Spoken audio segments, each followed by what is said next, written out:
You know that part in a horror movie where you scream at the characters not to go after the monster? That scene where there's a blood-curdling scream and you know someone's about to die if they go after it? Well, that's how I felt about going after that noise in the woods. It's not some ghost or goblin out there, though. I'm pretty sure it's my mom, who just woke up from a coma. If you're feeling a little lost, you'll want to check out part 1 first. While you're there, don't forget to like these videos and subscribe to My Story Animated to listen to more crazy content. If you don't, you'll see a ghost the next time you look in the mirror. Trust me, you do not want to deal with that. In fact, you would probably scream at the top of your lungs, which is pretty much where you guys left me last time. That scream in the woods was ear-shattering. I fell down and was shaking. My dad and brother went up and decided to go and investigate the screams. I was too scared, so they told me to stay back and wait for them to come home. I sat there under my covers, crying from being so scared and alone. I know it's weird, but I actually felt the urge to call Lisa, even though the last time I saw her was pretty dramatic. I really missed her. When I thought about getting scared and running into my mom's arms, I only saw her. I was surprised when she actually picked up. I told her how scared and horrifying it was. Every shadow seemed like a monster, and I could not calm down. That's when I heard some noises coming from my living room. My dad and brother must be back. I'll hope I can see you soon. You will, she told me. She asked me to keep our conversation secret, and I agreed. I rushed out of my bed downstairs so that I didn't have to be by myself. But, to my horror, I was completely alone. The lights were all turned off. This was scarier than sitting in my room. I walked towards our lamp to try to brighten up the place. I turned on the light and walked over to sit down and wait for everyone to return. Something reached out under the couch and grabbed my ankle, pulling me to the ground. I looked around and saw that it was my mom. I screamed at the top of my lungs and kicked her in the face a few times. She hissed and covered her eyes, and I ran as fast as I could towards the door. You know the old TV show Tom and Jerry? Well, I felt like a little brown mouse being chased around by a giant gray cat. I probably would have found it funny if I wasn't so busy running for my life. Did you know a cheetah can run over 60 miles an hour? Well, it felt like my mom was about to break a world record. Even though I got a head start and my mom was weak, my mom caught up with me in a matter of seconds and pinned me down to the ground. I thought I was going to die. But in that moment, my dad and brother rushed to the scene and pulled her off of me. My dad told me to call the ambulance while he and my brother held her back. With tears in their eyes, they handed her over to the medical professionals who took her away to the psychiatric hospital. My mom was begging to stay, promising that she didn't remember anything, but my dad and brother had witnessed it. My father went to the hospital with her, and my brother just sat there and glared at me. She was literally trying to kill me! How was I still the bad guy here? My brother ran to his room without even saying goodnight, and my dad spent the whole night at the hospital with Mom. I tried to go to sleep, but tossed and turned all night. Every time I shut my eyes, I saw her staring back at me with an evil glint in her eyes. I got up to go to the bathroom and overheard my dad and brother fighting about Mom being in the hospital. My suspicions were confirmed. "This is all Emma's fault," my brother screamed. "We just got Mom back, and now she has to send her back to the hospital all over again?"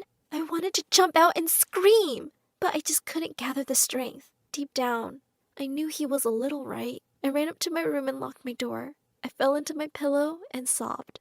My dad must have heard me because he was knocking on the door seconds later, but I didn't want to talk to anyone. I was a complete wreck and ignored all of my friends and family. I barely ate meals. My brother tried to apologize with gifts, and my dad tried to convince me to go out to my favorite stores. Nothing made the darkness inside of me go away. I know that they say time heals all wounds, but it didn't for me. Every day that I stayed like this, I just got a little worse. I was always crying alone in my room. My dreams were even evolving with my horrible state. Even though my mom was far away from me, I was just becoming more afraid of her. She was starting to take over me. I hate to admit it, but I wish she never woke up. The only thing that made me feel anything was talking to Lisa. She even secretly came by when my dad and brother weren't home. I never asked how she knew I was home alone, but maybe I should have. One day in particular before she came, my dad and brother knocked at my door a couple of weeks after this all happened. He told me that my mom was healthy enough to see people, and even doing quite better. She really wanted to see me, and it would mean a lot if we could all go there as a family. I promised Lisa I would go with them the first day my mom could receive visitors, but I wasn't feeling ready yet. I scoffed and brought up that he and my brother should go alone since that was the only family she wanted. They explained that they were going today no matter what, but I could process it all in my own time. He said they would be back only in a couple of hours, and he was leaving some money for takeout on the counter. Seeing my psychotic mother didn't appeal to me, but ordering a giant pizza to wash my sorrows away, that was my plan for the next few hours. I started walking down the stairs, but froze when I heard a click. This was way too early for them to come home, and I was pretty sure they would not have forgotten anything. Part of me panicked that my mom had somehow broken out of the hospital to attack me. I ducked behind the couch as fast as I could and peeked behind it slowly. I was only able to see that a person had come in with a dark hoodie, sunglasses, and high heels. I recognized it as Lisa. But why was she being so secretive? I was about to go and greet her until I heard something that made my blood run cold. Yeah, I got in. Are you sure about this? Yeah, I'm completely alone. She is receiving visitors today. She? I thought to myself. It was obvious she meant my mom. What wasn't obvious is why she was scared. I followed her quietly like I was a spy, crawling on the ground and keeping myself out of sight. She went right into the bathroom in my parents' room. I decided to jump out and demand the woman leave at once. I startled her, knocking her sunglasses to the ground and things out of her hands. My suspicions were correct. Lisa? She explained that she thought I wasn't home and was just picking up stuff that she had to leave behind. I looked at the ground to see what she was picking up. I reached onto the floor and picked up a little orange medicine bottle and a bunch of loose pills. Your stuff, huh? I asked. Are you poisoning my mom? I told her I knew she was bad, but a murderer? She shook her hands and said she could explain everything. Not poisoning her. I was helping her. I asked what kind of help she was giving. She said it was to be her true self. She told me that she knew my mom back before all of this happened, and she was not the kind and wonderful woman she wanted us all to believe. Lisa didn't want to lose her family to such a monster, so she started to sneak in and add some of these special pills to her medicine bottle. All this time, she had been living in a shed out in the woods. Coincidentally, it was her that screamed in the middle of the night, but only because a raccoon ran into her when she was coming back from breaking into our home. She had been slowly dosing my mom, since right around the time she started to seem to hate me. I told her that it couldn't be true, how my mom had been so sweet and caring until all of that happened. The pills, they made her evil. No, you're wrong. See, these pills are just helping her be more open. She hates you. She wants you dead. Those are her true feelings. These pills only lower inhibition. She said it was better her true colors show now than in a couple of years. I was heartbroken by this response. I yelled at her and accused her of making it up because she was hurt that my dad loved someone else. Deep down, I didn't believe that. Lisa made sense. I guess I would kind of hate me too if I were my mom. Everyone blamed me for what happened. I cried saying I just wanted to be a happy family. And now I have to face my biggest fear, the truth that my own mother wished I was never born. Look, Lisa said, that's all I want to do. Think about how great we had it. You have to admit that things were a lot better before your mom woke up. She placed her hand on my shoulder and took out her wallet. She had a picture of me and her from our last vacation. Don't you miss this? She asked. She may have given birth to you, but I am the closest thing you ever had to a mom. Just stop it! I shouted, dropping to the floor. I feel so guilty even thinking about it. But she was kind of right. Even if my mom wasn't on these pills, she would always secretly hate me. Lisa, on the other hand, had proven time and time again that she loved me. I was left crying on the floor while Lisa slid past me. She handed me a piece of paper with her new number and told me to keep it away from my dad and brother. She then promised me that she would never be back and would never tamper with her pills ever again. But she would leave everything with me, and if I wanted to do it, well, I should give her a call and she would help me out. She had a plan to get our family back together, but it needed both of us to work. I needed to decide the mother I wanted, the one who actually raised me, or the stranger that gave birth to me. I went to flush the pills in the toilet, but something stopped me. I decided to put my mom's bottle back as it was and bring the bag of pills to my room. Why was I hesitating to call the police or toss the pills? Suddenly, my thoughts were interrupted by a click at the door. My dad and brother were home. I know this was stupid, but instead of telling them about Lisa immediately, I ran to greet them. They seemed, well, pretty happy. They explained that Mom could come home pretty soon, maybe even a week or 2 if we're lucky. I know I should have been happy, but this just sent me into tears. I ran into my room and locked the door. What if she would try to kill me again, or worse? What if she pretended everything was okay, but secretly hated me? I tried to collect myself and went out and told my dad and brother that they were just happy tears. I was overwhelmed. I insisted I was okay and understood, but deep down, I was pretty scared. I decided that I was just going to forget it all ever happened, to toss the pills and forget Lisa ever happened, at least until that night happened. See, I had so many nightmares.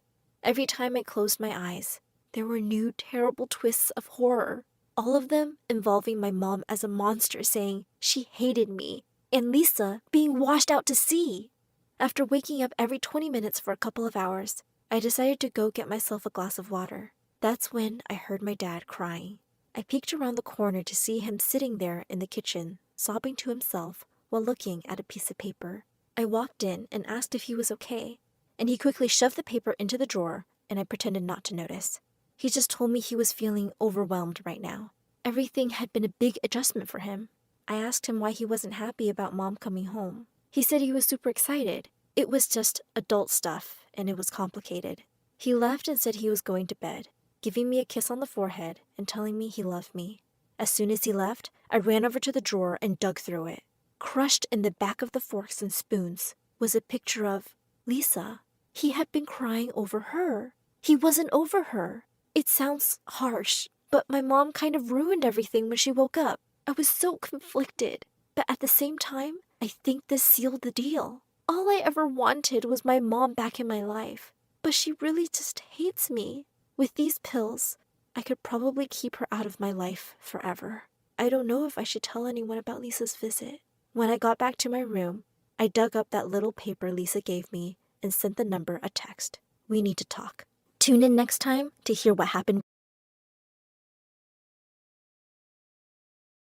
Hey, I'm Iris from Atlanta, and I'm a triplet. Before I continue, please like and subscribe. While Mom was pregnant, she was told by the doctor that she was having twins, but I popped out right after my brother, making 3 of us, Ileana, Isaac, and me. Dad wasn't around for most of our childhood. He was the assistant vice president at a huge music production company and was always busy with some meeting or event. But Mom showered us with love and attention. She would sing upbeat songs in the morning and hum soothing lullabies each night. Plus, she bought us whatever we wanted with Dad's money. One of my earliest memories was when she gifted us with a karaoke machine as kids. The 3 of us sang all the time, and Mom never got annoyed. Encore! Encore! Sometimes she would join in too. She had a great voice. By 8, my siblings and I were called the Turner Threes, and we had some serious musical talents. Ileana could sing just like Mom. Isaac played great riffs on the guitar, and I rocked out on the drums. One day, the live band that was hired to play at our parents' anniversary party canceled at the last minute. Mom suggested we play, and we did. It was awesome. Soon, the Turner Threes were playing at all the family events.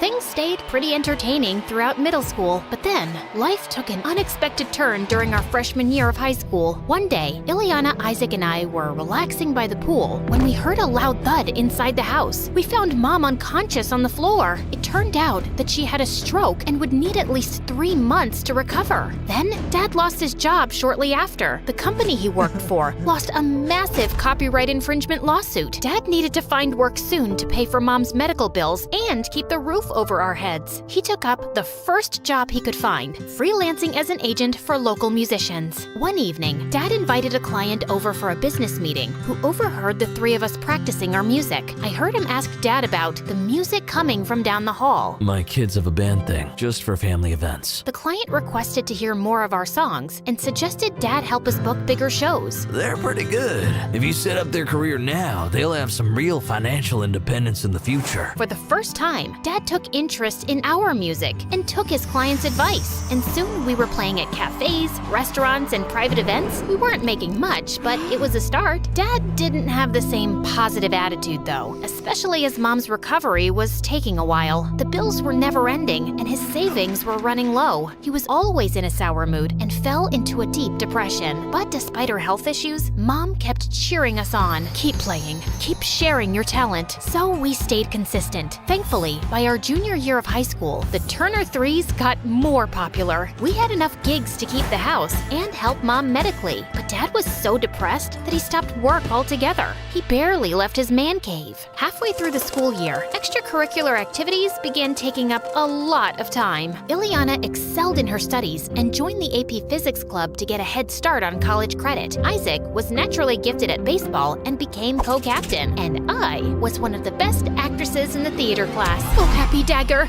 this is thy sheath. It was getting harder trying to balance school, shows, and home finances, and it seemed like the Turner Three's differences were splitting us apart. I think you should sing at a higher pitch. Baseball puns? Seriously? I don't need advice from you. This band would be nothing without me. You're not that special, Ileana. I have Mom's voice. What do you have? The arguments were getting ridiculous. Then one day, we got invited to a music competition. First place would get $10,000. I was over the moon, but Ileana, I have a test to study for, and I can't afford to mess up my 4.0 streak for some songs.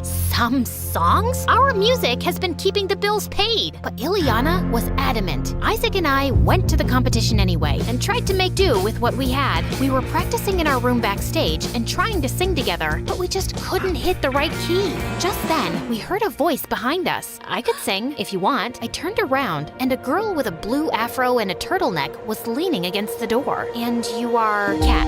Kat was apparently the only child of the venue owner. I never get to perform, but it sounds like you two could use some extra help. You can't just barge in here and join our band. Maybe she can help, Isaac. Why don't you sing something for us, Kat? Kat opened her mouth to sing, and the voice that came out was horrible. Is this girl serious? I couldn't believe such a hideous voice came from such a gorgeous girl. Let's just say nails on a chalkboard sound better. We're on in 10 minutes, and this is what we've got? I need some air. Frantic, I left the room. The view from the balcony was relaxing. I remembered the melody Mom hummed to us as kids and started to sing along to it to calm down faster. Your voice is good. I turned around and saw Kat walking toward me. You know, you could just sing and this entire problem could be fixed, right? And you don't need to sing with Isaac. He's holding you back. And I could play a simple beat on the drums. I promise. I'm better at drums than singing.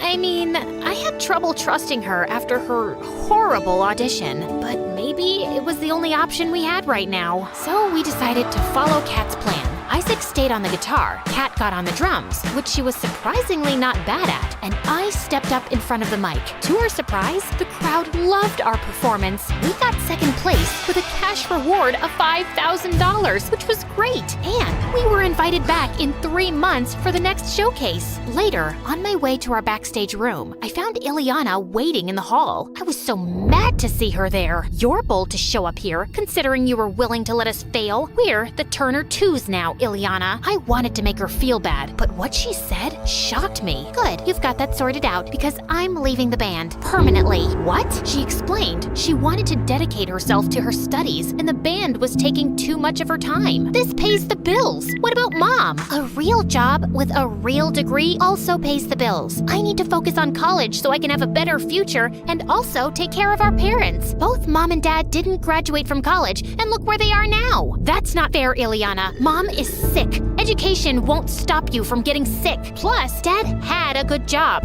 Life happens. Well, I'd rather have my education to fall back on when accidents happen. Plus, education will give me the job I need to pay for medical expenses if I get sick. And with that, she stormed out. At the music showcase after party, I found myself sitting alone outside. I hadn't even broken the bad news to Isaac yet. Soon after, Kat joined me, asking why I looked so worried. And I ended up spilling everything about our family problems and Ileana's selfishness. Sorry you're going through all that. Why don't you take your mind off of it for a bit and enjoy your win for a few hours? So we went back inside, and I was glad for the distraction. There were CEOs, music producers, and of course, super attractive celebrities. One woman came up to me and introduced herself as Riza, and then she pulled out a contact card and shoved it into my hand. You've got some raw talent. The world needs to see it. Sounds like something my mom would say. Your mom sounds like a smart woman. Since there was no changing Ileana's mind, we recruited Kat as a permanent member of our band. With practice, she got better on the drums, and we quickly fell into sync. We continued participating in competitions Riza signed us up for, and making money. And Kat and I grew super close. We painted each other's nails. I love this color. Shared clothes. Wow, do you only wear turtlenecks? Did each other's hair. A high puff looks so good on you. And I love the middle part on you. Plus,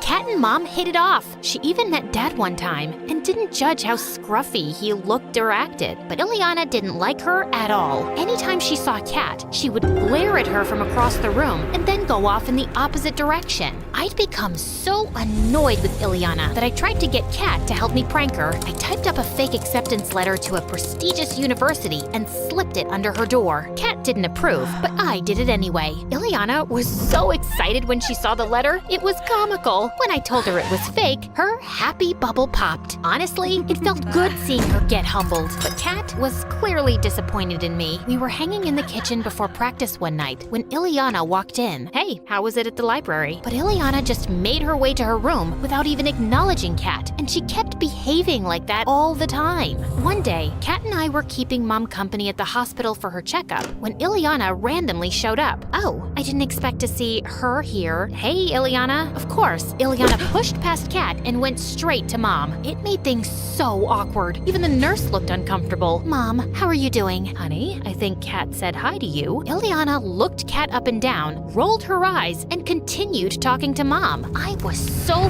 fed up with her. I couldn't take it anymore. What is wrong with you? Kat has helped this family stay afloat by joining the band, and that's how you treat her? I was so angry I could feel my face burning. Calm down, Iris. Yeah, Iris, this isn't the time or place. Let's get some air. What is this turtleneck-wearing weirdo even doing here? And I don't owe her anything. She didn't join the band to help our family. She just did it because she was some friendless loser. I lunged at Ileana, but the nurses came between us. Kat grabbed me by my arm quickly and dragged me out of the room. We went for a walk and then sat down on some swings so I could breathe. You're still fuming. She's just so rude. And since she's my sister, I'll yell back unapologetically. Kat stopped swinging and turned to me with a serious look. She lowered her turtleneck and held up a dainty necklace with a locket. This is my brother Austin. I thought you were an only child. Now I am. Austin got into a car accident with my mom when he was 10. Mom made it, he didn't. What? Oh my gosh, I'm so sorry. Why didn't you ever say anything? I don't like to talk about it because I feel guilty.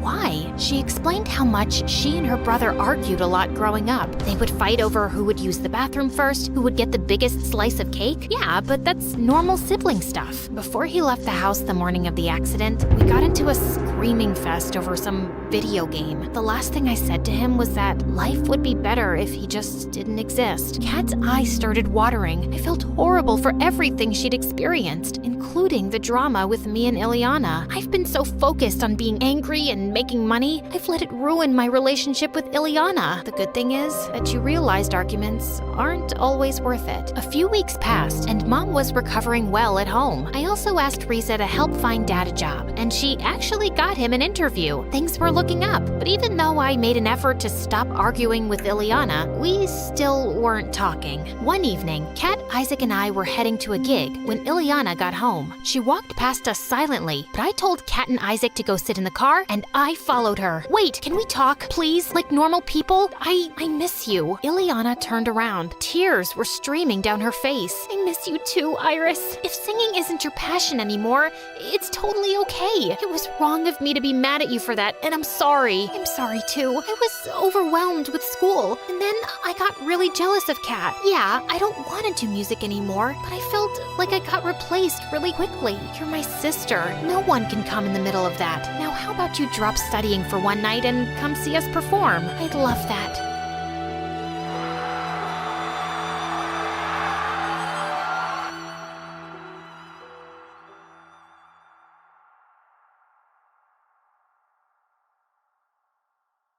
Hi, my name is Hermione, and I'm from Greece. Please like and subscribe. My dad left before I was born, but I grew up with the most amazing mom, who was a hairdresser at a really fancy salon. But when I was 10, I ran into the salon one day to show Mom my report card while she was working on a beautiful woman. Suddenly, I tripped over something and went flying straight into Mom, who ended up snipping off half the woman's hair.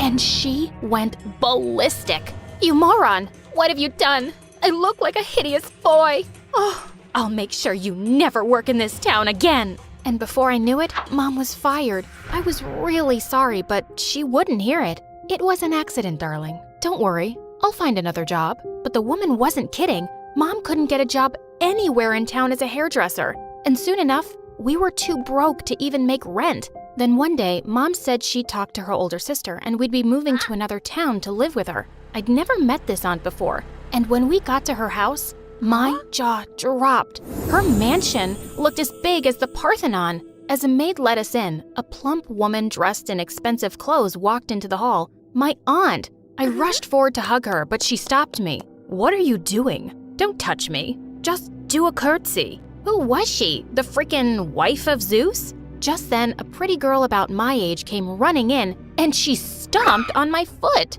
You're ugly. I can't believe you're my cousin. Wow, I had to live with these people now? Of all the rooms in the mansion, Aunt gave me and my mom the dusty old attic to share. And at dinner time, I could feel her eyes on me as I helped myself to more food. She seemed to be the cheapest millionaire ever, but I promised I'd behave well and not cause Mom any trouble, which was easier said than done. My cousin Lydia was a year older than me, and I soon discovered that Aunt was obsessed with making her a model. One day, I found Lydia balancing a pile of books on her head, while her trainer screamed at her to walk straight without dropping them. The very next second, they all came crashing. Lydia, you have no balance, no grace. How will you be a model? You, skinny girl, come try this. To my surprise, I walked across the room with the books easily. Lydia angrily tried again, and this time, she went crashing into a very expensive vase. Mom, look what Hermione did.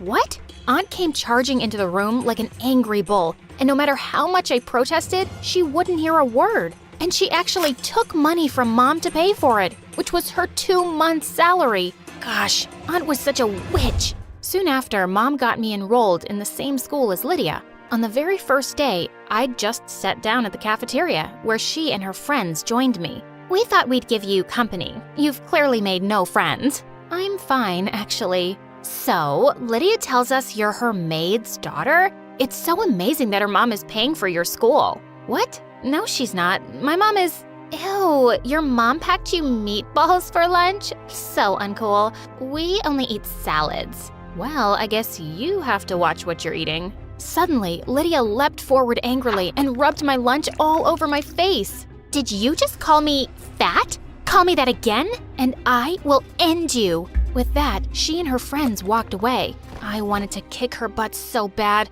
but I didn't want to get into trouble. I just tried to keep my head down and focus on my studies, but Lydia and her friends would find some way to bully me. And it didn't help that I looked really bad in Lydia's oversized hand-me-downs. When Lydia's 15th birthday came around, Aunt threw her a huge birthday bash. And even though she had tons of servants, she made me slave away in the kitchen too. I finally managed to escape and snuck up to the table with a plate. Just then, Lydia came running and snatched it. What do you think you're doing? Are you stupid? I'm about to eat, so give that back. No, it's my birthday and I decide who eats, and you can't. Oh yes, I will. What you gonna do? Go crying to mommy, you big baby? What did you just call me? I said, you're a big baby.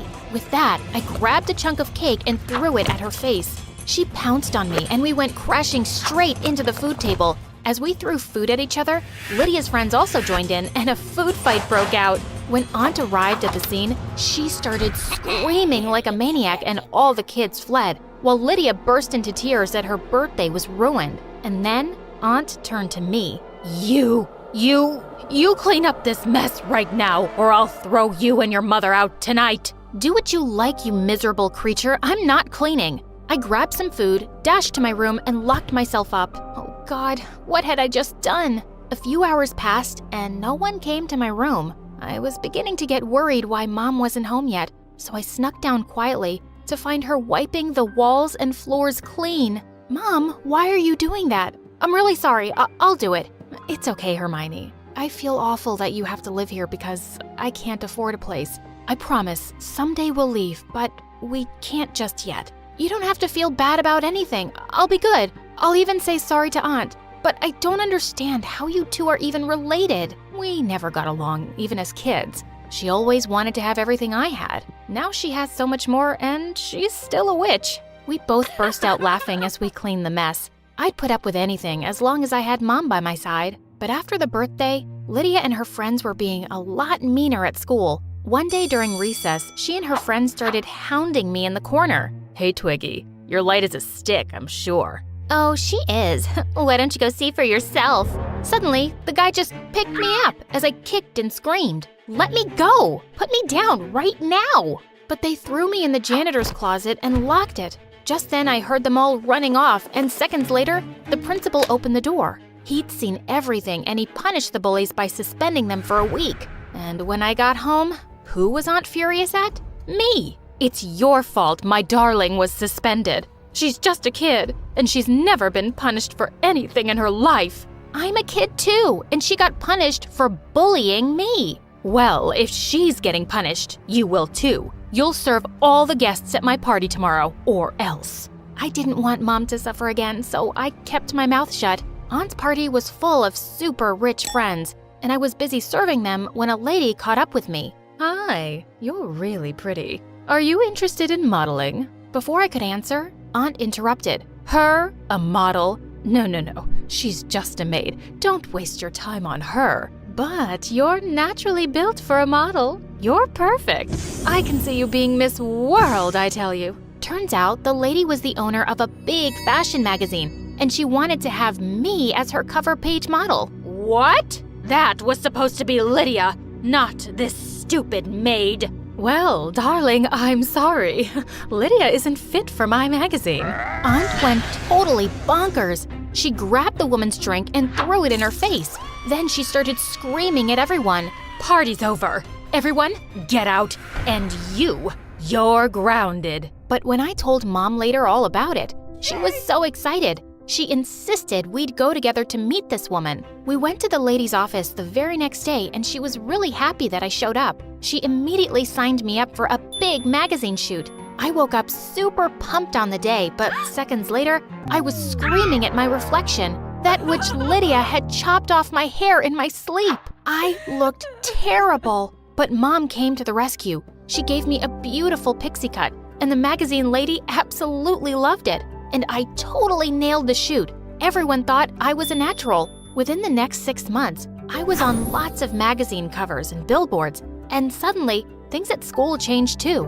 I was no longer the skinny kid with hand-me-downs. I was the popular model kid now, with a wardrobe that fit me just right. And the best part was watching Lydia burn. A few weeks later, there was a fashion show at school, and Lydia immediately signed up for it too. On the day of the event, I decided to take a quick shower in the gym before getting ready. But as I stepped out, I saw to my horror that Lydia had gathered all my clothes, and she just grinned at me and she walked out. Oh my God, what was I gonna do without any clothes? I looked around and the only thing I saw were the curtains. I quickly pulled them down and made them into a dress with safety pins, and it didn't look half bad. Lydia looked shocked when I walked down the ramp in my curtain dress and blew her a kiss. When I was announced as the winner, she went insane. She literally jumped on me, trying to snatch the trophy away. She would have poked my eye out if some teachers hadn't rescued me. That night, I was walking down to the kitchen when I heard Lydia and Aunt talking about me. "Just make her go away, Mom. I can't stand her anymore. She's ruining my life." "Okay, baby. I'll get rid of her somehow. You know, I got rid of her father too a long time ago." "Wait, what? Got rid of my father? Is that what you just said?" "What are you doing here? Can't I have some privacy in my own house?" "Just shut up and tell me what you meant about Dad." Yes, I got rid of him. After my stupid husband left me, I fell in love with your father, but he fell head over heels in love with your stupid mom. I couldn't stand it. So I convinced him that your mom was pregnant with someone else's child, and he left. If I couldn't have him, no one could. While I stared at her speechless, I heard Mom behind me. How could you do this to me? All these years, I thought it was him, but it was actually you. Are you completely crazy? Why should you have everything? You didn't deserve him anyway. I would have given him the world. But before she could finish, Mom leapt forward and slapped her hard. You've had this coming for a long time. Come, Hermione. We aren't staying here another minute. We packed our bags and checked into a hotel for a few days. We decided that the first thing we had to do was track down Dad. Mom started calling up their mutual contacts, and luckily, we found out soon that Dad lived in another city now, and that he owned a $1 million company. My dad was a millionaire? The very next day, we flew over and showed up at his company. Mom asked me to wait outside while she went to talk to him in his office. Half an hour later, Mom called me excitedly. As soon as Dad saw me, he hugged me tight. I can't believe you're my daughter. This is a lot to take in. I'm so sorry for leaving. I should have been there for you. I never should have believed your aunt's lies. I never want to spend another minute without you both. He then showed us a picture of Mom in his wallet and said he'd never gotten married because he'd never loved anyone the same way again. Soon after we moved in with Dad, I planned a wedding for my parents because they never got the chance earlier. I decided to personally invite Aunt, so I went to her place. Come begging for a place to stay again, haven't you? I handed her the wedding card. I'm rich enough to buy your house now, but that's not why I'm here. The wedding is next week. You and your daughter can come to witness that true love can't be separated, but evil people always end up alone in a big house. You are the best example. I walked out and I never saw her again. I was my mom's bridesmaid at the wedding, and it was the happiest moment of my life to see her get everything she truly deserved. And now I'm living my best life with my family. Hi, I'm Katie from San Francisco. Before I tell you more, please like and subscribe to MSA. My dad is a rich business investor, and Mom was a world-famous fashion model, and I was just like her, only prettier. With my silver locks, blue eyes, and the bone structure of a goddess, people would trip over their shoelaces to see me, and I was insanely popular in school.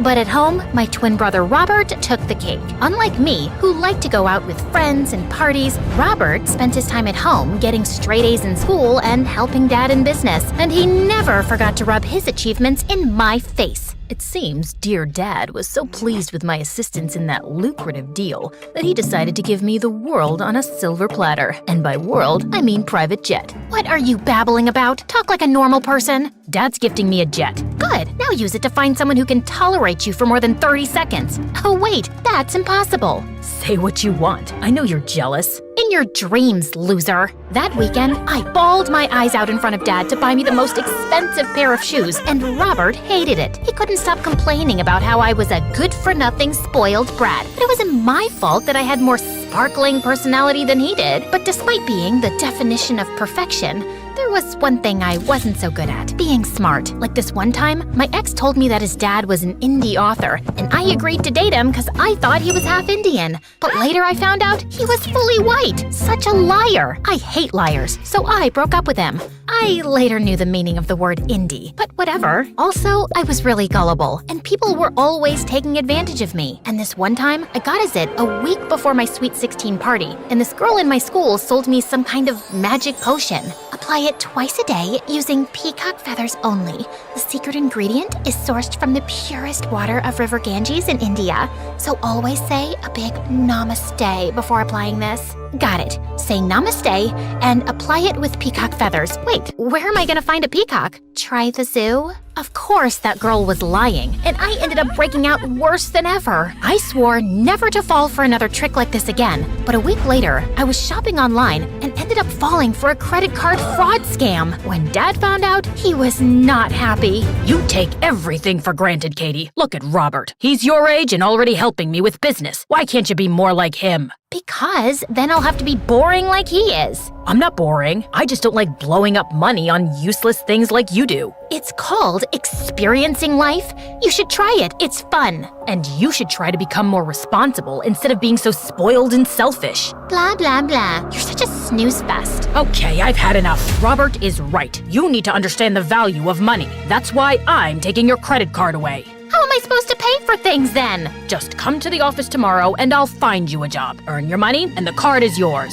I did what Dad said and went to the office, but I was bad at everything. I jacked up the printer, spilled coffee on expensive documents, and mailed the wrong file to the wrong client, which cost us a huge deal. I tried apologizing, but Dad blasted me in front of the whole office, cut me off for 3 months, and it was super embarrassing. I was sobbing in the lift lobby when Robert walked up to me.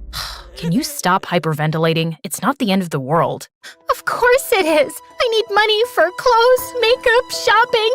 I cannot be seen in the same outfit twice. Oh my God, this is a mess. Your materialism is nauseating. But if you want, I'll talk to Dad to reinstate your privileges. Really? You would do that for me? Only if you do something for me. There's this guy in my school, Jason, who's constantly knocking me off the top spot. Your job is to make him fall in love with you and keep him distracted.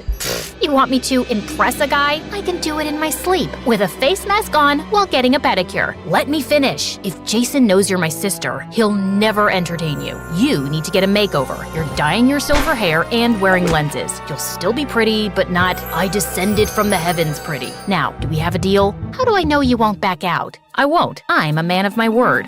Yeah, not gonna cut it. I'm shedding my beautiful personality to help you, so I need reassurance. I'm surprised you know that word, but fine, I'll draw a proper contract. The next day, Robert signed the contract and enrolled me in his school under a different name. He told Dad I was going for a yoga retreat to India, and the same night, I moved to the beach house. I changed my hair, wore lenses, did some makeup, and a week later, I was ready to step into my new life as Masha.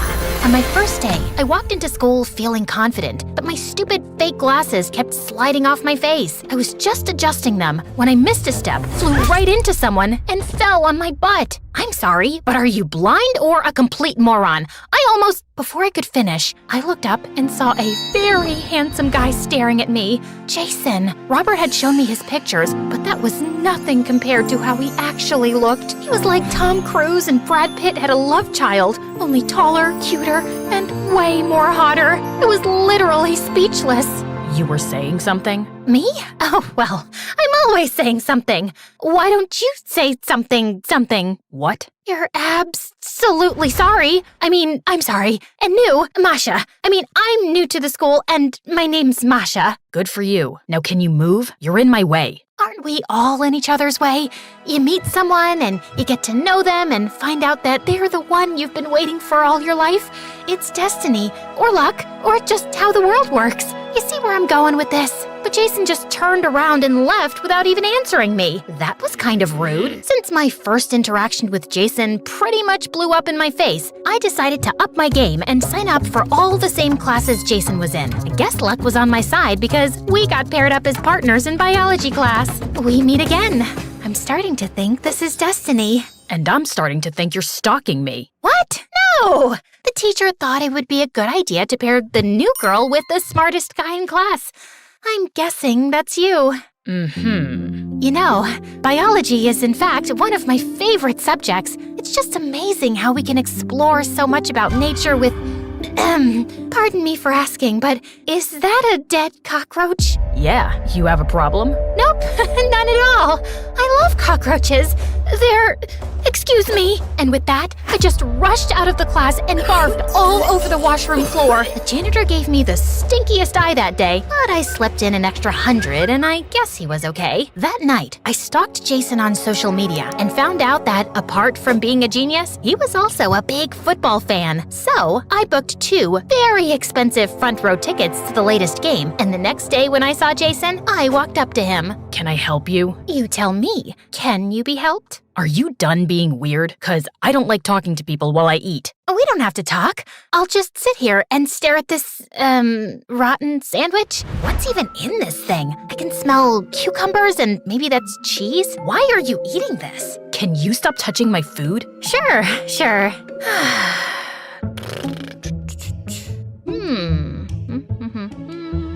So, I was wondering, what are you doing this Friday? I have 2 front row tickets to tonight's football game, in case you're interested, just as a thank you for helping me in biology class. Oh, wow. These seats have the best view. That's what I'm talking about. And these were so hard to get. My little brother would be thrilled. Sorry, what? I think there's some confusion. Thank you, Masha. I hope to see you in biology today. And Jason again got up and left, leaving me completely dumbfounded. What the heck just happened? This was the third time in a row I had made a complete fool of myself in front of Jason, but I wasn't gonna let go that easily. So I swallowed my pride and went to the game anyway. I wore my best outfit and walked straight to Jason's seats. When I saw him sitting there with a girl, I felt a pang of jealousy as I marched up to him. Jason looked at me and jumped in shock. Masha, what are you doing here? I came to see if you're having fun with your little brother, but I guess you're having more fun than I'd expected. You lied to me so you could come here to spend time with this pathetic blonde twig?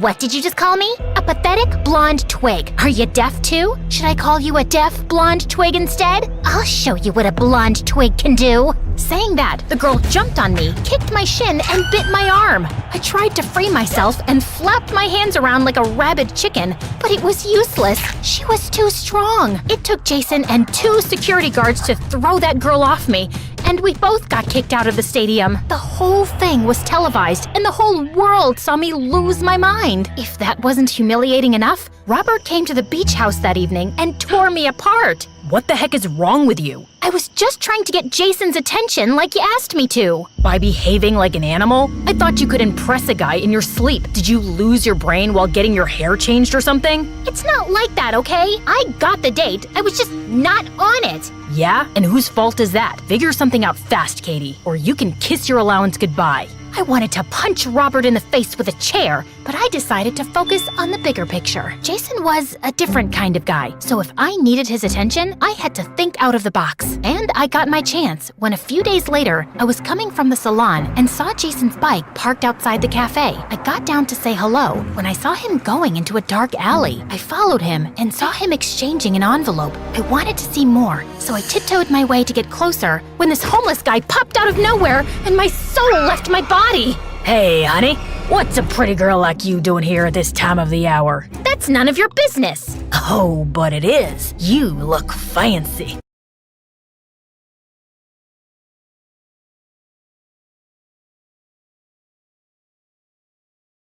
Hi, I'm Hazel from Wisconsin. Please like and subscribe.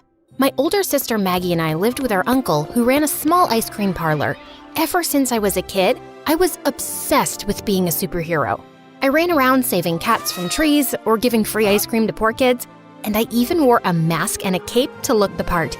Wow, you're so cool, Hazel. Do you have any superpowers?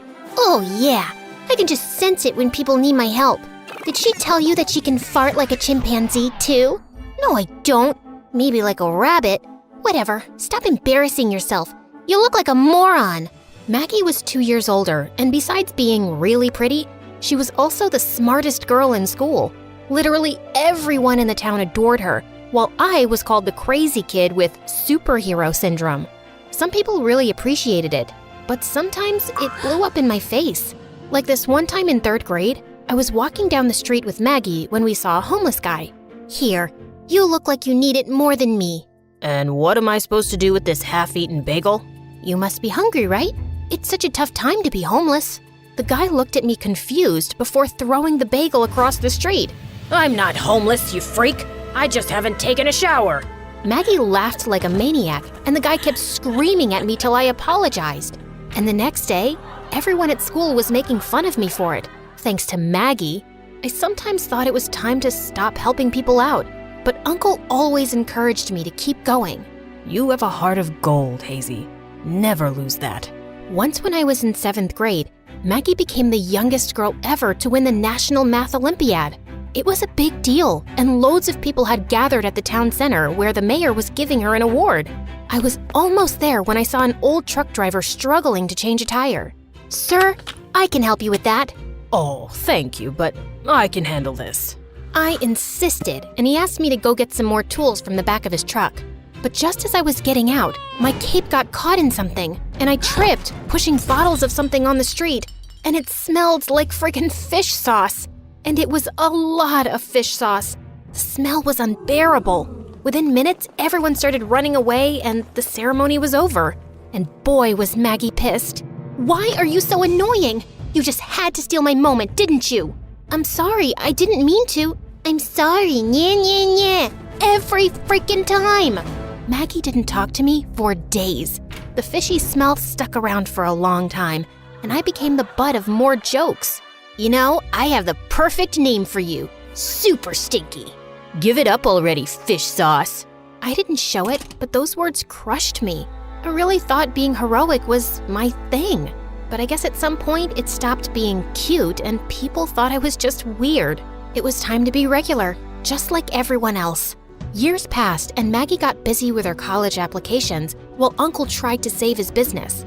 With so many ice cream parlors opening around town, he was facing stiff competition, which seemed to be stressing him out a lot. One time, my uncle got a huge order for a wedding reception, and he looked happy after such a long time. Maggie and I volunteered to help set up the table, and everything was going fine till suddenly the fridge stopped working. It'll take the technician an hour to get here. Everything'll melt by then. Don't worry, Uncle, I got this. Do you even know how to do this? How tough can it be? Besides, Uncle needs my help. Now let me work my magic. I repaired the plug within minutes, but just as I put it back in the socket, there was a slight crackle sound before the whole place blacked out. I'd accidentally caused a short circuit, and the technician told us it'll take at least 10 hours to get the system up and running. Kids howling, bride crying, and people yelling. Everything was a mess. We were thrown out immediately, and my uncle didn't even get paid. On our way back, I could feel him fuming in anger. I'd never seen him like this. I'm sorry, Uncle. I just wanted to help. No one needs your help, Hazel. You're 15. Stop ruining things and start putting your energy into something useful. You could take out the mask and cape again and work as a superhero impersonator. I hear little nerds hire those at birthday parties now. Shut up. I was super bummed at how my uncle scolded me. So after we got home, I slipped outside to walk around the neighborhood. But soon after, I noticed a tall guy fidgeting with a car. It was dark, so I couldn't see his face. And then the alarms went off. Oh my God, he was a thief. Hey, you, stop! Suddenly, he started running, and before I knew it, I was chasing a thief through the city. We finally stopped in front of a restaurant. That's when I noticed that it was Max, my school senior and a star football player. Oh my God. You. Why are you chasing me? Because you were running away. That's because I thought you were some crazy criminal. What? I'm half your size. Why would you think I'm a criminal? Then why were you running after me? Maybe because I thought you were stealing that car. Stealing? That's my car, idiot. And I locked the keys in. Yeah, right. That's what every thief says. Ugh. My mom works at this restaurant, and she has my spare keys. You want to follow me in and verify that, spy girl? I did follow him in, and got super embarrassed to find out he was telling the truth. I ran off feeling like a moron. I had to avoid Max forever now. But the next day at school, he pulled up a chair next to me. What happened to your mask and cape? Excuse me? Oh, that. Yeah, I stopped wearing it a while ago. People thought I looked crazy. Really? I thought it was cool. Apparently, Max was a big fan of comic books. After that day, he started talking to me a lot more, sitting next to me during lunch and walking home from school with me. He was a popular guy and got invited to tons of parties, but he never cared for any of that. He was just a regular guy doing his thing, and I liked that about him. Maybe a little more than I thought. I want to be a comic book illustrator someday, but I don't know if it'll make me any money. I'm so confused. I get it. I just want to help people, but I don't know how yet either. I'll figure it out. Things were good, and finally, I had a friend who didn't think I was weird. And even my uncle looked happier recently. He'd found a rich investor who promised to take his ice cream brand international. He'd even come up with this amazing new ice cream recipe and was excited for us to try it. I was lactose intolerant, but Maggie gobbled up an entire tub. This is amazing, Uncle. You're my first customer. I'll be supplying it at your school for the winter dance, too. That's great. Where did you get the recipe? Oh, I just mixed a few flavors and worked my magic. I wish I could taste just a little. No way. You're allergic. What kind of freak is allergic to ice cream? What do you eat when you break up? Oh wait, you wouldn't know that since you've never dated. Just stick your nose in the ice cream and keep it out of my business. But later that night, I just drifted off to sleep when Maggie shook me awake. I don't feel too well. I feel like I'm gonna... We immediately rushed Maggie to the hospital, and it seems like she had some sort of stomach virus. She needed medicines and lots of rest. I took care of Maggie for the entire week. Even though she recovered in a couple of days, she kept acting like I was her servant. What's this? You call this soup? I'd rather drink cat piss. Oh my God, if I don't die of this tummy ache, I'll definitely die of boredom. Hazel, entertain me. Where's that dumb cape of yours? Act like Superman for me. So annoying. Thankfully, I had Max, and he was a huge help. He'd often come by and help me with homework while Maggie shouted orders like the Queen of Sheba. Don't you get tired of all that howling? You have no idea. Listen, I was wondering if you'd like to go with me to the dance. That is, if you're not going with anyone else, because then it would be awkward, like... Relax, Yappy. I'll go with you. We need to find matching costumes, though. I might have acted cool, but I was dancing inside to have Max as my date.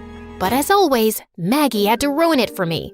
You're crazy if you think he's into you. You don't even know him. But I know his kind, and I definitely know you. Guys like Max can only date pretty cool girls. Say what you want, but the truth is that I get to go to the dance with a hot guy while you're stuck in the house. On the day of the dance, I raided Maggie's closet to find her best dress, and I could feel Max's eyes following me the entire time. The dance was great, and Uncle's ice cream stole the show. But the next day, the school was half empty, and Max wasn't picking up my calls either. Apparently, everyone who was at the event had caught a strange stomach virus, and the symptoms matched Maggie's. I went to check up on Max, and he confirmed it. I was fine one moment and started throwing up like crazy the next. Did you eat anything? It was right after the dance. Maybe I had some ice cream, but honestly, I can't remember. And I don't even want to. And that's when it hit me. Could the ice cream be the problem? That was the only common thing in all of this. Maggie got sick right after eating a tub. Why are you looking at me like that? No, sorry. I was just thinking about something else. You get well soon, so we can pick up from where we left. And where was that exactly? I kissed him on the cheek and he blushed red as a tomato. Then I left to talk to my uncle about my suspicions. I went to the ice cream parlor, which was open, but Uncle wasn't there. Just then, I heard voices coming from the basement. We need to call this batch back right now. So many kids got sick after eating it. Have you lost your mind? I'm the investor, and I say we go ahead. Calling this back and admitting our fault would destroy our reputation. We're not a little shop anymore. We're going big. Don't ruin it. And you still have to pay for your niece's college, no? Think about that. Uncle looked really stressed as the guy left, and as soon as he saw me, his face turned white. What are you doing here? Did you hear everything? Yes, I did. What kind of evil man are you working with? The business was suffering, and I needed the money. I knew he was a bit shady, but you girls are growing up, and I only wanted you to have a good life. I get that, Uncle, but you have to tell the truth. Even if it means shutting down the shop and losing the money. We'll be just fine. And when we told everything to Maggie, she totally backed me up for a change. Uncle decided to make a public announcement by calling an emergency town meeting. As he began talking, I could see people getting angry. Our kids are suffering because of your stupid ice cream. You should rot in jail. Hey, let the man talk. Yeah, he made a mistake, but now he's here and he's owning up to it, which isn't an easy thing to do. You're angry and we get it, but he deserves to be heard. Uncle beamed at me and continued with his apology. He publicly admitted everything about the bad batches and how he'd called them all back. The investor had vanished into thin air, so Uncle had to pay heavy fines all by himself, and his shop was sealed by the food authorities. I'm sorry about the shop, Uncle, but we did the right thing. You always do the right thing, Hazel, and I'm lucky to have you. You're my hero. A year later, after all charges were cleared, Uncle's business license was returned and we started rebuilding the brand. Max and I were dating, and Maggie bagged a scholarship to an Ivy League college. So, you know what you're gonna do next? Yeah, I guess I'll be a politician and help people from a position of power. You sure can talk all day. So yeah, suits you. Just drop the cape and the mask. What are you saying? That's my statement symbol.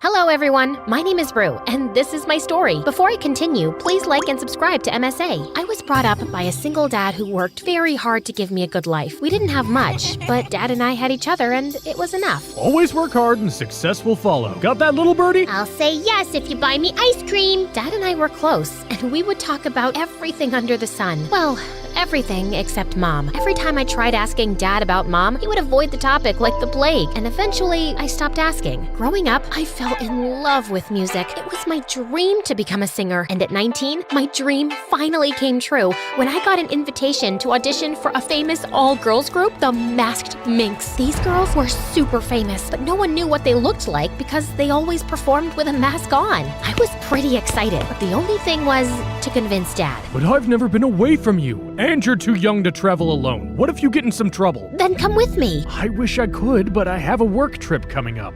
I just know if I had a mom, it would be easier for both of us. She could take me on this trip and you could go to work, Dad. Well, I guess I am that unlucky. No mom, no trips. Sucks, but I know you're doing your best, Dad. Hey, we're very lucky to have each other. I guess I can make some time and take you, but you have to promise that you'll quit bringing up these stories of your mom. I promise. And just like that, Dad and I were on a plane to London. The band had arranged for us to fly first class, and when we finally arrived, I was excited to be welcomed at the airport by a personal chauffeur. Soon after, we reached the hotel where we were staying, and it was also the venue for the auditions. I hugged my dad and entered the audition room, but it was empty. Just then, someone tapped on my shoulder. I turned around and almost passed out. It was a girl, and she had the exact same face as mine, only more polished and prettier. Okay, I know that we have at least 7 people who look exactly like you, but dude, this is beyond freaky. Who are you? Firstly, please don't touch me. I hate being touched. Too many germs. And secondly, I am Ava, and I'm your twin sister. My what? Ava went on to tell me about how we were twins and that our parents separated shortly after we were born. She was raised by our mom, while Dad stayed back in America with me. She was a singer too, but recently she discovered that she had laryngitis and her singing career was basically over. I was the one who sent you the mail and called you here. I have a very important tour coming up, and since I can't sing, I need you to take my place. You'll get a lot of money and I won't lose my contracts. If you do a good job, maybe I can get my friend in the USA to sign you for his record label. Okay, slow down. Can we take a step back? You're one of the Masked Minx, and you want me to sing for you? That's right. Are you crazy? I just found out I have a twin sister, and my head is already spinning, and I'm so close to having a panic attack. Ooh, 1 second.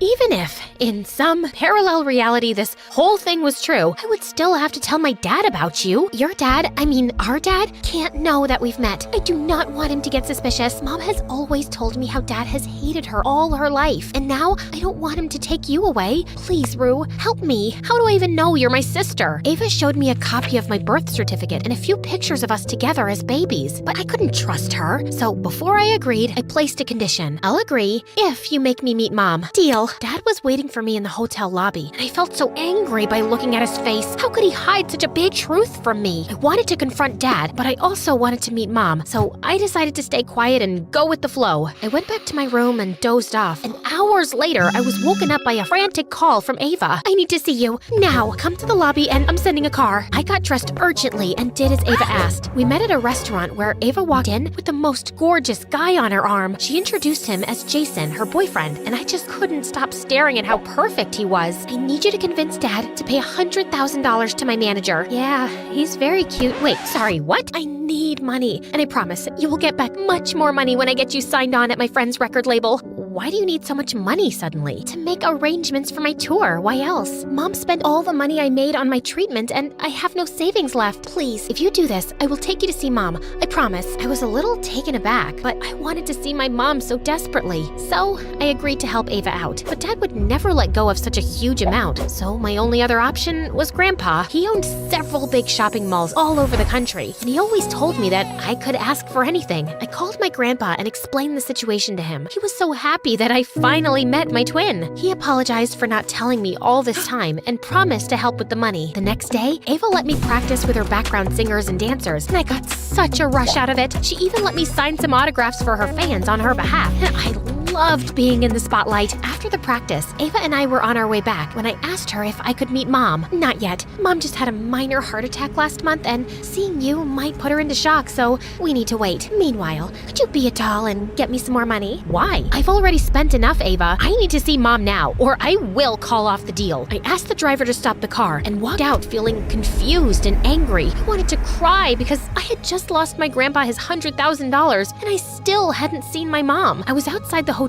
when suddenly someone yanked at my arm. Jason, what do you think you're doing? Listen to me carefully, Rue. You have to get out of here. Ava and her mom are bad news. I heard Ava's mom talking about how they're going to drain your dad's finances. I think you're a really nice person, so please just tell your dad the truth and go back home. And why should I trust you over my own family? Because I know them? I've been with Ava long enough to know when she's lying, and her mother is no saint. She's my mom too, and I think I'm old enough to know what's right and wrong, so thank you, but I'll take it from here. Saying that, I turned around and left, but Jason's words kept ringing in my head. I couldn't sleep a wink that night, and the next morning, I decided to finally tell Dad everything, but he was nowhere to be found. So I went downstairs and saw him talking to a strange woman in the hotel lobby. I walked up to him, and when he saw me, he turned white. What are you doing here? I could ask you the same thing.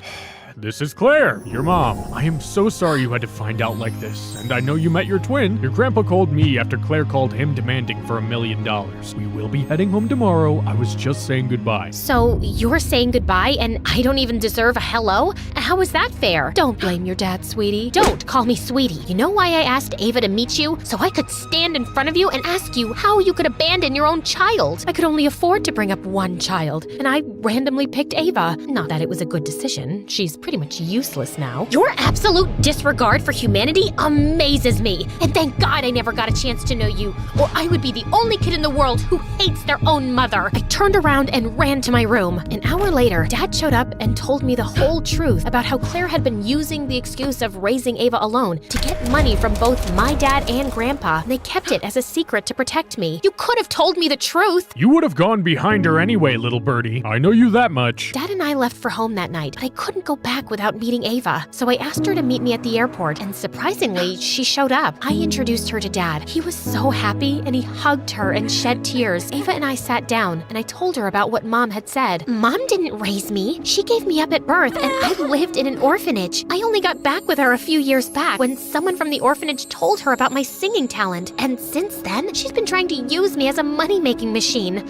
I hate her. Then come with us. Dad and I would love to have you. I would love to, but I can't. I still have so many debts to pay because of Claire. I tried to convince Ava, but she refused. And soon after, Dad and I boarded the flight and left. Weeks passed, but I felt an empty pit in my stomach every time I thought about Ava. She was all alone, fighting my dragon of a mother, and I had to do something to help her, so I turned to Jason for help. I told you, stay away from her. She and her mom are crooks. My mom's using Ava. Please, Jason. She's my sister and your girlfriend. We have to help her out. Okay, this might be a long shot, but what if we do a concert as Ava? It'll be like a face reveal tour. I know a few people who could help us find a band, and we'll use social media to spread the word and see where it goes. And what if I'm not that good? I've heard you sing, Rue. You'll be just fine. We spoke to Ava, and she was on board. Jason came down the next week, and we spent days planning every second of the concert. Even my grandpa stepped in to give us a little money. Our posts on social media were very well received, and soon enough, almost all the tickets were sold out. Then one night, I was grabbing coffee when I saw Jason at the same cafe, engrossed in a book. That seems like a heavy read. It's about kids who grew up in an orphanage.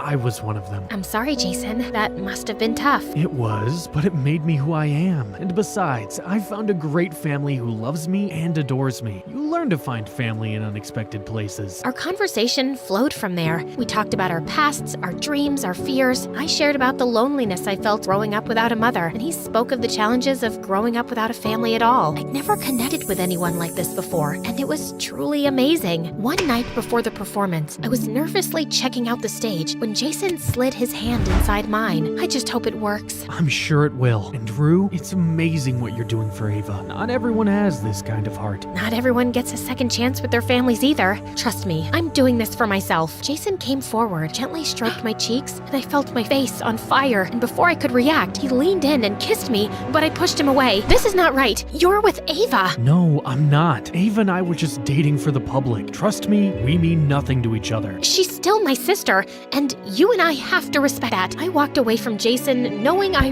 really wanted the kiss. But family is more important, so I decided to put my feelings aside and concentrate on the bigger picture. The next night was the concert, and it was a huge hit. We collected a lot of money, and when Ava found out, she was beyond happy. That night, I slept with the best feeling ever. But the next morning, my dad shook me awake, and then he told me the most shocking news of my life. Apparently, Ava had turned down my offer to move in with me and Dad, and instead, she slapped me with a legal notice for impersonating her without her permission. The only way she would take her complaint back was if my dad agreed to pay her $10 million. I feel so stupid for wanting to help her. It's not your fault. I guess she's just more like your mom than you thought. I could not stop crying because I knew this was going to make me and Dad so poor. I had to come up with a solution before we ended up homeless. So I decided to approach Ava, but my calls and messages went unanswered. I was running out of options when a couple of days later, Ava showed up at my front door along with Jason. What are you doing here? I ran away. I'm finally free. Free to do what? Brand me as a liar? I tried to help you, and you threatened to sue me. It wasn't me. It was all Claire's idea. Apparently, Claire had taken all of Ava's phones, and she was the one who had sent the notice in Ava's name. I'd gone back home to talk to Ava in person, but she was missing. I tried to tell her how wrong this was, but she just locked me up. But somehow I ran away and hid at my friend's place till Jason found me. I'm so sorry, Rue. It's okay. All that matters is that now you're here and you're safe. I hugged Ava tight, and the two of us told Dad everything. He got the best lawyers, and with Ava's testimony, Claire landed in jail for exploiting a minor against her will and cheating Dad out of his money. She just called the house one day and begged me to take her back as our mom. I made a mistake. Please forgive me. I'm your mother. You can't send me to jail. Oh, yes, we can. Just like you sent Ava to an orphanage, and just like you abandoned me and my father. Now it's time for payback, and you're gonna get yours. Dang right you will. Soon after Mom went to jail, Ava and I decided to share our story with the world, and it was very well received. We became famous and even launched our music careers. I sang and Ava played the piano. One day as we were done performing, Ava hugged me tight and whispered in my ear, "Jason's here to see you. Don't worry, he told me everything about how you both are pigeon heads and were ready to sacrifice your love for me. So, you don't have a problem? No, dummy. I never loved him the way you do. Go on, he's all yours." I was so happy. I rushed backstage and saw Jason waiting for me.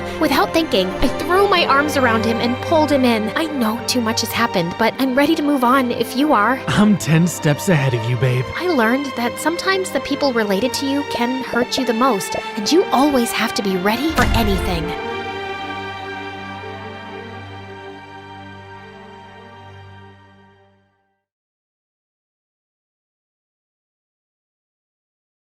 Hi, my name is Brandy, and I'm from North Carolina. Please like and subscribe before I continue my story. The night I was born, there was a huge storm in my town, which led to a complete power blackout. My mom kinda gave birth to me in the dark. The next morning when she saw me, Mom was shocked. I had bright red hair, unlike anyone in our family. But the doctor said it was possible some ancestors had red hair and they'd been passed on to me. Mom adored my hair, but my older brothers, Sam and Alan, were always jerks about it. Once when I was 5, they came to me with a ghost chili pepper and said that eating it gave special powers to redheads. So I instantly popped it in my mouth. Seconds later, Mom was rushing me to the hospital. Growing up with those two, I'd heard every stupid thing. Mom found you in a dumpster when you were a baby. Your real parents are tomato farmers. Someone left you at our doorstep with money and this note. $10,000 for keeping our ugly baby. Thank you. My brothers were a pain in the butt. When I was in 10th grade, my sweet grandma died. After the funeral, I snuck off to her room. Moments later, Sam opened the door and spat at me. Stop crying, loser. She wasn't even your grandma, 'cause you aren't related to us. I leapt forward and attacked him. Just then, Alan came running and pulled me away as I screamed, "I am your sister! Say I am, or I'll knock your teeth out! Say it, jerk!" Brandy, I don't think you are. Look what I found in Grandma's study. I was about to bite Alan too, but when I saw what he gave me, I was shocked. They were my adoption papers. I ran out immediately and burst into the living room. "You're not my real mom?" Everyone looked stunned, including Mom. "Sweetheart, let's talk about this later." "No, I want to talk about it right now." When she saw the papers, she looked mad. Oh, God. Did your stupid brothers just play a prank on you? Brandy, these papers aren't real because I never adopted you. But one thing is true, I'm not your biological mom. What? Mom then told me the most whack story ever. She said the night I was born, a woman had switched me with another baby at the hospital. The power came back on and she was caught on camera. But the hospital staff saw the footage months later. The woman was identified, but I didn't press charges. Why? Because, darling, I was completely in love with you by then. I couldn't give you up. You were my daughter now, even if you weren't the one I gave birth to. My whole world had suddenly turned upside down, and my jerk brothers had been right. Mom told me her name was Olivia, and we discovered that she was the CEO of a huge makeup company, Cinderella's Secret, and she had red hair, like me. To my shock, Mom gave me all her savings to go look for her. You deserve to meet her, love, but I'll be waiting for you when you come back to me. And just like that, I was on a flight to New York, and the minute I got there, I landed into disaster. Just as I'd hailed a cab at the airport, I turned around to pick up my bags, and they were gone. My money, passport, clothes, everything. All I had was my cell phone. So the first place I visited in New York was the police station. After filing my report, I asked an officer if he could drop me at the makeup company's headquarters. My heart was pounding. I was about to meet my real mom. I walked to the receptionist and told her I wanted to see the CEO. She stared at me, then burst out laughing. You think the CEO has time to meet some poor, ugly girl? Where are you even from? Your outfit is hideous. Go away, I'm working. Listen, I think the CEO will want to see me because, well, I'm her daughter. That's impossible, you idiot. I'm her daughter. I couldn't believe I was looking at the girl I'd been swapped with. I tried telling her the whole story, but she just kicked me out. I felt lost about what to do next. I didn't want to call Mom for more money. As I was walking down the street, I saw a salesperson wanted sign outside a makeup store, and suddenly I had a great idea. I applied for the job and got hired immediately. At the end of my first shift, I stuffed a bunch of makeup from my mom's brand in my pockets. Then I went to the police station, and luckily, the same officer who'd helped me before was there.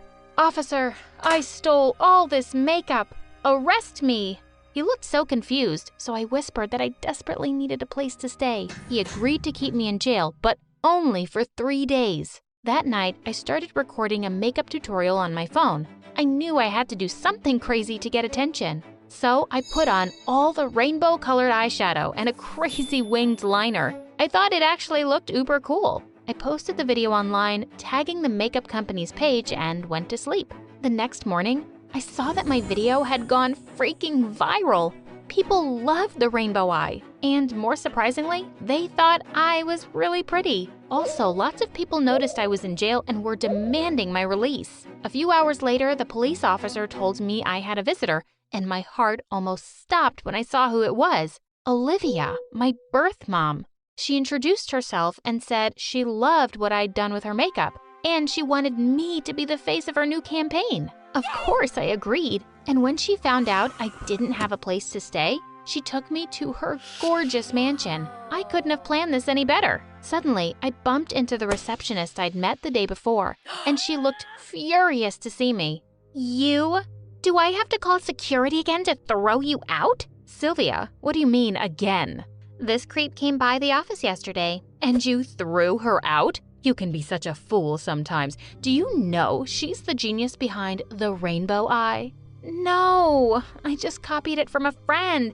Ew, now I want to poke my eyes out. Why is this beggar even here, Mom? She's my guest, so behave yourself. I could feel Sylvia's death glare as I walked off to my room. Wow, Mom's real daughter was a witch. Later that night, I woke up to some strange sound, and when I turned around, I screamed.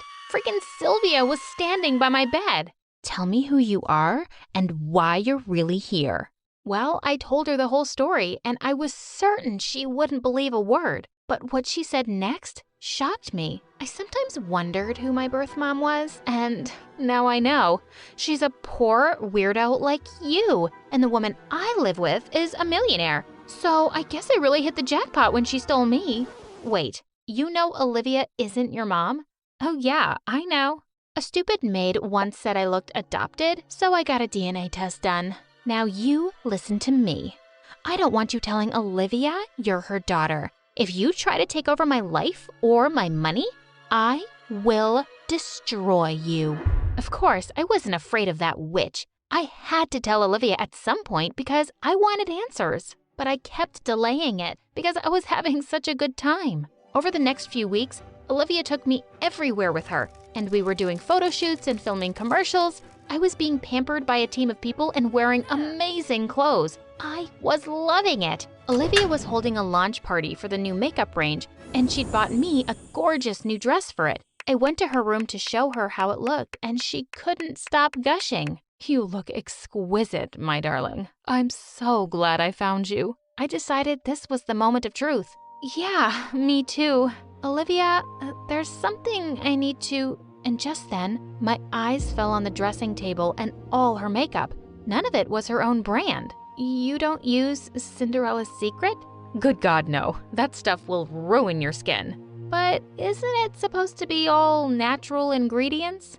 Well, since you're such a sweetie, I'll let you in on a little secret. No, it's all chemicals. It's way too expensive to use the natural stuff. But Olivia, that's dishonest. You're lying to all your customers. Suddenly, she looked livid. I don't remember asking your opinion. I know how to make money and be successful, and that's all that matters.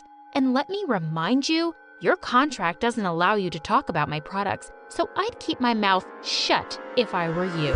I left the room in shock. My birth mom was a monster. The next evening, everyone at the party was coming over and giving me compliments, but I just felt unhappy now. Just then, someone tapped me on the shoulder and I turned around to see a sleazy-looking guy. I've been watching you from across the room, and I can't seem to stop. You're a hottie, and I'm a hottie, so we should get to know each other, babe. Sorry, I think Olivia's calling me. But as I started to walk away, he grabbed me by the waist and kissed me. I pushed him away, but just then Sylvia attacked me. How dare you kiss my boyfriend? You think you can take everything? I'm gonna kill you, witch! As I fought her off, Olivia came to my rescue and pulled her away. She screamed at Sylvia in front of everybody, who burst into angry tears and stormed off. That night, I decided I was leaving this madhouse. I was gonna tell Olivia everything, get my answers, and take the first flight home. I marched to her room, but as I got closer, I heard Sylvia shouting inside. You don't love me anymore, do you? It's because she told you she's your real daughter, isn't it? OMG, Sylvia had told her before I could. Yes, I know she's my daughter, but she didn't tell me. I just knew the moment I first saw her. Wait, what? But why did you steal me at birth and leave her? I just picked the prettiest baby from the nursery, and that was you. She was a really ugly newborn. Listen, my darling, you're my daughter. This girl is just good for business because she's a different face. Once people are bored of her, I'll send her packing. I turned around and fled to my room. I'd heard all I needed to know. I packed my bags and climbed out the window. Before heading for the airport the next day, I stopped at the office of a journalist I'd met once. I dropped off all the makeup I had with an anonymous note. Get Cinderella's Secret products tested in the lab, and you'll find out what a scam it is. Thank me later. When I got home, Mom opened the door and let out a cry of joy. As I hugged her, I realized how much I'd missed her. My mom, the only one. Well, long story short, the journalist did follow up on my lead and published an article that brought down Olivia's company. She was sued for billions and went bankrupt, and even had to serve some jail time. Growing up as a skinny nerd, I thought that I would be in for a life of teasing and loneliness. That's what the movie said anyway. In reality, though, I ended up being pretty popular because I was a nerd. Instead of being an outcast, I was actually welcomed into places because I had straight A's. People would ask me for help on tests and borrow my class notes at the end of every lecture. I guess people are getting smarter. I was 12 when I made my first payday. Hey Tracy, how's $10 sound for tomorrow's algebra homework? Said Todd. Somebody I had never met before. I would have done it for free back then, but hey, he offered, and I wasn't going to say no to some cold hard $10. But just when I was starting to believe that I would just be a nerd my whole life, One moment changed everything. Being the nerd wasn't as easy as everybody made it out to be. Everybody always looked at the result. They saw me for what was on the surface. They saw straight A's and perfect scores from a girl who walked around like it was easy. What they didn't know was that it was only the studying part that was easy. Getting to that part, that was the hardest challenge for me. Whenever there was a test coming up, I would get nervous, really nervous.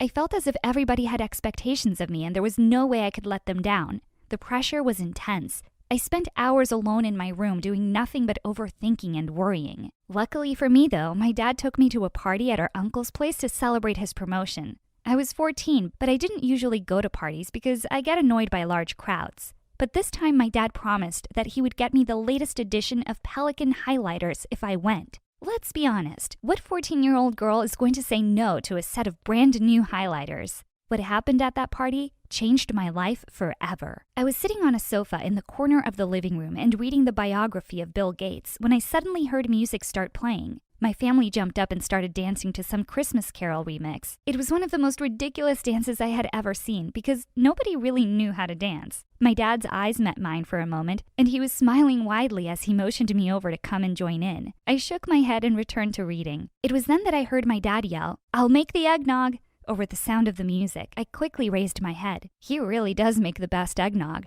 I thought to myself. I put down my book and went over to see how they were moving. To my surprise, there was no pattern. My cousins, my parents, my uncle, they were all just throwing about their arms and legs randomly. My dad noticed I was just standing there and walked over to me. "You don't prepare to dance, you just dance," he said encouragingly. I waited for him to stop staring at me, and he eventually took the hint and went back to dancing. I closed my eyes, took a deep breath, imagined his eggnog, and started moving my arms and legs. I'm not sure how I looked or how good I was. All I remember is the feeling of peace. I started moving my legs to the beat, and my hands were acting as if they had a mind of their own. I don't know how long I was moving like that, but all of a sudden, the music stopped, and I opened my eyes to see everybody staring at me. I realized I was panting, and there was sweat on my forehead. Everybody burst into laughter, and my dad walked over to pat me on the head. "Well, I definitely won't be asking you to do that again," he said laughingly. Little did he know I would be doing that a lot.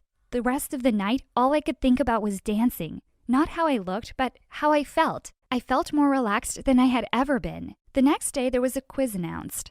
I sighed as the usual wave of people turned to me to try and make eye contact so they could silently book their slots with me. I was too nervous. Well, as usual. I just said hi to my best friend Cindy, then I went straight home. Once in my room, the familiar feeling of nervousness started to come at me. What if you run out of ink during the test? What if you don't get a perfect score? So many what ifs. I cut my own thoughts short with a bright idea. I could only start studying once I was relaxed, and the feeling from last night was still fresh in me. I took out my phone and placed it on my table. I wanted to see what I looked like this time, so I turned on the camera and started recording. Then I turned on my laptop and searched for the same Christmas Carol remix from the party. I closed my eyes and tried my best to do exactly what I did at the party. I was surprised at how easy it was for me to remember the moves. At least I think I was doing the same moves. All I know is that my arms and legs were moving almost naturally, as if they had already practiced this routine before. Before I knew it, the feeling returned. All the stress seemed to fade away with every step. I felt myself smiling. As soon as the song ended, I opened my eyes and ran to check my phone. I pressed play on the video it recorded, and my jaw dropped. I look utterly ridiculous. I wasn't even following the beat like I thought I was. It was a complete mess, but I couldn't help but laugh. There's no way I could show this to anybody. At least you're not fighting pressure, I told myself. I suddenly felt a burst of positive energy. I finished studying for the test in the next hour and started replying to people who had asked for help.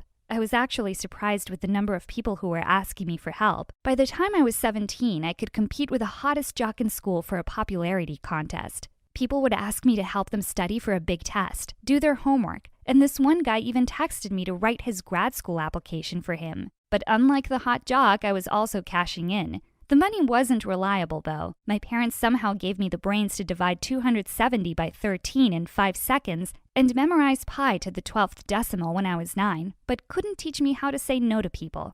It just didn't work for me. People would ask for help, and some part of me, actually almost every part of me, would feel horrible at the thought of asking for money from this poor creature who has come before me to be saved from the evil of academia. The one thing that I actually could rely on, though, was that everybody said to me every time after I was finished helping them, "It must be great being so smart. Thanks, you really have life figured out." These notes were written by the hands of an angel. Okay, maybe that last one was just the guy trying to hit on me. The point is that everybody seems to think that I'm the happiest kid in the world because I'm always at the top of the class. Things weren't any better at home. My mom was always going on about what a great child I am because of my grades, and even brags about me to her neighbors. Sometimes she brags a little too much, and I wonder if she's really complimenting her own genes in me. She even keeps trying to get me to eat mushrooms. She says they're good for my brain, but ew.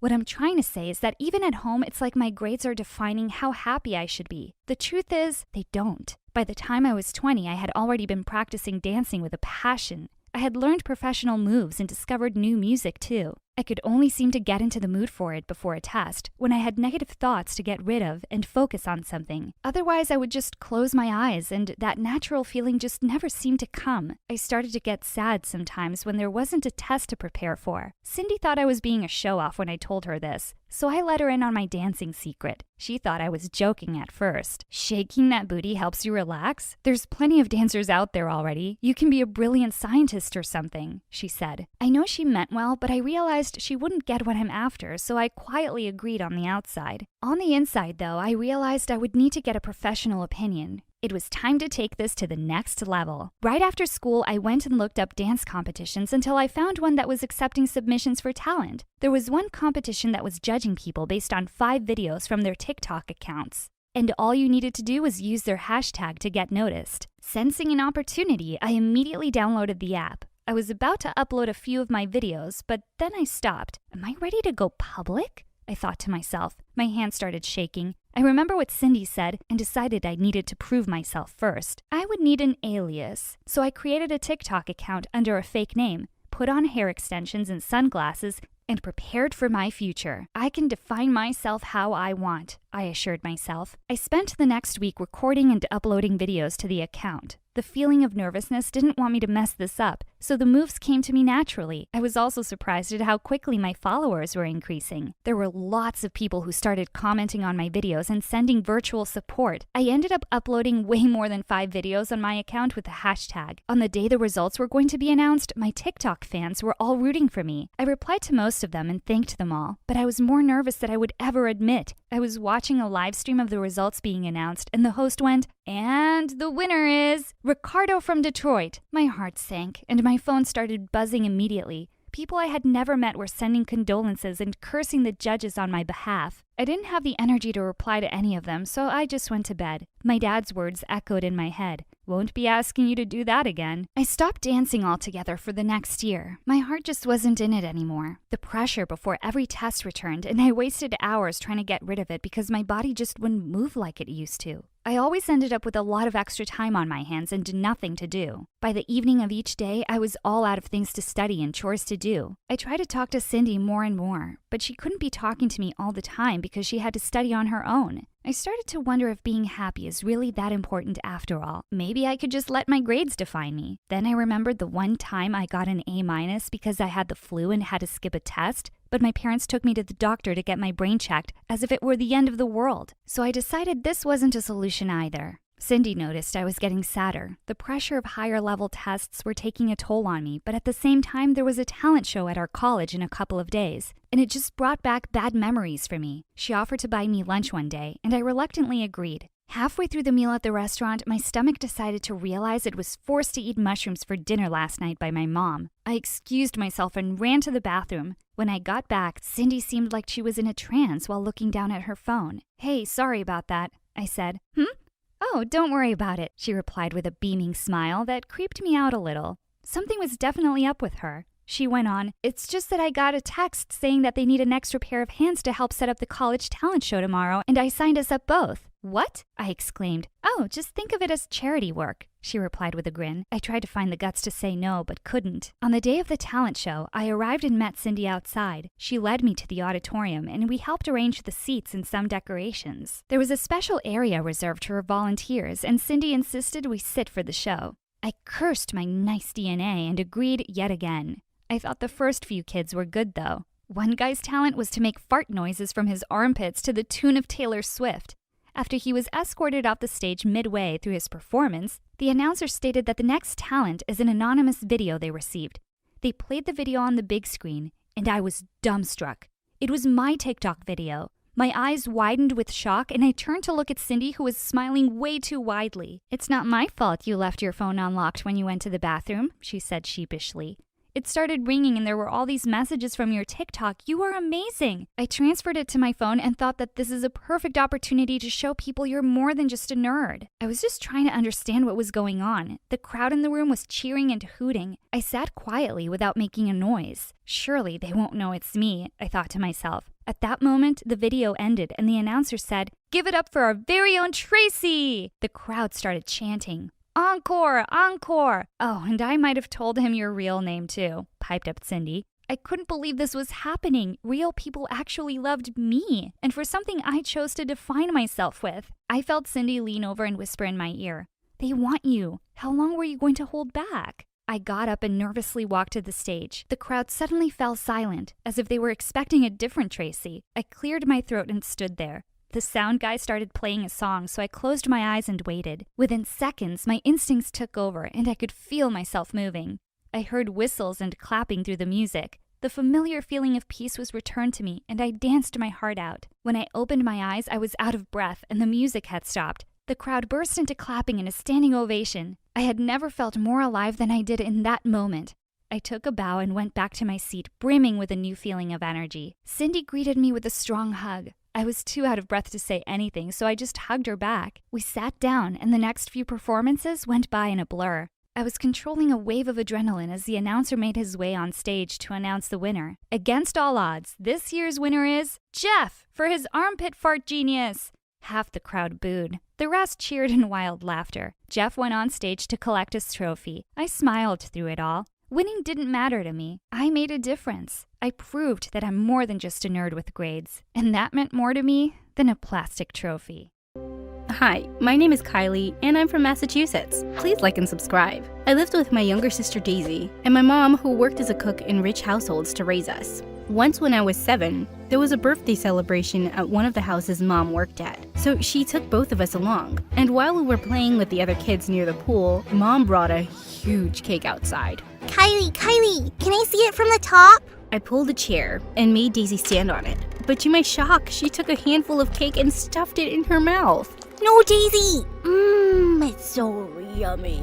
You moron! You ruined my cake! She charged towards Daisy, but before she could do anything, Daisy fell smack onto the cake, and she started snoring. Of course, Mom was fired, and we were thrown out of the party. But this wasn't the first time Daisy had suddenly fallen asleep like that. So we took her to the doctor, and there we found out that she had a condition called narcolepsy, which could be triggered anytime by strong emotions. Mom got really worried about her, and I tried to comfort her. "Don't worry, Mom. Everything's gonna be fine. I'll look after Daisy." "Oh, honey." It was then I decided that I was gonna work really hard to earn lots of money for her treatment. As years went by, I put all my attention to Daisy and my studies, and I bagged a scholarship to one of the most expensive high schools in the city. But the kids here were weird, and the craziest of them all was Fiona. One time, I saw her trashing her ex-boyfriend's car along with her minions. Fiona, I brought this cat poop. It smells yuck.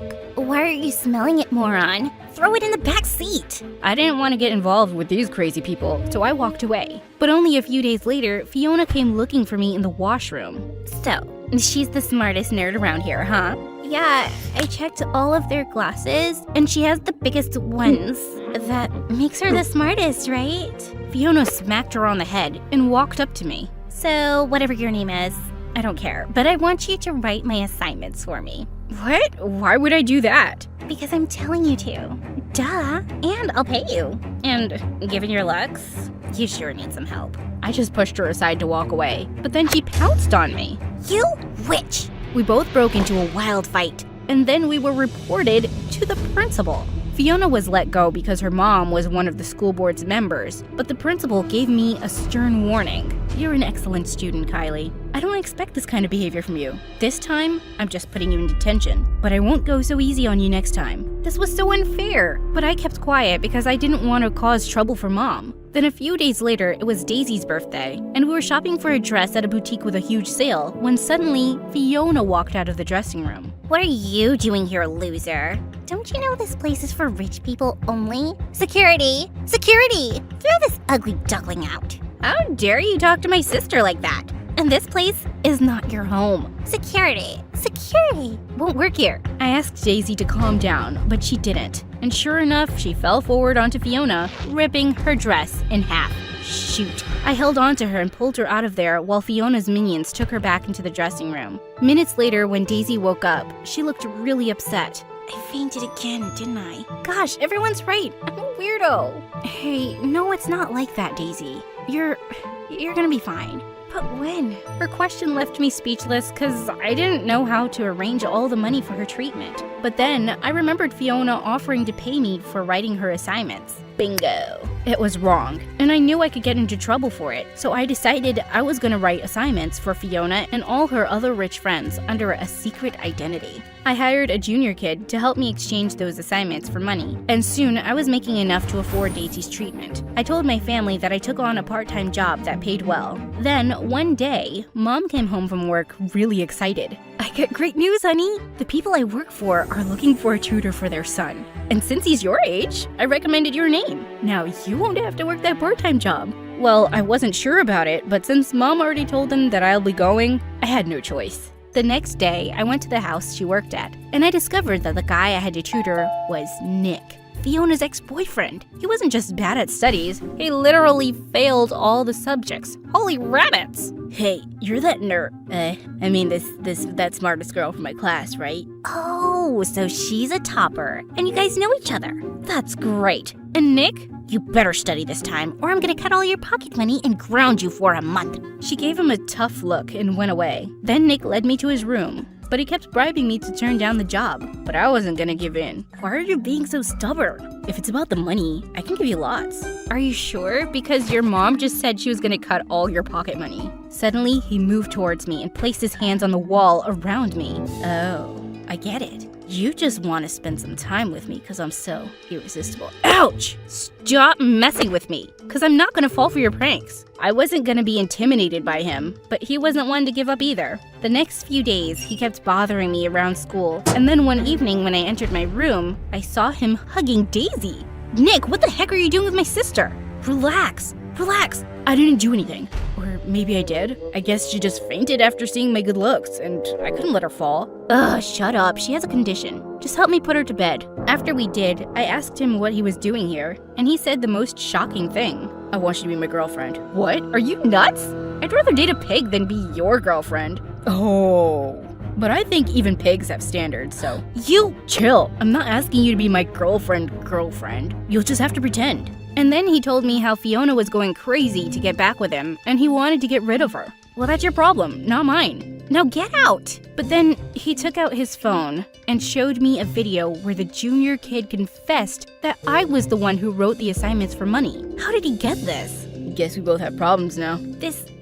How did you? And why me? You could just make a real girlfriend. No, I don't need more drama in my life. I just need someone to help me get rid of Fiona. Oh God. After the warning the principal gave me, I couldn't risk getting caught again. So I said yes. Cool. But we'll have to do something about this look of yours. You see, I have a reputation. What? No, I'm not doing any... But he didn't listen to me and took me shopping. And then took me to a makeup artist to get me a complete makeover. The next day when I entered school, everyone was looking at me like I was some new kid. And guys came swarming in asking for my number. Leave her alone, you morons. She's my girlfriend. Everyone gasped, especially Fiona. I could see that murderous look in her eyes. The next few days, Nick and I pretended to fake date, and Fiona followed us everywhere we went. But one time when I was alone in the chemistry lab, working on my final experiment, Fiona came there along with her minions and swept away all the flasks on the table. You double-faced witch! You refused to do my assignments, and now you're going around flirting with my boyfriend, you gold digger. Throw it at her. One of her minions suddenly grabbed a chemical flask to throw at me. But suddenly, Nick appeared and pulled me away just in time. And the whole thing landed on Fiona. Ew! What the heck? Yuck, you smell like rotten fish. She threw up right there on Fiona's shoes, and Fiona ran out yelling. Hey, are you okay?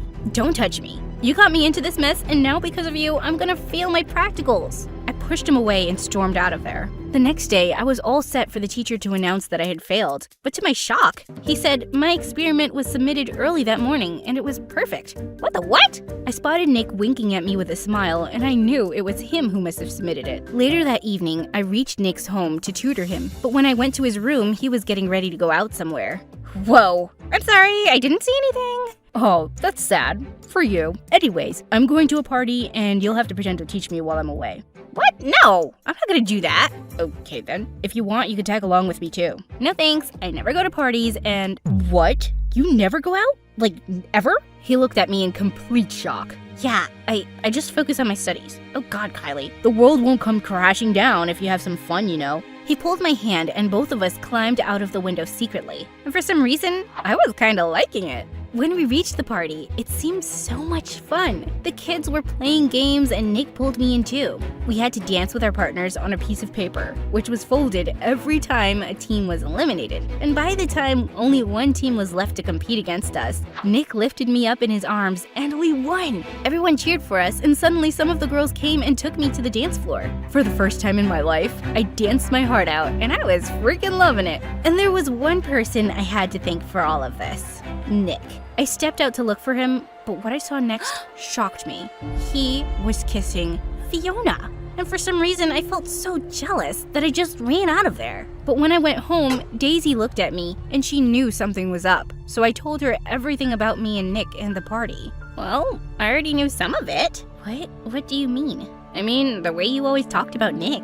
I had a feeling you liked him. But if he likes stupid Fiona, he must be really worthless too. She immediately texted Nick from my phone that I wasn't going to pretend to be his girlfriend anymore and hugged me tight. I was pretty bummed out, but what happened next crushed my heart. The next day when I reached school, the principal called me and my mom was already there. She told us that she was going to expel me for writing assignments for the other kids and helping them cheat.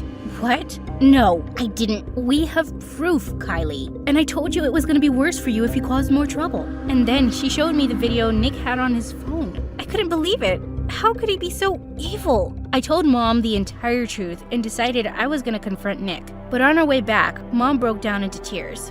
I don't want you to get into any more trouble, honey. It's not worth it. Those people are rich and they can do anything. So please, let's just leave from here.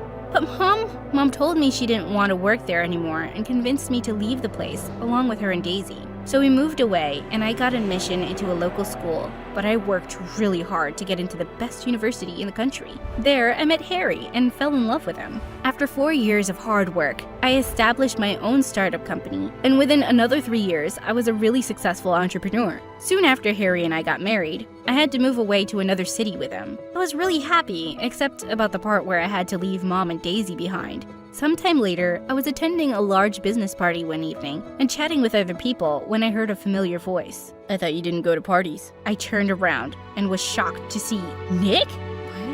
What are you doing here? I was invited to the party too. I live here now and I don't want to know Nick. Just stay away from me. I walked away, but he just followed me. Kylie, listen to me please. Let go of me, Nick. I don't even want to see your face after what you did. What? What did I do? You got me expelled from school. What? You think I showed that video to the principal? It was Fiona. She was the one who took that video from my phone and asked her mom to get you thrown out of the school. What? I thought… When I found the truth, I tried to call you and reach you, but you never picked up. Yeah, because I was mad at you. You lied to me. I saw you kissing Fiona at the party. What? No, I didn't kiss her. She was the one who jumped onto me. What? Was he telling the truth? I don't know if I can trust you, Nick. But in any case, it doesn't matter anymore. High school was a really long time ago. I've moved on. But we can't even be friends? And with that, he held out a business card and reluctantly I took it and left. I had no plans to be friends with him again though, and I was more than happy with Harry. Or so I thought. Over the next few months, I was really busy with work and was getting less and less time to spend with Harry. And one day, I discovered that Harry was cheating on me. And when I confronted him at home that night, he went bonkers on me. He blamed his cheating on me, saying I was too ambitious and busy for him. I was heartbroken and furious, and I kicked him out that night. I was feeling really lost the next few days, and things got even worse when I discovered that I was pregnant. I just broke down into tears, feeling terribly lonely. I wanted to call Mom or Daisy, when suddenly my eyes fell on the business card Nick had given me that night. I just picked it up and dialed the number, half hoping he'd not pick up. But he did. Hello, Nick. Kylie, is everything okay? I don't even know why I'm calling you, but my family is far away, and I broke down into sobs, and he just asked me where I was and came running to me. And when I opened the door, he just hugged me tight. I'm here. It's all right. You're gonna be fine.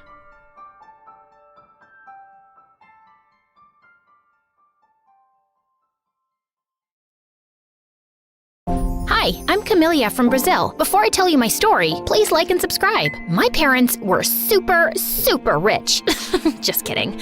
We were living in the poorest neighborhood in town. Mom stayed at home and Dad mowed lawns, and we had little to no money. Maybe I should have subscribed to this channel and tried to win $10,000. Hey, you should try that. Subscribe to MSA today, and you could be the lucky winner of $10,000 in just 7 days. Fingers crossed. But anyways, being poor didn't stop my parents from spoiling my younger brother Pedro rotten. You see, Pedro was a genius. By the time he was 8 months old, he could say his alphabet and count to 100. By the time he was 2, he was doing mathematical equations and solving puzzles. Our baby is a genius. He's going to make us so proud. And what am I? Chopped liver? On my 5th birthday, instead of the princess house with the car and pool I wanted, Mom stitched me a doll from old clothes. We just don't have the money, sweetie. But Pedro received a brand new remote control car. Sweetie, we had to get Pedro something as well. That wasn't even the worst of it. Pedro was allowed to go to school, and I wasn't. My parents said it was because Pedro had a special gift, so they used all the money they had to send him to a private school for gifted children, and they couldn't even afford books for me to go to a public school. Life was so unfair. I felt so invisible. The only time my parents saw me was when they wanted me to do some chore around the house. Over time, I just got used to it. And since I couldn't read books to myself, or I didn't have a phone to watch videos, I started to sew to pass my time. Camellia, what did you do to my curtains? I fell in love with creating new things from old stuff, and I wanted to become a fashion designer. Because of how differently my parents treated Pedro and me, we never grew up close, and he always saw me as his slave, even though I was older than he was. Clip my toenails, clean my shoes. When I was 11, I begged my parents to send me to a sewing school. Mom, Dad, I deserve to be able to follow my dreams too. They don't have the money to send you to some stupid sewing school when they're going to send me to the most prestigious college in the country. I'm sorry, Camilla, but we have to support the child who has greater potential and will make the family proud. With that, Mom and Dad just walked away as Pedro stood there with a stupid smirk on his face. Oh, I wanted to smack him hard. It was then that I decided I'd do whatever it took to get myself into a sewing school. I tried to get a job, but nobody wanted to hire an 11-year-old, not even as a clown for a birthday party. When I was 13, things looked as though they were turning around, and I finally landed a babysitting job. But when my parents found out that I'd been neglecting household chores because of it, they were furious. I was grounded for 2 months, and Dad tore up all my designs that I had stuck on my bedroom walls over the years. I was devastated, but a tiny part of me refused to give up. I had to be smart. This time, when I drew, I hid my drawings under the floorboards of my bed, and when Mom sent me to the supermarket, I'd pass by the wishing fountain and take all the coins. Don't give me that judgmental look. But after 3 years of saving those coins, it still wasn't enough. Luckily for me, my life took an amazing turn when I turned 16, and that set things in motion for me. One day, while drawing in my room, I was so focused that I didn't see this girl peeking in at me through the window. Wow, that looks amazing! Ah! I toppled out of my chair and fell to the ground. The girl then did a backflip through my bedroom window and came in. Did the circus come to town?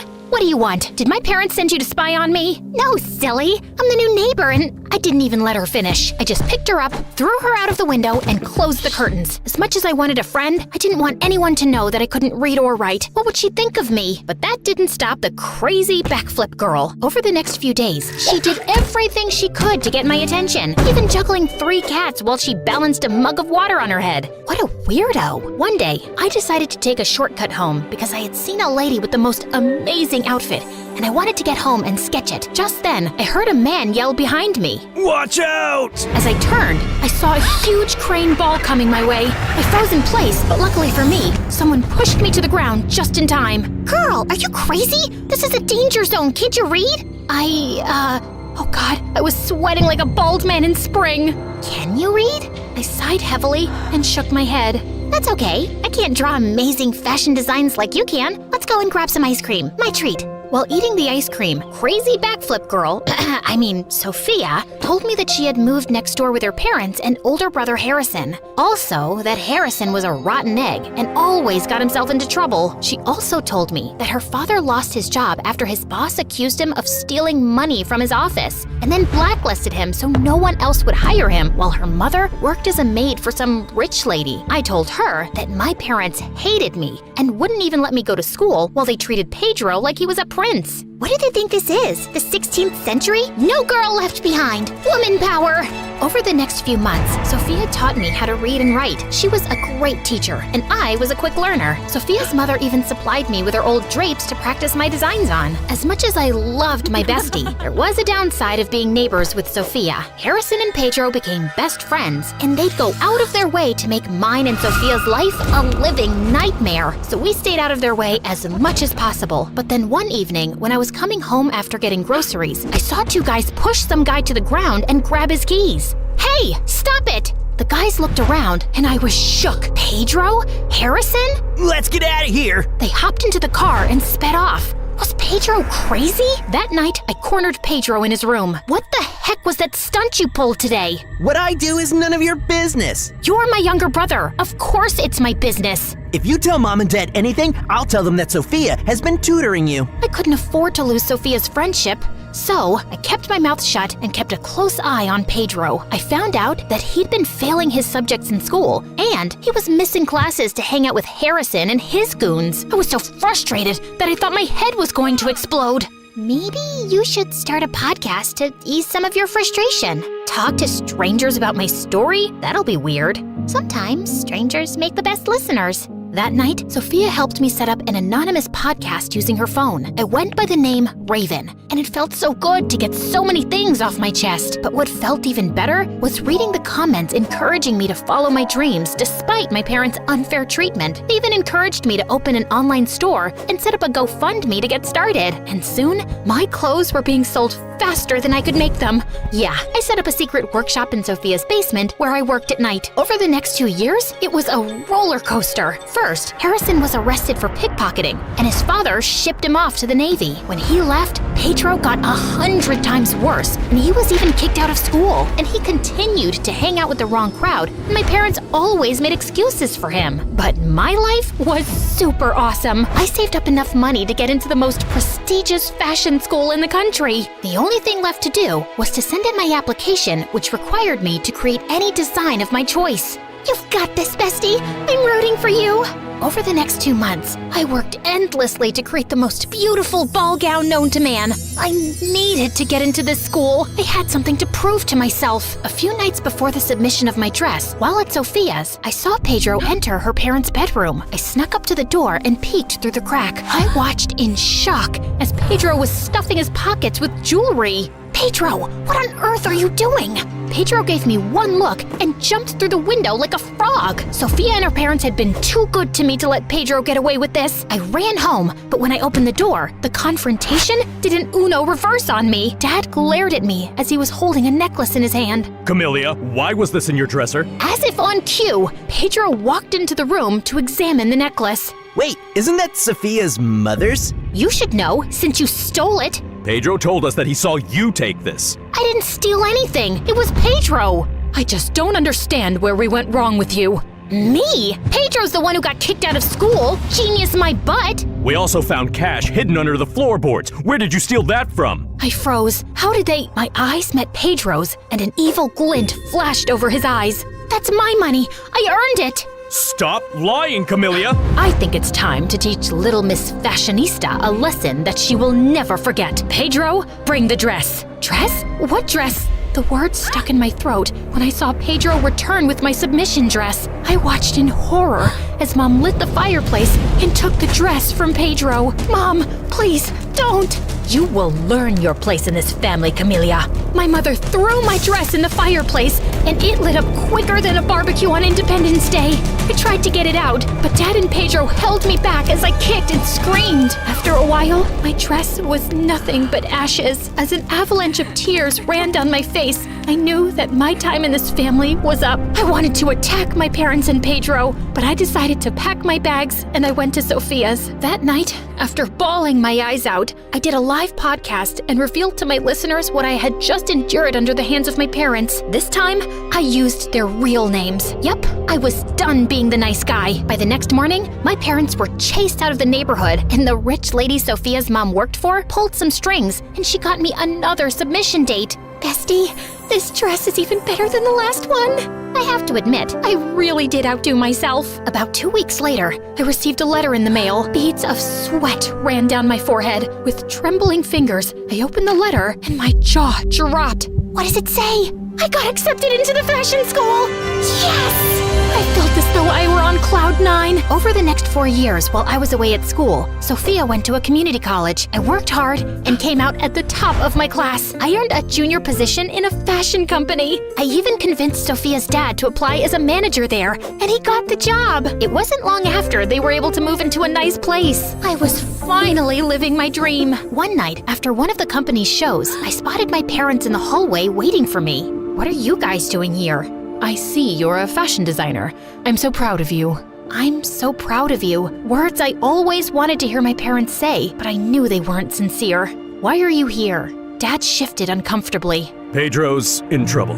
He and some of his friends got caught breaking into a bank and we need money to bail him out. And after everything you and Mom did to me, you think that I would help you? Sweetheart, we're family, and that's what families do. They help each other out. But where was my family growing up? Where were you when I needed you? Are you going to help or not? Not. Had you done your job as parents and parented Pedro instead of letting him wrap you around his finger, he wouldn't be in a jail cell now. As I looked across the room, I saw Sophia and her parents waiting for me. Now, if you'll excuse me, Hi, I'm Cece, and this is my story. Before I begin, don't forget to like and subscribe. And hey, new MSA merch alert! Our latest bottles and notebooks are out now. Grab them via the link in the description and upgrade your gear. I was born in Paris, the city of love. Love was everywhere. In the heart-shaped cakes in the bakeries, in the balloons all the street merchants sold under the Eiffel Tower, and in the random rounds of applause whenever someone proposed publicly, which happened like 100 times a day. Yeah, love was everywhere, except our house. My earliest memories are of my parents fighting over the tiniest things, and of Lola, my sister who was 7 years older, distracting me. I got you new furniture for your dollhouse. Let's rearrange it in my room. Why are Mom and Dad yelling? Are they gonna be okay? Of course they'll be okay. Parents fight. This is normal. Don't worry. It didn't feel normal. It felt like my whole world was going to crumble down, and the only stable thing around me was Lola. When our parents eventually divorced, Mom moved to Italy to become an opera singer, and Dad soon realized his mistake and spiraled. He locked himself up in their room, and we rarely saw him. From that moment onwards, Lola became my unofficial parent. You cannot eat ice cream before dinner! You're not my real mom! Why did you fail math? I spent my whole week tutoring you! You're not my real mom! It's fair to say, I drove Lola crazy. She was forced to become my mother at a very young age, and I could be a brat. Also, I kinda ruined her plans for the future and her relationship with her very serious boyfriend, Jordan. Jordan and Lola had planned to go away to college together. Seeing that Lola had to work and take care of me since our dad was useless, Jordan left her and went off to college on his own. I'm sorry, Lola. There isn't a place for both me and Cece in your life. This is it for us. I felt guilty that Lola had lost both her boyfriend and her dreams, so I no longer wanted to give her a hard time. I started paying attention in class, helping her around the house, and even preparing her favorite meals and desserts. Ugh, there is no love like sisterly love, Cece. Never forget that. We only have each other in this life.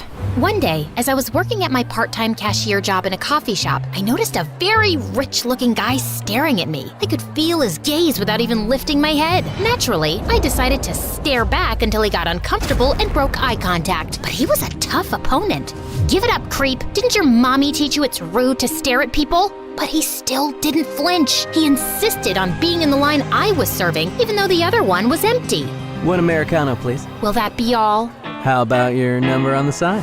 I just stood there with a poker face until he finally gave up and said, Yes, that will be all. "One Americano coming up. Name?" Ben. "That'll be €4, Ben." He gave me 100 and told me to keep the change with a wink. Nice try, jerk. If you think you can buy my number, you're sadly mistaken. Take your stupid money. I'm just a generous tipper, girl. But I will get your number eventually. And by the way, your eyes are gorgeous. And then he left. I wish I had shoved that change in his stupid face. Oh well. I could just use it to buy Lola something nice. This rich jerk kept coming back every day, and I'd always notice he had bodyguards waiting outside the shop for him. One day he came in when the place was empty. I won't leave until you give me your number. Then I hope you brought a change of clothes and a toothbrush. You know, Cece, not to be a self-centered jerk, but I'm a great catch. If you're so great, why are you so desperate to get my number? Determined is a better term. I enjoy a hard challenge, and I just can't get you out of my head. Then get a new head. I would, but I have great hair. You're not getting my number, weirdo. We'll see. For the next few weeks, he showed up with extravagant gifts, like a full mariachi band or roses that filled up the stores and customers couldn't get in. My boss finally snapped and told me to handle the situation or I was out. Of course, I couldn't get fired. I had to help Lola with the household expenses. So I caved and gave him my number. I'd just block him later. When I told my coworkers what happened, they all burst out laughing and started showing me his pictures on the internet. Turns out he wasn't just a rich kid, but a famous actor as well. Apparently, he had bought the staff's silence because he didn't want me to go out with him simply for being famous. To my surprise, he wasn't that big of a jerk either. He was crazy romantic, like crazy romantic. One day, I mentioned that I was craving pizza, so he insisted on going to Napoli for lunch. I thought he managed to get last-minute tickets on a plane to Italy, but turns out we were going with his private jet. You know, Cece, when I first met you and realized that you didn't know who I was, I felt truly alive. I had a rare opportunity to introduce myself however I liked to someone who didn't already have some opinions about me. Well, for future reference, you didn't do a great job at it. He came off as a creep. Yeah, you made that very clear. Don't worry. He was sweet, charming, and attentive, and I found myself falling for him. I was hesitant to bring Ben home to see our poor house and meet my useless dad. Only when I made sure he actually loved me and accepted me no matter what, I invited him to dinner. But Lola wasn't too enthusiastic about him. You're spending too much time with him, Cece. Boys are trouble and a distraction. You should be focusing on your studies to get into a good college instead of dating flamboyant stars. I'm not a kid anymore. Don't worry about me. Also, I can do both. Then, Ben and I went public, and he started taking me to all his premieres and movie sets. Sometimes, I would miss school and travel with him wherever he went. Lola was furious about this. I did not break my back to keep you in school and give up on my dreams so you can live in some stupid fairy tale with a boyfriend. Fairy tales aren't real. I'm grateful for the things that you've done, but you can't keep holding that over my head. You also chose to do this, and I try to pitch in. You're welcome to stop caring for me now and go back to school. You're an ungrateful brat, Cece. You just met this boy. You're not his first love, nor the last. Don't get too used to this lifestyle, cause it won't be long before he drops you. Then we'll see what you'll do, kiddo. You almost sound like you resent me for getting a taste of the good life. Just let me be, Lola. But she didn't let me be. One day, I came home after a trip to Hollywood and found Lola waiting for me in the dark. Have a seat. OMG, you freak! You scared me! I think you should see this. What's this? Your Prince Charming isn't so innocent. I hired a private detective to follow him around. See for yourself. I couldn't believe Lola would go that far. Where did she even get the money to do this? In the folder she gave me, I found pictures of Ben in Saint-Tropez playing volleyball with many models and screenshots of him replying to other girls' stories on Instagram. That didn't really bother me till I saw a photo of him having dinner with one of his exes, and they were holding hands. I felt utterly disgusted and couldn't believe Lola was right. Ben had already left on another trip for 2 weeks, so I just blocked his number and blocked him on all the socials too. And I promised Lola that I'd never speak to him again. But I did find myself missing him. So, instead of caving and unblocking him, I decided to watch one of his movies. So, one evening, there I was, engrossed in his latest spy film and a family-sized pizza topped with pepperoni and my salty tears, when I caught a glimpse of something outside my window. It was Ben, swinging from a rope off the roof like a low-budget action hero. I quickly opened the window before he fell down and smashed his most valuable asset, his money-making face. What are you doing? Well, it was impossible to reach you by any normal means, and Lola wouldn't let me in, so I thought I could swing outside your window until you tell me what's wrong. Do you think I'm stupid? Do you think I wouldn't know about your affairs? What the? You heard me. I know all about Saint-Tropez and your DMs with other girls, and the dinner with your ex. I showed him the pictures, and to my surprise, he burst out laughing and tussled my hair. You dummy, you. Well, first, these so-called models are my cousins. Gross. I can't help it if we're all a good-looking bunch. Secondly, these DMs are made by a very famous fake account. Everyone on Earth knows this person is acting like me. How did you even miss this? Okay, fine, but what about the dinner? How are you going to justify that? Well, now that's embarrassing. I got an anonymous call telling me that this big-time director wanted to meet me to discuss his upcoming superhero franchise, for which he wanted to cast me. I smelled something fishy because the call didn't come through my manager, but I was too afraid to miss the opportunity, so I went. There I found my ex, who had received the exact same call.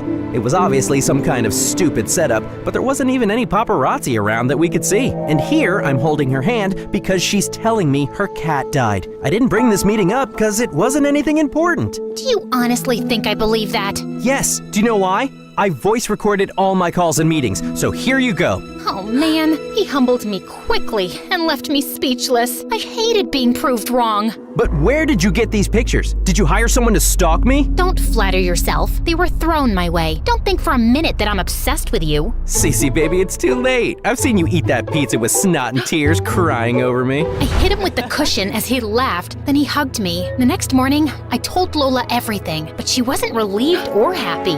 And you believe him? You're so naive, Cece. Well, I know him more than you or your private detective. He's an honest guy who loves and spoils me. Can't you just be happy for me? You're my sister. Is that too much to expect? Lola looked at me and then sighed. You're right. I suppose I can give him a chance. I was only trying to protect you. He seems too good to be true. I know, but maybe I lucked out and he doesn't have any skeletons in his closet? Yeah, maybe. But just as I thought everything was on track, it all exploded in my face. One morning, as I was watching the news, I saw a picture of Ben's father shaking hands with some thug. In the latest Hollywood drama, the famous businessman, also known as Ben's father, is allegedly smuggling illegal goods and accepting bribes. Does this mark the fall of his empire and possibly Ben's reputation and career too? As I watched in horror, I suddenly noticed Lola standing behind the couch, a huge, evil smirk on her face, and the realization washed over me. Lola was somehow behind this. Lola! My scream shook the house, and I turned around to pounce on her. Even Dad, who hadn't come out of his room in ages, came out running as we rolled around on the floor. How dare you humiliate Ben and his family like that? What did you do? Just use some AI-generated images. Ow! Calm down, will you? I'm doing what's best for you. This is what's best for me? Ruining my relationship and someone's life? How could you do that? Ben was nothing but nice to you. I've been nothing but nice to you. What is your problem? And then Lola's face twisted with rage. My problem is you thinking you deserve to go off and live your fairy tale life with your stupid, perfect boyfriend when I gave up everything for you. So what? I should just live here and take care of our useless dad after giving up on my boyfriend and my dreams? And it was all for you. Finally, the truth comes out. You jealous, horrible dinosaur. I slapped her hard. You selfish, ungrateful pig. Our epic slap showdown kept going until our palms were sore and Dad finally intervened. I stormed off and shut myself up in my room. How could I tell Ben my sister ruined his family's reputation? I tried calling him to see how he was taking it, but I couldn't reach him or anyone from his family or managers. He just disappeared from the face of the earth. I joined my dad in despair and didn't leave my room when Lola was in the house. And I certainly didn't leave the house. One night, as I was watching one of Ben's films, I heard loud knocks on the door and police sirens outside. Dad and I got out of our rooms quickly, only to find the police taking Lola away. You're being detained on suspicion of defamation through made-up evidence. You have the right to remain silent. Lola, I swear, I had nothing to do with this. I know, Cece, I did. Lola turned herself in? But why? I rushed to prison after her and waited until I managed to see her. Why did you do that? I couldn't bear seeing you so miserable. I already lost Mom and Dad, and I can't stand the thought of losing you too. I was afraid you'd go off with your prince one day, and I'd be alone and miserable, and I got really jealous and selfish. Ben made you happy, and you deserve that. Now that it's public his father was framed, I'm sure he'll turn up again. I was speechless. I believed Lola regretted what she'd done, but she had to pay the price for it now. And Ben would get to hear that it was Cece behind everything, and would make sure he stayed away from me forever. But one day, as I was leaving the police station after visiting Lola, I bumped into Ben. I thought I'd never see you again. My family and I were advised to stay low and not to talk to anyone till the matter was cleared up. Now I'm here to pay Lola's bail, and we're dropping all charges against her. What? Why would you do that? Because she turned herself in, so she obviously regrets it. And because I love you, and she's your sister. And because I'm confident that I can win her over too. I wore you down, didn't I? You sure did, and I love you too.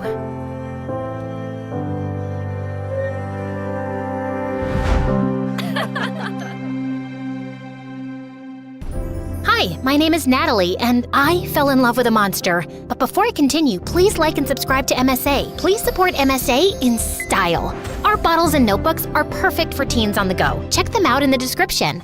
I never really meant to fall in love at all. In fact, I was absolutely against it. I'd just gotten out of a bad relationship with my ex, who dated 5 girls behind my back, and when I confronted him about it, he had the nerve to blame me. I just needed some attention, and you were never there. I live 2 houses down from you. If you were lonely, you should have just come over or called. That's too much work, and you know I hate talking on the phone, and hanging out at your house is so boring.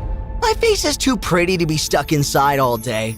I was thinking maybe I can be your boyfriend on Fridays and I can date other people on Saturdays. I dumped that idiot and tried dating other guys, but that didn't work out. It felt like I was kissing a bunch of frogs. They were either too stupid, too vain, or just plain jerks. On my 16th birthday, I decided to stay away from boys and focus on school instead. I had dreams of following in my parents' footsteps and becoming a famous architect. But then I met Sam, and he ruined my life. Sam was a star football player with a cocky attitude, and he walked around school like he owned the place. All the girls were in love with him, and boys acted like he was some kind of superhero. Sam sat next to me in science class, and every day he'd wink at me with this dumb grin on his face, but I ignored him. He wasn't my type. Anyway, one time during a science test, I caught Sam copying my answers. Hey, jerkface, stop cheating. Get over yourself. I'm smarter than you. I dropped my pencil on the floor and I was picking it up. 3 of your answers are wrong anyway. Yeah, right. You think I was born yesterday? Suddenly, the teacher popped up out of nowhere and started screaming like a maniac. She snatched our tests, gave us a big fat F, and sent us both straight to detention. I tried to tell her I was innocent, but she refused to listen. After detention, Sam caught up to me, and I was mad as a wet cat. I'm really sorry. Leave me alone. You've done enough damage. I didn't mean to get us in trouble. I really did drop my pencil. I'll make it up to you, I swear. I stormed off, but the next day, Sam convinced the teacher to let us work on a special project after school so we could get extra credit. Sina, it's all good. I told you I'd make this right. It's the least you could do. You're the one who got us into this mess. I'll take that as a thank you. Besides, you're the lucky one. You get to spend time with me and my biceps. He started flexing his muscles like he was in a bodybuilding competition. Then he pulled out his phone and took a selfie. Could you be any more self-absorbed? Come on, I'm just joking. I'm actually really cool if you get to know me. He gave me his number, winked at me, and then walked away. So annoying. Sam and I met after school to work on our project, and to my surprise, he was actually really smart. And I tried to fight it, but I started to develop a huge crush. Sam had the most beautiful brown eyes, and every time he looked at me, my heart fluttered. One time, his finger brushed against mine, and I swear there was a spark. Before I knew it, we were holding hands, and we went from talking about atoms and electrons to kissing. And man, that kiss was amazing. After that, we were inseparable. We couldn't get enough of each other. We finished each other's sentences. Soon, we were madly in love. An epic love like you read about in fairy tales. Life was perfect, but then everything changed. Suddenly, Sam stopped meeting me after class. He stopped answering my texts and funny memes. I figured he was busy, so I gave him some space. Then I heard he quit the football team. I got really worried, so I asked him about it. I'm fine. It's nothing. No, No, it's not. You've been playing football your whole life. You've been obsessed with playing in college and going pro. You can't just quit. You're not the boss of me. I do what I want. He marched off without another word. After that, things got even worse. He started hanging out with a bad crowd and he totally changed. He didn't smile anymore or crack jokes like before. He was as cold as an iceberg. Every time I tried to talk to him, he was snappy and rude. Then one day, he stopped showing up in school. I went by his house, but it was empty with a for sale sign outside. I asked the neighbors what happened and they told me that Sam and his parents left in the middle of the night. I tried everything to reach Sam. I was so confused and worried. Then one day, he DM'd me from his Insta. He told me he wanted to break up, suggested that I move on with my life, and then blocked me. I was completely devastated. I couldn't imagine life without Sam, and I couldn't understand why he'd do this to me. I collapsed onto my bed and hid under the covers for days. My best friend Shelly came to my rescue. She brought me ice cream, chocolate cake, and we watched dozens of MSA videos. Slowly, I started to feel better, but every time I saw something that reminded me of Sam, I burst into tears. It's been 6 months. It's time for you to move on. But there's no me without Sam. We're two peas in a pod, two halves of one heart. I can't live with half a heart, Shelly. I'm only human. Shelly grabbed all my pictures and gifts from Sam and tossed them into a shoebox. What are you doing? I'm giving you your freedom back. Sam's long gone. It's time for you to move on. Shelly was right. They were just things, and they only made me sad. Shelly put all Sam's stuff in the fireplace. We burned them and roasted marshmallows. And slowly, things started getting better. I even graduated from high school at the top of my class. Shelly and I applied to our dream college, and we both got in. During our first week there, Shelly and I went to this cool college party, and this boy named Roger asked me to dance. I'm not much of a dancer. I'm not either. Don't worry about it. Just follow my lead. Roger pulled me to the dance floor, and we danced the night away. Though we both looked like a pair of crazy chickens stomping our feet and shaking our butts. I couldn't remember the last time I'd had so much fun. Roger wasn't the hottest boy around, but he certainly had confidence and charm. One day you're gonna marry me. I hardly know you. Plus, I'm happily single. Not for long. I'm going to chase you, treat you like a princess, and soon you'll be in love with me. After that, Roger went on a mission to capture my heart. He brought me a bouquet of daisies. I saw them and thought of you. But I was allergic and I broke out in hives. A week later, he tried to cook for me at his place. I think something's burning. It's not burning. Everything's fine. Then the kitchen caught fire. Every day, Roger tried something new to win my heart, and it started to get out of hand. He hung a banner from the roof of my dorm to wish me a happy birthday and almost fell off a ladder. He jumped on a stage at a nightclub to sing me a song and twisted his ankle. As I drove him to the emergency room, he asked me to be his girlfriend. Honestly, even though I didn't feel crazy sparks with him, it felt nice to be loved this way. He was a good guy, so I said yes. A couple years later, I got an internship to work at my family's business, and it was the best. I helped my parents design a state-of-the-art office building and land a huge new client. One morning before work, I stopped at a coffee shop for breakfast. I'd just taken a huge bite of my scone when I looked up and saw Sam walk through the front door. My heart nearly stopped. I felt a surge of emotion I hadn't felt in a while. And then he spotted me. Natalie? I gulped down my scone in a hurry, and suddenly I was choking. I jumped out of my seat and started flapping my arms around like a wild bird, banging into customers and knocking coffee all over the place. Then suddenly, Sam rushed toward me and performed the Heimlich maneuver, and I spat out my scone. As I gasped for air and backed away from him, I slipped on some spilled coffee, hit my head, and everything went black. I woke up in a hospital bed and saw Roger and Shelly staring down at me. I'm so happy you're okay, Gumdrop. I don't know what I would have done without you. Thank goodness your friend Sam was there. The doctor said that he saved your life. You met Sam? He was here at the hospital. He left 10 minutes ago. Don't worry, Pumpkin. I invited him out to dinner tomorrow night. It's the least we could do. He saved your life. Roger hugged me tight. I smiled and pretended to be cool, but my stomach started turning backflips. A couple of hours before dinner, I started freaking out. Shelly came over to calm me down. I can't do this. What's the big deal? You're over Sam, right? I don't know. I'm not sure. What do you mean you're not sure? You've been with Roger for 2 years. I know, but when I saw Sam, all my feelings for him just... Don't even say it. That jerk broke your heart, remember? He didn't deserve you then, and he doesn't deserve you now. Shelley was right. Sam was a heartless snake, so he might have saved my life. But even monsters are nice at least one day out of the year, right? I didn't need to be nervous about this dinner. I was dating Roger, and he was 20 times better than Sam. So I put on my fanciest dress and spent an hour on my makeup.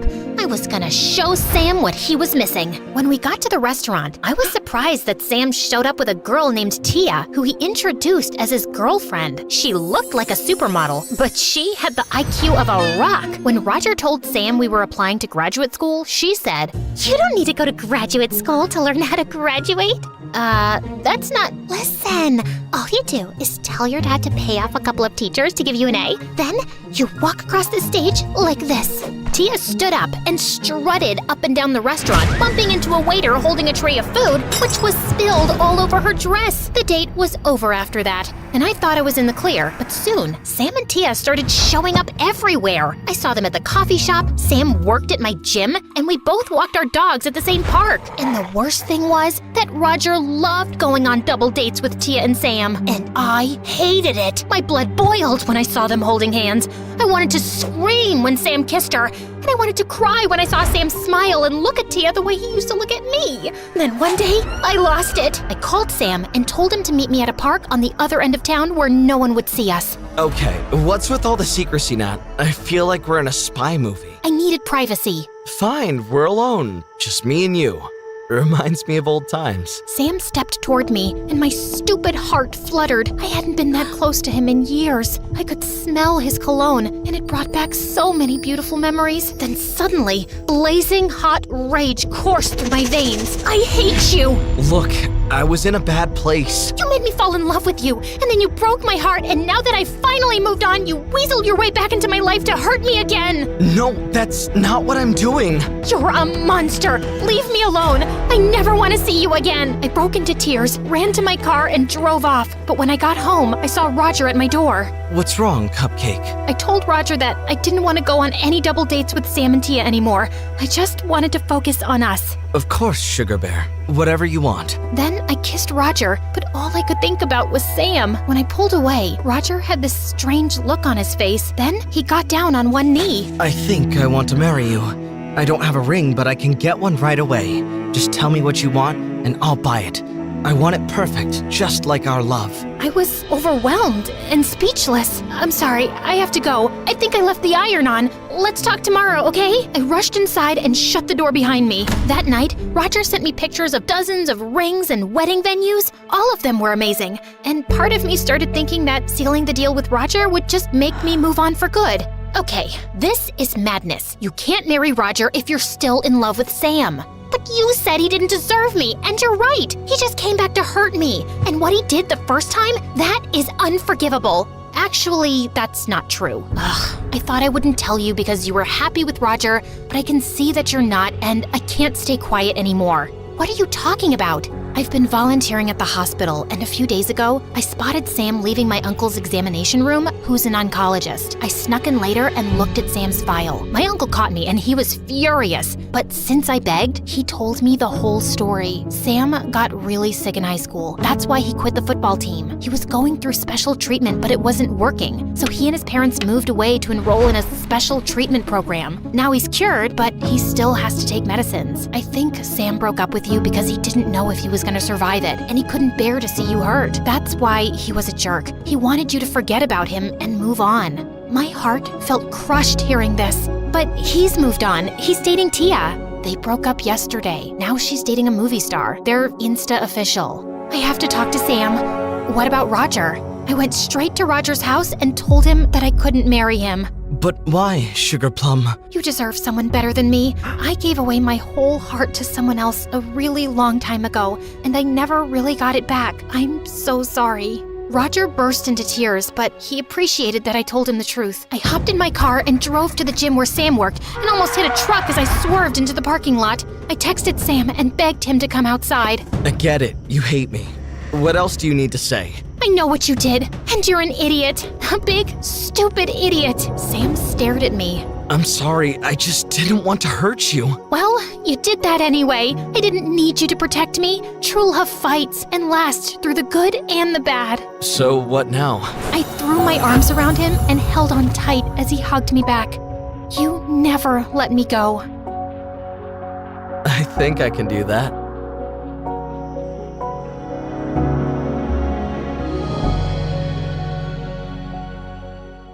Hey there, I'm Christina. Hit that like button and smash subscribe to MSA for stories that'll make your head spin. But first, show your love for MSA with our awesome bottles and notebooks. Peek at the collection in the description and pick your favorites. Life used to be all fun and games with my twin Nadia. We did everything together. Watched cartoons, played games, and even wore identical clothes. We were so alike, even our parents got mixed up. But as we grew older, things changed. We started liking different things, and by the time we were in 5th grade, everyone saw that Nadia was way smarter than me. Mom was a university teacher, and she was always talking about Nadia's good grades to everyone and giving her extra lessons. She tried with me once, but when I didn't understand quickly, she just sighed. Some kids shine, others don't. It made me feel bad. Nadia's study sessions grew longer, and our playtime disappeared, like our matching outfits. How about a cartoon break? For old time's sake. Can't. Mom thinks they're just a distraction now. And then, Mom started giving me more and more house chores. At first, I didn't mind helping, but then I noticed she was doing it on purpose to keep me away from my sister. Leave your sister alone. She's studying. Go wash the dishes. But I just wanted a little help with my math. Ask your teacher for help. Nadia's busy, and those dishes aren't going to wash themselves. And after that, you can organize your closet. If you can't manage that mess, you're not going to get very far ahead in life. You don't always have to be like that. It's all right, Christina, honey. Let's go do the dishes together. Nadia and I were growing distant. Mom paid me no attention, and she and Dad fought a lot, mostly about the way she treated me, and I couldn't help feeling that I was the reason our family was tearing apart. Eventually, Mom and Dad split up, and I ended up moving out with Dad to a really dingy apartment. Look on the bright side, honey. Adventures await us. Adventures, huh? More like nightly mouse marathons and indoor rain. This place just needs a little love, and you can choose the decor. Pink for your room? Maybe black, just like my future. Surprisingly, I came home to find one wall in my room painted black. Dark moments show us how the little things can shine. He put bright flowers against the black wall. Notice how the colors stand out now? It's pretty, I guess. You'll understand someday. Always look for the bright spots. Positive thinking was tough, especially with school growing weirder by the day. Everyone at school thought of me as the other dumb sister. Even my teachers seemed to feel sorry for me. Christina, maybe put in some extra effort? You might surprise yourself. Sure, I'll ask Mom for help. Oh wait, she's too busy with her star student. I left the classroom upset when I heard Nadia's voice behind me in the hallway. What's wrong now? Just another day of me growing tired of being compared to you. It's not my fault. I just keep to myself. It must be nice not worrying about anyone else. I was walking off, but Nadia grabbed my arm. Hey, listen, I know you're upset, but there's something I can't tell you right now.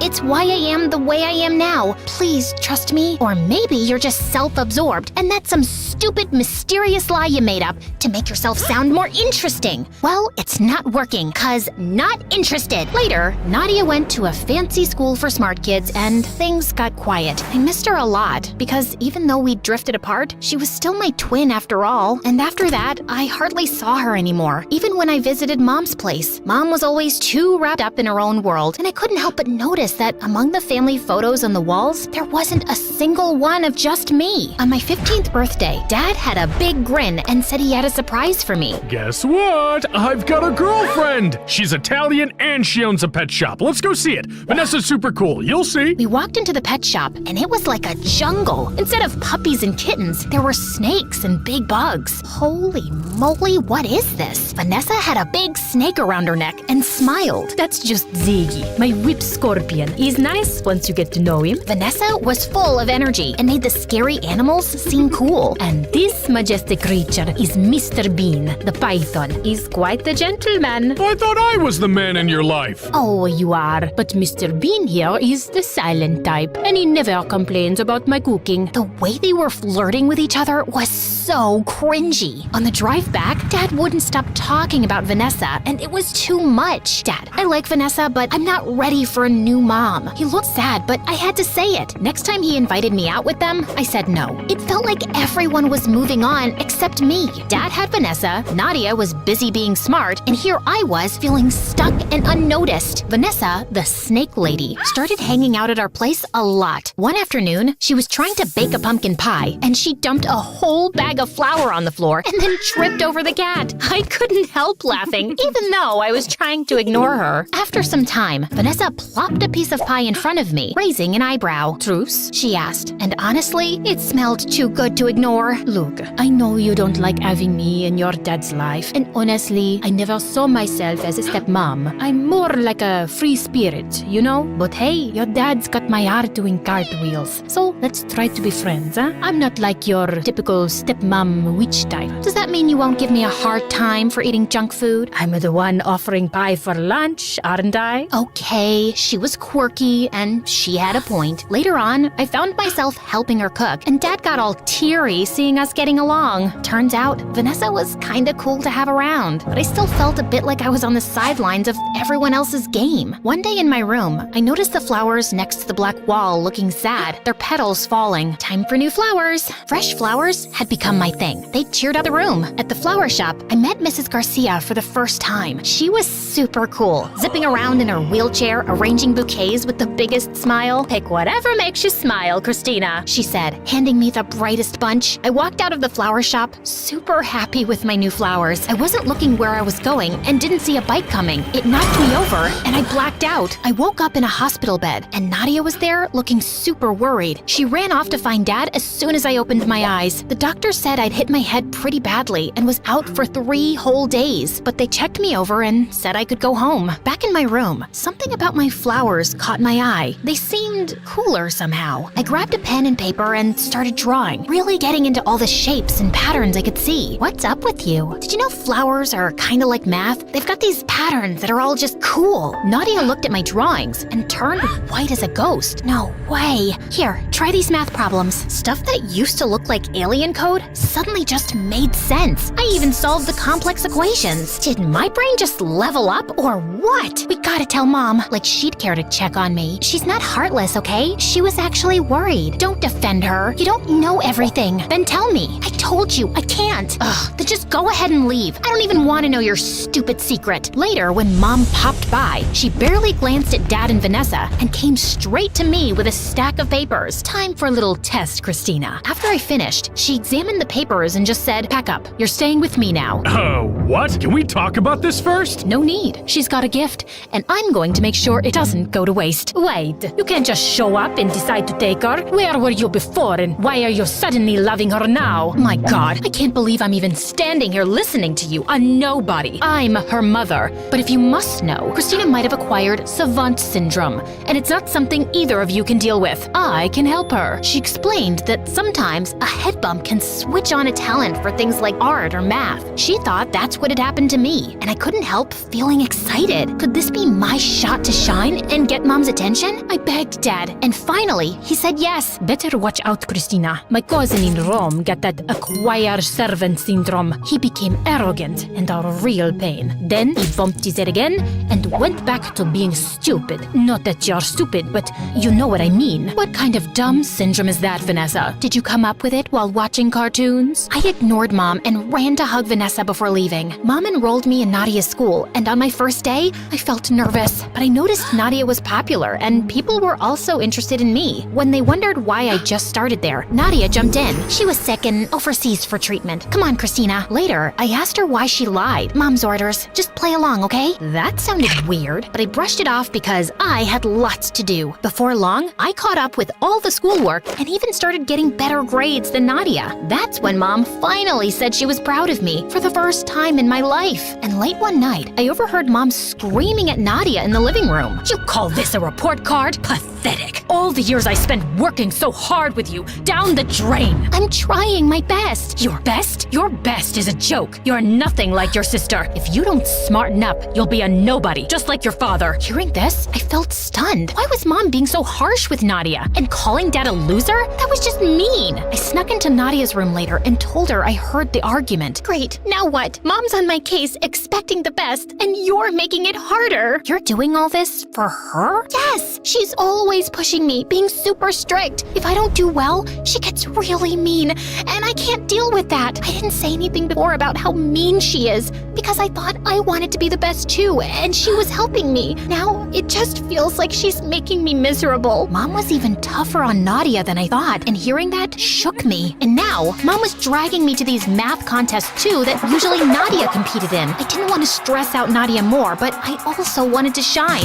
Was that so bad? And soon, I was winning the math contests with record-breaking results. People started calling me a genius. Reporters interviewed me, I got my pictures taken, and I even spoke at Mom's university. All that praise and validation should have felt good, but somehow I still felt empty inside. This isn't what I wanted. Ugh! That weekend, I needed to clear my head, so I visited Dad. On the way, I stopped by the old flower shop. Mrs. Garcia was there. Hey, Christina, what's new? How are you feeling now after the accident? And catching up with her, I spilled out my whole story. She was putting together a bouquet as she listened. Then she looked up and said, "You know, Christina, a flower doesn't worry about being the tallest or the brightest in the bunch. It just grows at its own pace. That's kind of like us too." Suddenly, it made sense. Being myself was enough, whether I was winning math contests or not. Dad, Vanessa, and my friends didn't care about any trophies. They just liked me for me. They always had. Mom was the one caught up in who was the tallest, brightest flower. But Mrs. Garcia saw something else. A garden where every flower mattered. Seeing Nadia so unhappy, just trying to please Mom, made me sad. I used to be jealous, but not anymore. And I decided that something had to change. I got Dad and Vanessa on board and we cooked up a plan. We just needed the perfect time to kick it off. That chance came during a live TV interview with me and Mom. The host asked me what it was like growing up with a ton of books. She loved it. Actually,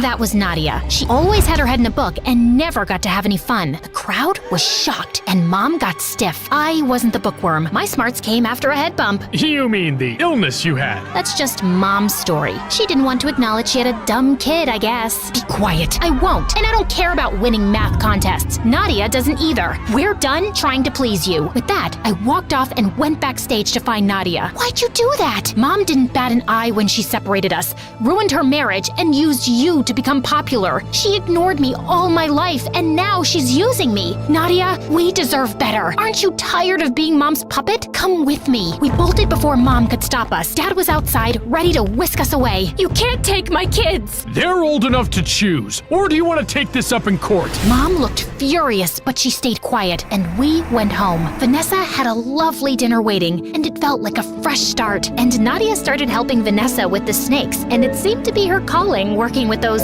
slimy creatures. As for me, I'm still figuring things out, but for now, I'm just happy with the good stuff around me. I zoomed past other cars, my foot hitting the accelerator at every turn, as my friend Vanessa screamed for her life. Just then, I saw this police car tailing us and pulled to the side. Just do as I say, okay? Like I have a choice. Shut it. Oh, hey, officer. Was I going too fast? May I see your license, please?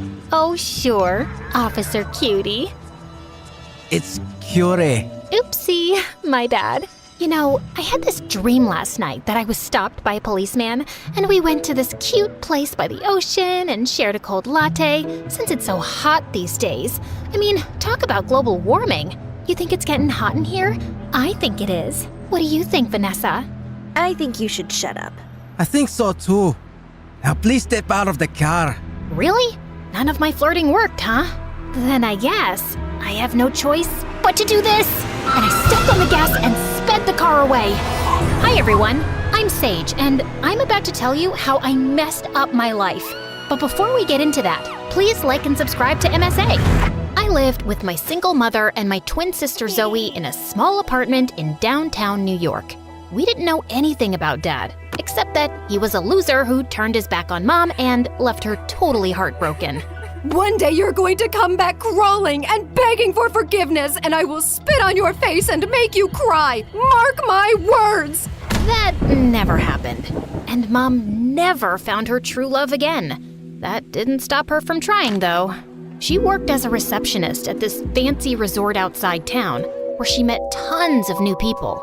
Every month, she would date some new guy who would break her heart, and she'd become a sobbing mess. Like this one time, when Zoe and I were 10, Mom started dating this Italian guy who left her because her pasta was too salty. It's garbage. At 13, there was a biker guy who thought it was a cool idea to teach Mom how to ride a bike. Needless to say, Mom fell, broke her arm, and couldn't work for weeks. And then, a year later, Mom met this Indian guy who even moved in with us. Take a deep breath in. Now exhale. Now inhale. Now inhale and exhale at the same time. It's 5 in the morning, dude.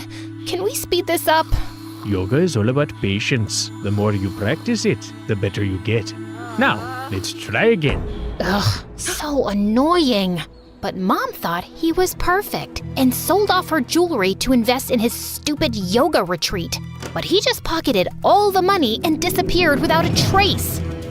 How could I be so stupid?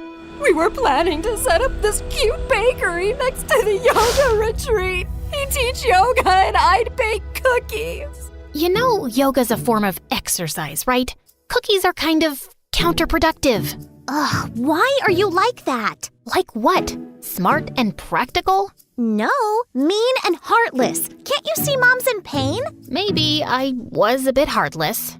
Growing up poor makes you accept reality in a harsh way. But with Zoe, it was different.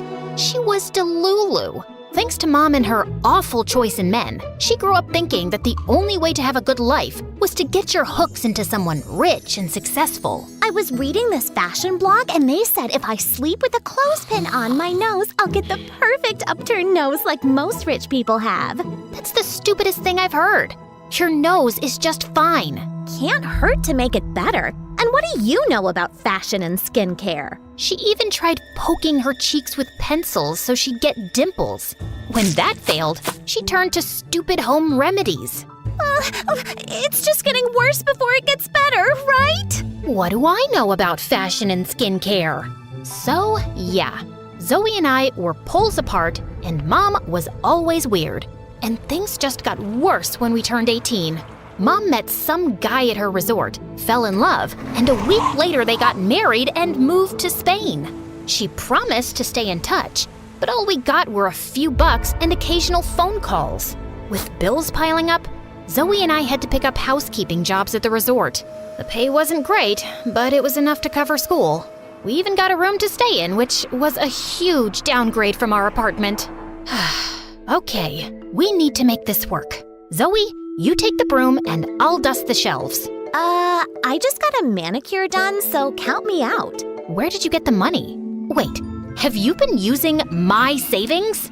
Yeah, but think of it as an investment in our future. See, what if tomorrow I run into some rich bachelor who asks me out, then falls madly in love with me, and we get married? And when we move to our fancy new house, I'll even set up a place for you in the garage, where you can stay with your girlfriend and cats. What girlfriend? Your girlfriend, silly. You don't need to stay in the closet forever. It's 2024. I'm not gay, Zoe. I just don't have time for stupid boys. Now help me, or I'll make you sleep on the floor. The next few days were tough. I woke up extra early, worked my shift, went to school, came back, worked again, and passed out. But Zoe barely showed up at work and was more busy flirting with some guy or the other. And then, on the night of our graduation party, Zoe and I were getting ready when I spotted this huge diamond ring on her finger. Where did you get this from? I bought it? By selling your kidneys? Ugh, stop yelling! Okay, fine. I found this lying by the sink in a room I was cleaning today, so I borrowed it for the party tonight. And don't worry, the guest isn't gonna be back before tomorrow morning, so I have plenty of time to put it back. And what if they come back early, realize their $1 million rock is missing, and they trace it right to you? Why would they assume it's me? Because you're a maid, and the maid is always the thief. Who else would go in the room? Oh my god, you're right. How did I not think about that? Oh, they'll catch me and throw me in jail. I'm too pretty to go to jail. Plus, no rich guy will marry an ex-convict. My life will be over before it even begins. Just shut up for 2 minutes. Zoe told me the room number, and I double-checked at the reception, and thankfully, the guest was still out. This was the perfect chance to put the ring back. So I tiptoed my way across the hall, popped out the master key, and was about to open the door, when suddenly, my eyes fell on the most perfect guy ever. His beautiful black hair matched his perfectly fitting tuxedo, and he radiated elegance and confidence with his walk.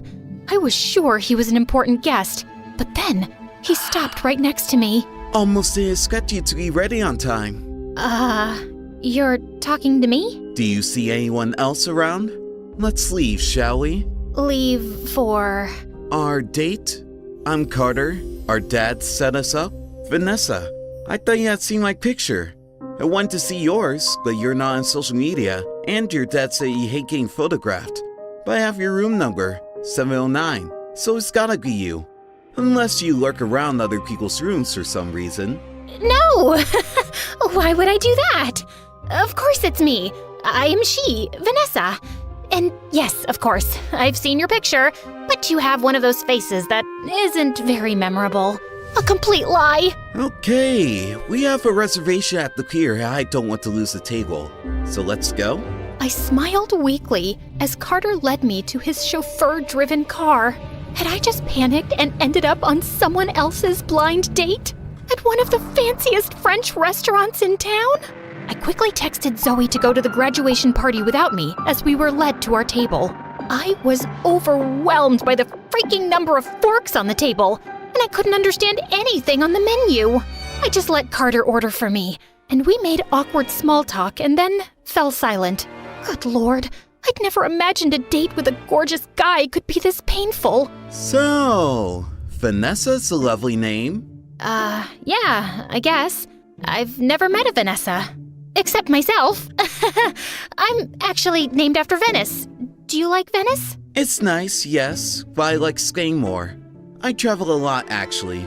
It's my way of taking a break. A break from what? You know, endless meetings, parties, interviews where I get asked a lot of dumb questions like what do I eat in a day, how much do I work out, how many girlfriends do I have, etc, etc. And I have to answer all that to keep up a certain image, of course. But this life can be very exhausting.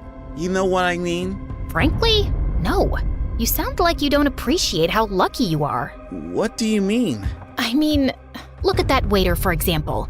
He works his butt off every day trying to make just enough for his rent. You think his life is easy? But he still smiles and serves you.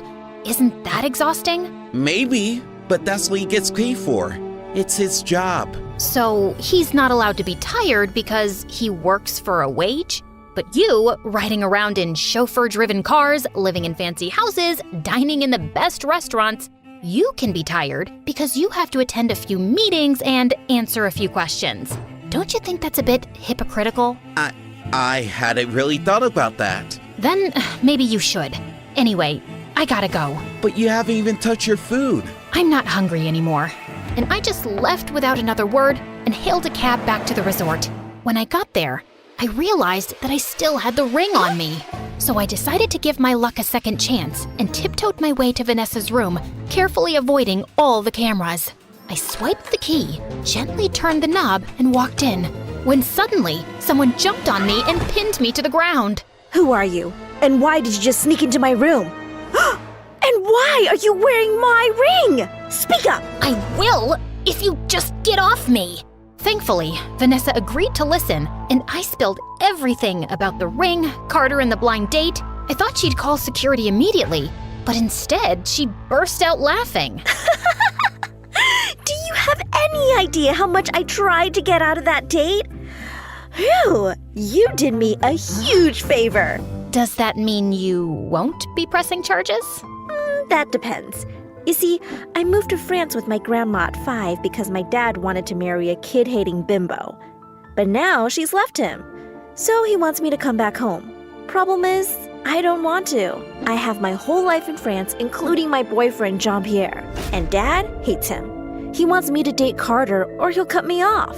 And since Carter thinks you're Vanessa, you'll just have to date him in my place. Wow, you rich folks are complicated. And I can't do that because it's stupid and I'm pretty sure that guy hates me. Really? Then why did he send me a text asking to meet him again? Listen, just make this Carter guy go away. What if I say no? Then your sister will rot in jail and you will lose this job. But what about my work? I'll pay you. Does $500,000 sound good? Sounds great.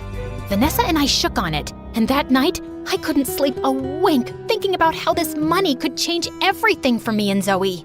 But I was pretty nervous about fooling some rich, powerful guy. I wanted to share my doubts with Zoe, but I knew she was a tattletale, so I kept quiet. And the next morning, Vanessa woke me up at 6 and told me that Carter was on his way to take me to a derby match. Is there a reason why I'm dressed like Mary Poppins' cousin? I get that you want him to hate me, but this dress makes me hate me. The idea is to make you look undateable, and this dress is perfect for that. Now remember, make this the worst day of Carter's life. He should be calling my dad and telling him that I'm a monster. Now go make me proud. I left the hotel and greeted Carter at the gate, half expecting him to say something about my dress, but he just smiled and complimented me. Was he blind? Sorry, I think we kinda got off on the wrong foot last night. Can we do this in the car, please? The heat is making me dizzy. Sure. For the rest of the ride, Carter kept trying to talk to me, but I just pretended to be busy on my phone. Soon after, we reached the derby stands and were about to take our seats when I put my plan into motion. Carter, can you get me something to drink? I'm parched. But the race is about to start. You're right. I'll just go and get it myself. No, wait! I'll get it. Oh, thanks. Carter pushed through the crowd and came back with a massive cup of soda. I took one look at it and screamed. It has no ice. I want ice. Carter rushed through the crowd again and came back sweating with a new cup of soda. Thanks. Oh no. What now? This isn't diet. I can't drink regular soda.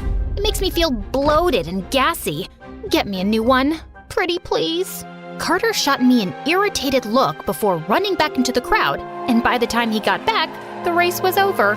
I did feel a bit guilty, but then I thought about how he must have made his servants run around 1,000,000 times, so he probably deserved a little payback. What an exciting game. Too bad you missed it. Yeah, too bad. Are you mad at me? You are, aren't you? I made you miss the game. You must really hate me now. It's cool if you don't want to see me again. Nonsense. I love to see you again. Why? I mean, wow.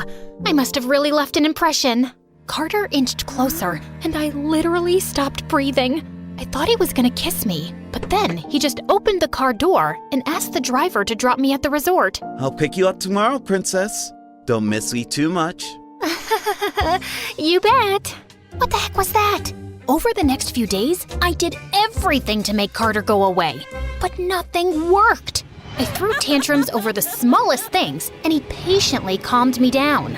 I made him wait for hours while I got dressed and didn't even apologize when I showed up. And he just smiled and complimented me. On Vanessa's instructions, I even took him to an amusement park and then faked a hurt ankle so he'd have to carry me around. When he sat me down to rest, I screamed in his ear to get me something to eat. He was at the stall when I pulled out my phone and texted Vanessa. The plan's not working. I've tried everything. The fake ankle, making him carry me. I even pulled his hair a little when I was on his back. He's not budging. Just as I hit send, I looked down and froze. I'd accidentally texted Carter instead of Vanessa. My heart raced as I scanned the crowd and spotted him walking towards me. He handed me the food and took out his phone, but I grabbed it before he saw anything. You're not allowed to see your phone till you feed me.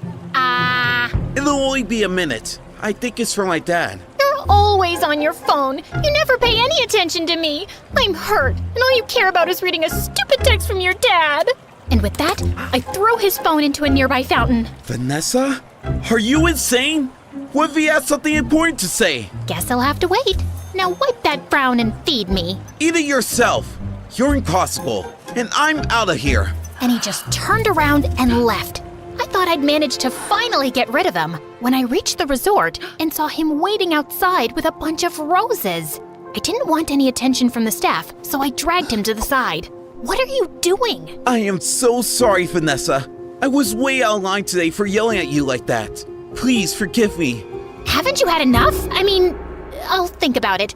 Can you leave now? I'm not leaving till you forgive me. Fine, I forgive you. You mean it? You want me to get it tattooed? Thank you. I'll see you tomorrow. Great. And I ran inside before anyone spotted me. I had to do something before this guy drove me insane. So I asked Vanessa for help and we sat down and stalked Carter online everywhere. One of his Instagram posts said that he hated water, so the next day when I met him, I pitched the idea of scuba diving. Scuba diving? Why would you want to do that? Because it's fun! Imagine the two of us, hand in hand, exploring the depths of the ocean. So romantic. How about we explore the depths of my swimming pool instead? We can still hold hands, and it's a lot more convenient. It's funny how you're talking, but all I can hear are chicken sounds. Carter's a chicken. I'm not a chicken. Then prove it. Carter reluctantly agreed, but the next day when we were out on the water, he said he just couldn't do it. As we stood there with me trying to persuade him, the boat suddenly lurched forward and we both fell into the water. See? It's not so deep and scary, is it? Just then, I noticed that Carter wasn't swimming. He seemed to be struggling to stay afloat. And then he started sinking. I quickly swam to him and helped him back onto the boat, but he'd passed out. I shook him, gave him CPR, and was about to give him mouth to mouth when he opened his eyes and coughed up water. Oh my God, you're okay. Wait, were you about to kiss me? I can lie back down. This isn't funny. Tell me about it. I'm the one who nearly drowned. You didn't tell me you don't know how to swim. I know how to swim. I just panicked because we're in the middle of the ocean. I told you I couldn't do it. I'm so sorry, Carter. You should be. Now, where were we? Yeah, I had my eyes closed and you're about to kiss me? Shut up. Once we were back on the main shore, we went to a cute diner and ordered burgers. Carter spotted a jukebox and played some of his favorite songs, but when I played mine, he fell silent. You don't like this song? No, I love it. It reminds me of my mom. She used to hum this to me whenever I was feeling low. I know I never say this, but I really miss her. I miss my mom too. Guess we're not that different, huh? You're way better than I'll ever be. Carter pulled me close, and as we swayed to the music, I realized he'd never looked so perfect. Under that spoiled exterior was a boy who missed his mom, and all he needed was someone to talk to. I wanted to be that person for him, but I also knew it wasn't gonna last forever. So I just melted into his arms and decided not to think about it. That was until I reached my room and reality slapped me in the face. Care to explain why you have such an expensive dress in your closet? It's not mine. I borrowed it from someone at work. Uh-huh. Then why'd you hide it in your secret spot in the closet? You went through my secret spot? That's abominable! Who uses words like that? Also, I don't know what it means. And you've been acting really weird these days. Just last week I saw you sneaking into the room late at night. Where were you? I went out for a walk, Mom. Now, if you're done interrogating me, I've had a very long day. Obviously, that didn't stop Zoe from snooping around, and with time, she only got more suspicious. I had to put an end to everything soon, so I thought I'd go and talk to Vanessa. But her boyfriend was visiting, and she was always busy with him. And I decided to wait. But then one day during a date, Carter told me he wanted me to meet his dad. Why? I mean, don't you think we're moving too fast? We barely know each other. I don't know about you, but I think I know you pretty well. Really? Like what? Like I know you're pretty, you have the most gorgeous smile in the world, and that you play with your hair when you're nervous. And when you're thinking too hard, you make a weird face. Something like this. Stop it. Listen, please just come. It'll mean the world to me. Oh, and I have something for you. This necklace belonged to my mom, and it'll look beautiful on you. I don't think I can take this. I insist. Carter gently put the necklace around my neck, and I felt a million butterflies in my stomach. The entire ride home, I couldn't stop thinking about how I was deceiving him. I gulped down my tears as I kissed him goodnight, and then I barged into Vanessa's room. Carter wants me to meet his dad. And? What do you mean? His dad will spot my lie in a second. No, he won't.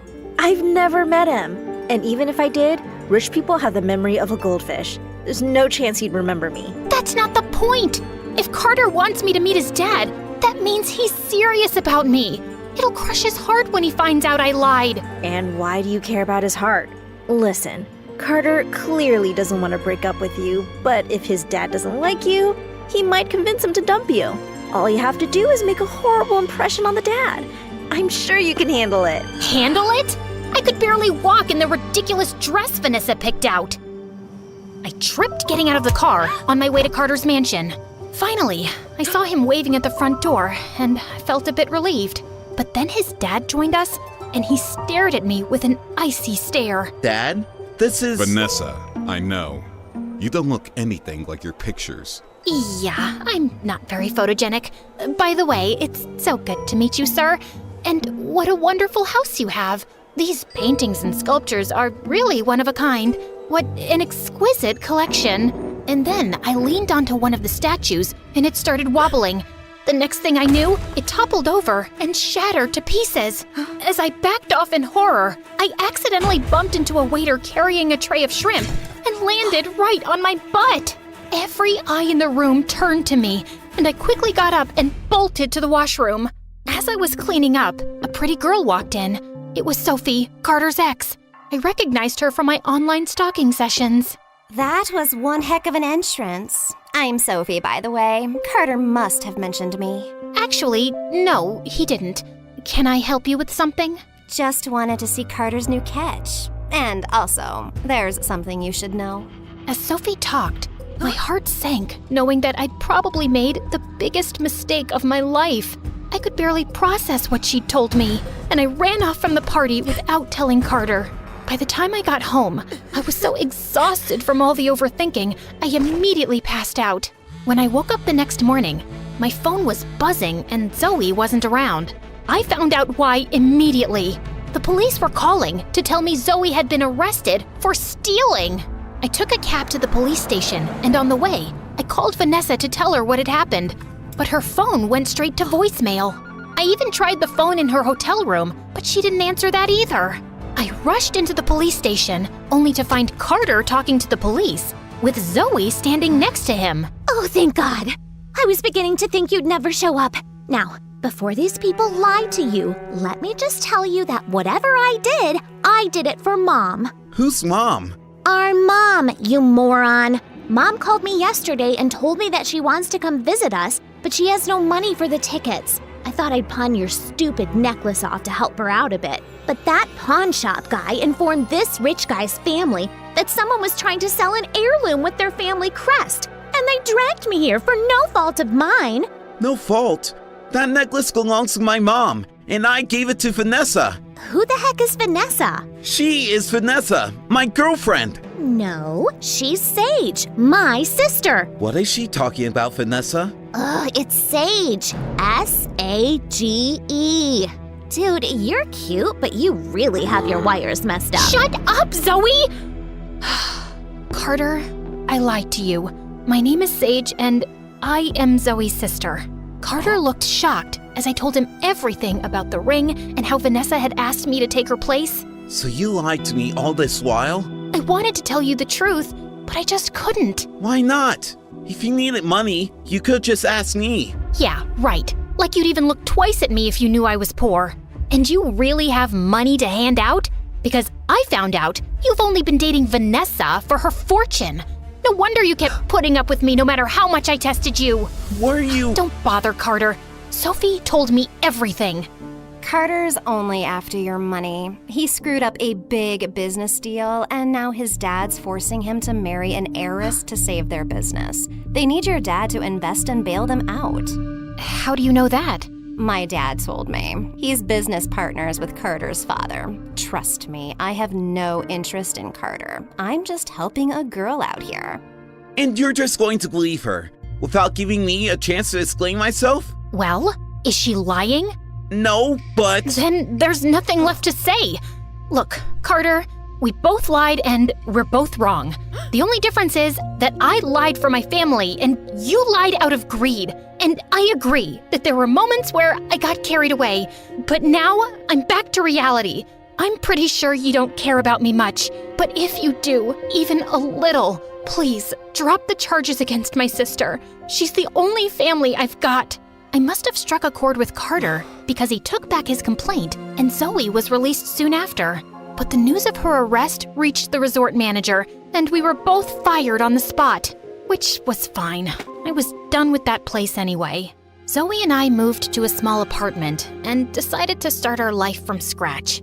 We found jobs at cafes, and this time, Zoe stuck to her promise to work hard. She seemed to be actually sorry for all the trouble she'd caused me.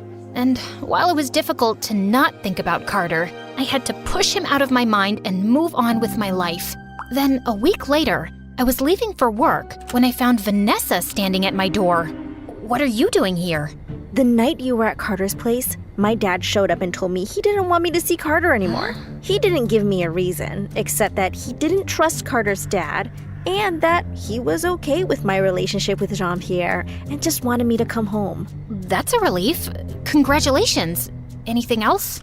Here's your $500,000. I'm a woman of my word. I didn't exactly do the job, and I don't want money for tricking someone. It didn't bother you before. I guess you must have fallen in love with Carter. No, that's not it. Well, that's too bad, 'cause Carter's in love with you. He called me to yell at me for making him fall in love with the wrong person and how he can't get over you. He doesn't love me. He was just after your fortune. That's why he put up with me for so long. Something tells me you haven't seen the news recently. Carter officially resigned from his dad's company. I think his dad forced him to be with me just for money, and he was under a lot of pressure, so he agreed, but it looks like he doesn't care that much about money now. Oh, he also announced he's taking care of the student loans of waiters working in 20 restaurants in this town. I don't know what that's about. I don't believe it. Vanessa showed me the news article, and I was shocked. Oh God, Carter really loves me? I have to tell him how I feel too. But he's moving to his mom's place in London in like 3 hours. Then we have to be quick. You have a car? Duh. You think I walked here? Of course I have a car. But it's a little slow. Seriously? I can crawl faster than this car. Told you he's slow. I don't care, 'cause I'm mostly on my phone, and you know how rich people are? Always fashionably late. Just sit back and relax. Enjoy the drive. Enjoy my butt! I asked the driver to stop and step aside while I took the wheels and hit the accelerator.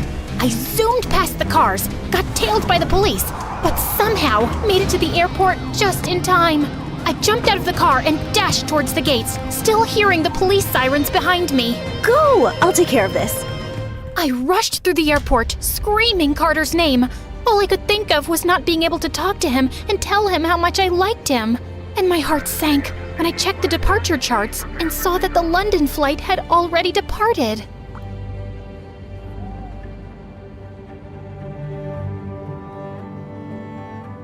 Hi. I met Vanessa. I can't believe you gave up everything and you're poor now. Well, I'm still not poor. Let's just say I have to share my helicopter with other people. And where are we going? Wherever you say. Wondering why I'm running down the streets of New York at night in the pouring rain with a mob of angry girls chasing me? I'll tell you when I catch my breath. I turned a corner and ran down an alley, only to find a dead end. I looked around frantically and burst through a tiny door that led into a dingy cafe, which was empty, except for a boy sweeping the floor. Quick, I need you to hide me. He just stared at me silently. Sometime today would be nice, buddy. What's the magic word? I don't know. Hurry up? That's not one word. Jesus Christ! Wrong again. Please is the magic word. No, it's abracadabra. Okay, I'm guessing you're not from the mafia. You want to look at the menu? I wouldn't order the salmon. It's been smelling weird for weeks. Just hide me, now! The boy shoved me into a tiny broom closet just before the girls chasing me burst in. Did Lana Moon come in here? No one's been in here for 3 days. No, wait, yesterday, a big ugly guy came in and cut his toenails here and left without ordering anything. Does that sound like Lana Moon? You're crazy. Let's go, girls! When I heard the door slam shut, I came out. You really don't know who I am? I figured out your name was Lana Moon, duh. But no. Who are you? Hi, everyone. I'm Lana Moon, global sensation and chart-topping singer. But of course, you all knew that. I don't know what rock this weirdo's been living under. Before I continue, please like and subscribe. My life wasn't always like this. In fact, growing up, I was a nobody with nothing much. My dad was a math teacher in a public school, and my mom was a maid. She was French and had come to America for a better life, but it hadn't turned out like she'd imagined. Pay attention, Lana. You have to learn fractions. Yes, Lana. It's very useful to know that half your father's father's miserable salary goes to rent, and 1/3 goes to bills. How much is left for buying us something nice? Do the math and feel disappointed. Algebra is important. This equation can help you calculate the gradient of the slope. Yes, Lana, let's calculate the slope of your life going downhill.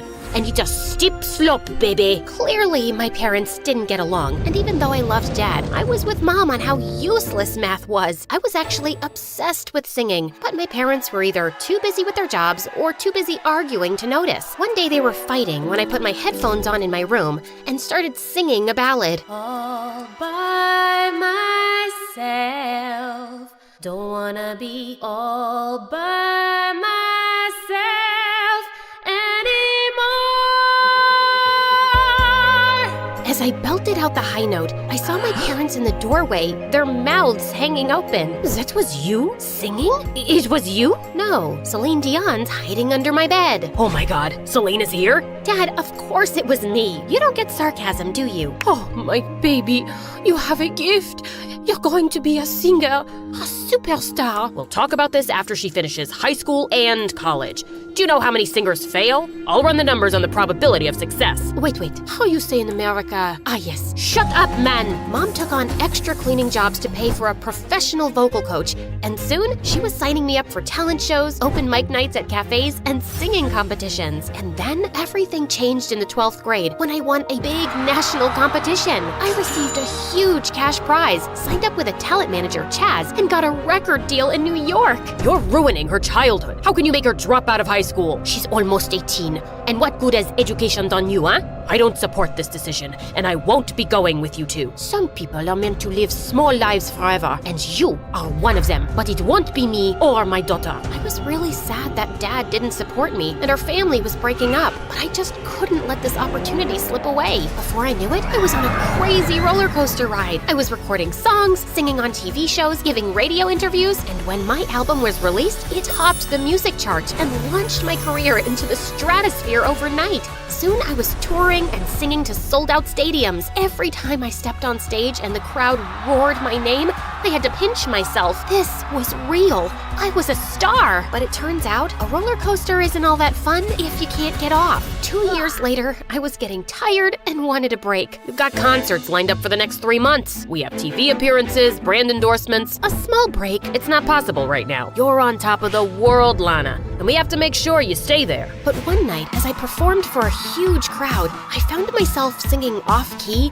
and I forgot my lyrics. Then, during my final number, this huge spotlight turned towards me, and suddenly, I couldn't stop blinking. I stumbled backwards in confusion and crashed into a bunch of dancers who crashed into the band. Chaz ran on stage with my bodyguards and whisked me off to a hospital. After a thorough examination, the doctor told us that my excessive blinking was triggered by exhaustion and stress, and I needed rest. Chaz had to cancel my commitments, and I went off to Hawaii for 3 months. One day, as I was sunbathing by the pool with Mom, Chaz came running. Have you seen the music charts lately? You're almost at the bottom. Relax. Have a pina colada. People love me. This is showbiz, Lana. You go from hero to zero in seconds. There's a talented new girl in town, and everyone's talking about how she's gonna be the next big thing. He wasn't kidding. The girl was some exotic foreign beauty who wrote her own lyrics and played 5 different instruments, and America was obsessed. I still had my fans, but my popularity was definitely taking a hit. What do you mean you found another face for your makeup brand? You're Lana Moon's backup singer. Ever heard of a thing called loyalty? Okay then, jump off a cliff. I returned to my work and started recording again. One day after my session, Chaz dragged me off to my dressing room, and I flipped out when I saw who was inside. I'm guessing I don't need to introduce myself. Oh my god, you're Xander,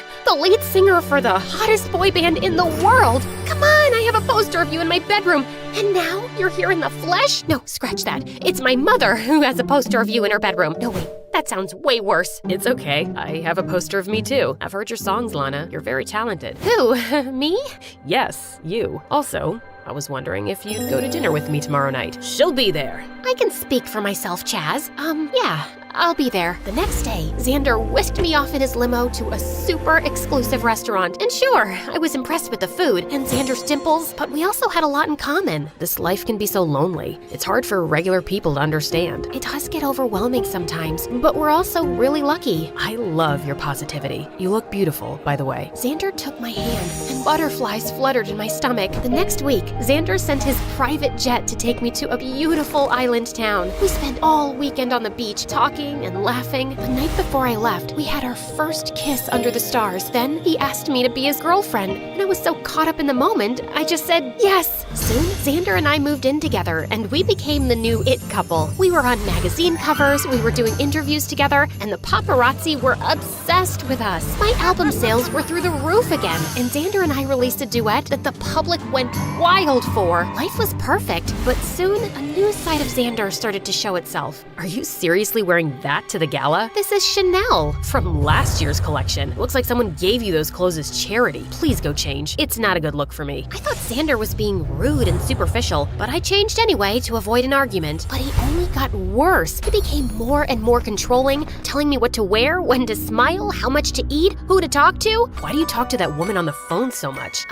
Because she's my mom? How come you don't talk to your family? I ditched all those bottom feeders years ago. All anyone wants from me is money. I honestly felt a little bad for him, but I hated his attitude with me. I felt suffocated and like I wasn't my own person anymore. Soon we had an interview on a popular late night show, and Xander was unbearable. He kept undermining my opinions and interrupting me, or just talked non-stop about himself. As we walked out of the studio, Xander took my hand, but I shook it off.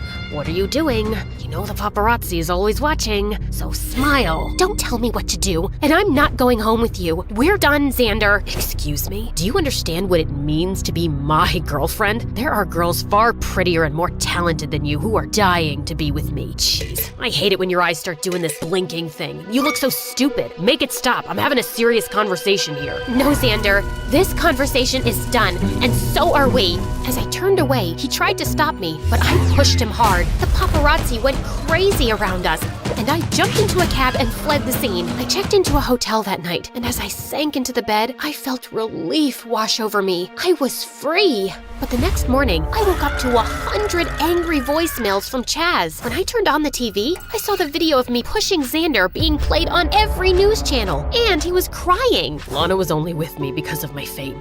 Her manager set us up because her career was tanking. I really fell in love with her, though. I did everything she said, bought her everything she asked for. But after the interview last night, she told me she was seeing someone else. Lana Moon is a cheater, a liar, and a gold digger. That jerk! I checked Twitter and TikTok and found thousands of comments calling for a boycott of my album and tour. I moved back to my own place and released an official statement saying Xander was lying and just couldn't accept the relationship was over. My fans were supportive, but his fangirls were insane. They were camping outside my house, chanting protests and egging my windows. After a week of this nonsense, I slipped out one night, climbing over the back wall. But as I was sipping my favorite latte at a cafe, some of those girls spotted me. It's her. I can't believe you treated Xander that way. You need to apologize to that precious angel. That's when they started chasing me, and I ended up with the crazy boy in the weird cafe. His name was Kenny, and he offered me a dry sweatshirt and a cup of tea as I told him my story. He was fascinated, especially when he saw Xander's picture. Whoa, you were dating this guy? I don't think I've ever seen someone so proportionate. And those cheekbones, you could grate cheese off of them. Sorry, went off on a tangent. We hate this guy. He's a toxic piece of garbage. Thank you. How come you don't know about all this? I don't have any social media accounts. I'm a theoretical physicist in an advanced level university program. So between that and my multiple jobs, I don't have much time for stupid gossip. Not that your life is stupid. This was really interesting, and it's nice to meet a pop star. It's been nice to meet someone so ordinary. Wait, that came out wrong. No, I'm pretty ordinary, and I'm okay with that. Is it okay if I come hang out here sometimes? I'm always alone here. I could use the company. The noise created by Xander's fans started dying out, and I returned to work. But in the evenings, I started slipping out frequently to the cafe. And even though we were poles apart, I found Kenny the easiest person to talk to. He listened attentively and always gave the best advice. He was smart and funny and even cute, but clearly unaware of it, and he really seemed to love my songs. After I finished the new album, I decided to take a weekend break on an exclusive island resort where no paparazzi would be around, and I invited Kenny. Kenny was loving the resort, but he just wouldn't come into the pool. I could show you some disturbing statistics about how much pool water is actually just pee. There's no one here, and I'm not peeing. There's a lot of life-threatening bacteria in that water that can travel up your nose. You don't know how to swim, do you? Yeah, you caught me. I'm a loser. I'll teach you. I'm an expert. No thanks. Come on, just jump into the pool. I'll catch you. You jump into the pool. I'm already in the pool. Jump at me. You jump at me. I literally had to drag him in and force him to learn. When I thought he was ready, I pushed him towards the deep end. Kenny started flapping around like a crazy duck, but he was actually afloat. Oh my god, I'm swimming. You're doing so well. Keep going. Soon he was swimming around like a clumsy mermaid, and then he circled back to me laughing. Wow, this feels amazing. Thank you. Thank you. And then suddenly, he kissed me, and I kissed him back. We broke apart and stared at each other. But just then, Xander turned up at the pool. What are you doing here? Are you stalking me? Maybe. Is that a crime?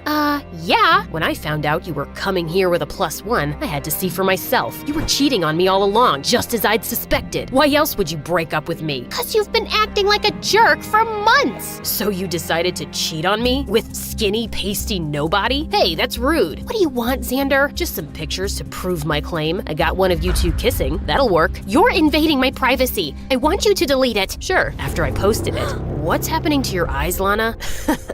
Is that the first time you're seeing Miss Blinks a lot? Listen, dude, if you don't stop bothering Lana right now, I will punch your face. It won't hurt that much because I'm not that strong, but it'll still be embarrassing for someone like you to get punched by a pasty physicist. Give it your best shot, chicken legs. No one is doing anything. As I stepped forward to stop them, I suddenly slipped on some water and hit my head, and then I blacked out. When I finally came around, I was in a hospital with Chaz and Mom beside me. Oh, my baby, you're awake. Where am I? You were taken to a hospital on the island, but we had you transferred to the city. You've been unconscious for 3 days. We kept the news quiet, though. How are you feeling? I think I'm okay. Then take a look at this. Chaz shoved a phone in my face, and the picture of me kissing Kenny was everywhere. Xander was claiming it was taken by a private investigator while he and I were still together. This isn't true, and that maniac posted this when I could have been in a coma? Who is this boy you're kissing? I'm entitled to some privacy. No, you're not. You're a public figure, Lana, and I'm your manager. I need to know everything about this boy before I decide how to handle this story. He's a nobody, okay? Just an ordinary guy I randomly met. A distraction.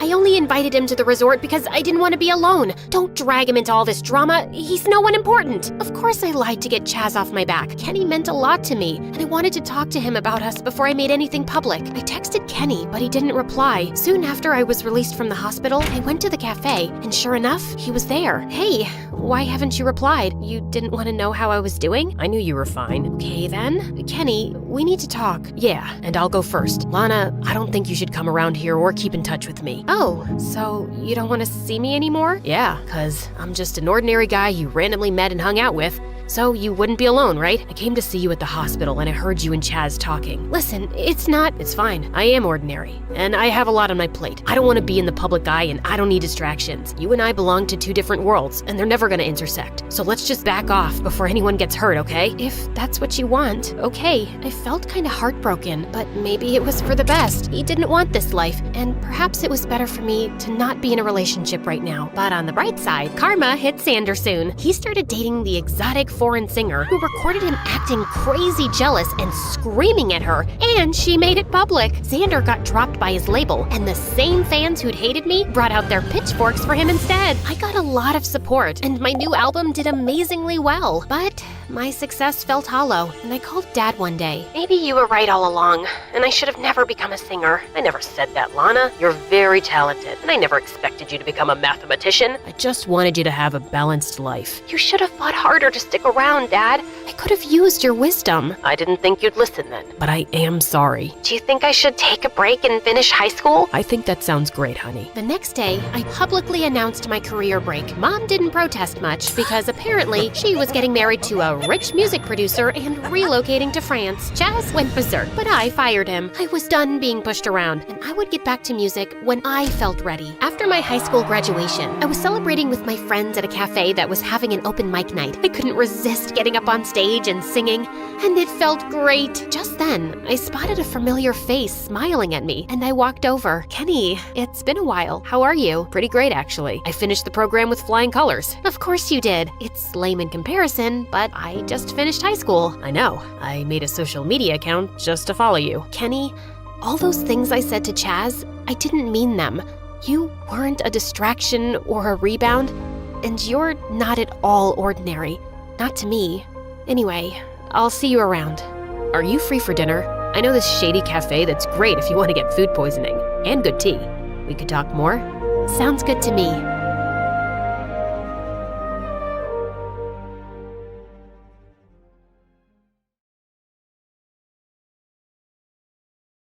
Hi there, my name is Mishka, and for the longest time, I was the only girl in my whole village. Before we continue, please hit like and subscribe. My village was stunning and bountiful, but for ages, our people thought this land was cursed. Before me, no girl had been born in this village for 50 years. Everyone just kept giving birth to boys. Some couples had 14 babies just to get one girl, but they all failed. The villagers had to find women from other towns, like my mama, to marry their boys. They were beginning to think Mother Nature had abandoned them, when one day, my mother finally gave birth to a baby girl. Me. The whole village wept with joy and relief. The curse is finally lifted. The divine feminine has returned. The day of my birth was declared a holiday, and I became the town's princess. People came to worship me, taking turns to kiss my feet and be blessed with a daughter themselves. I was made to sit on every pregnant woman's lap. They thought my magic would turn the unborn babies into girls. Being a girl wasn't my only talent. I stunned the entire village when I uttered my first word at only 6 months old.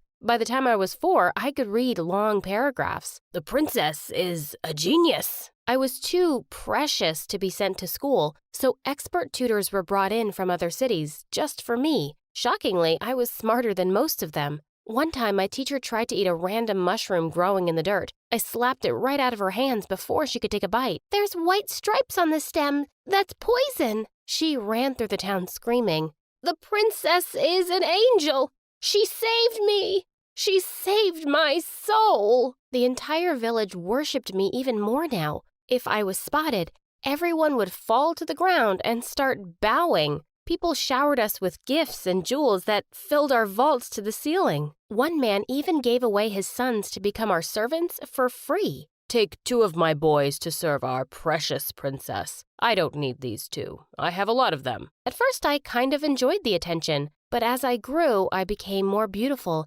and that's when things started getting crazy. One day, my teacher told me about a special new library full of books. "I can take you there. Jump into my cart." "I want my mama to come with me." She grabbed my wrist. "Come on, princess. You don't need mama anymore." She tried to cover my mouth, and I bit her. "Ah! Mama!" My screams echoed in the mountains, and the villagers jumped on her. "I want the girl for my son. She will give birth to girls. Give her to me." She wasn't the only one losing it. Fights between angry villagers started breaking out in front of my house every day. They were fighting over whose son I would marry. The village was breaking down into chaos. We had to put a stop to this. When I turned 10, the village elders declared that a contest would decide my future engagement. All the boys in town would compete, and I would get to make the final choice when I turned 16. "Mama, this sounds weird." "This is the only way to keep peace in our village, Mishka. Don't worry. We'll be with you the whole way."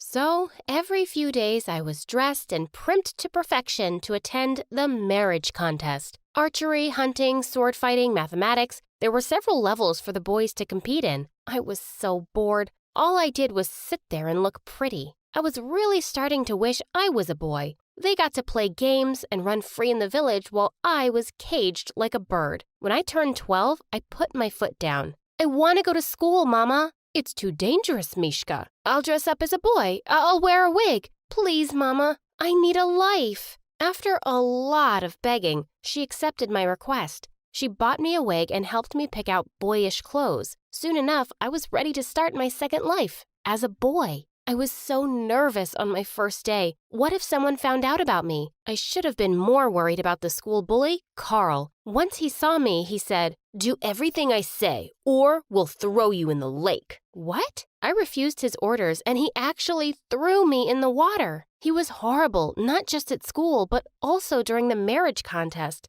He said, "My stunning princess, if you choose me, all of my lands will be yours, and all of my body." Ew! I would never choose a horrible bully like him. One day when he threw me in the lake just for fun, again someone came to help. It was Ren, the son of the village chief. He was really quiet and aloof, and he was the only boy in the town who had refused to participate in the marriage contest. Thank you, I said in my best manly voice as I took his hand. Suddenly he started staring at me like I was a ghost. Your hair. I touched my head and nearly screamed. My wig was gone. My long hair was loose right in front of Ren. You're the princess. I ran out of there as fast as I could. I was finally caught. What was I going to do? When I went to the marriage contest the next day, I was literally shaking. Did everyone know my secret already? I was stunned when everything was just normal. No one suspected me or accused me of anything.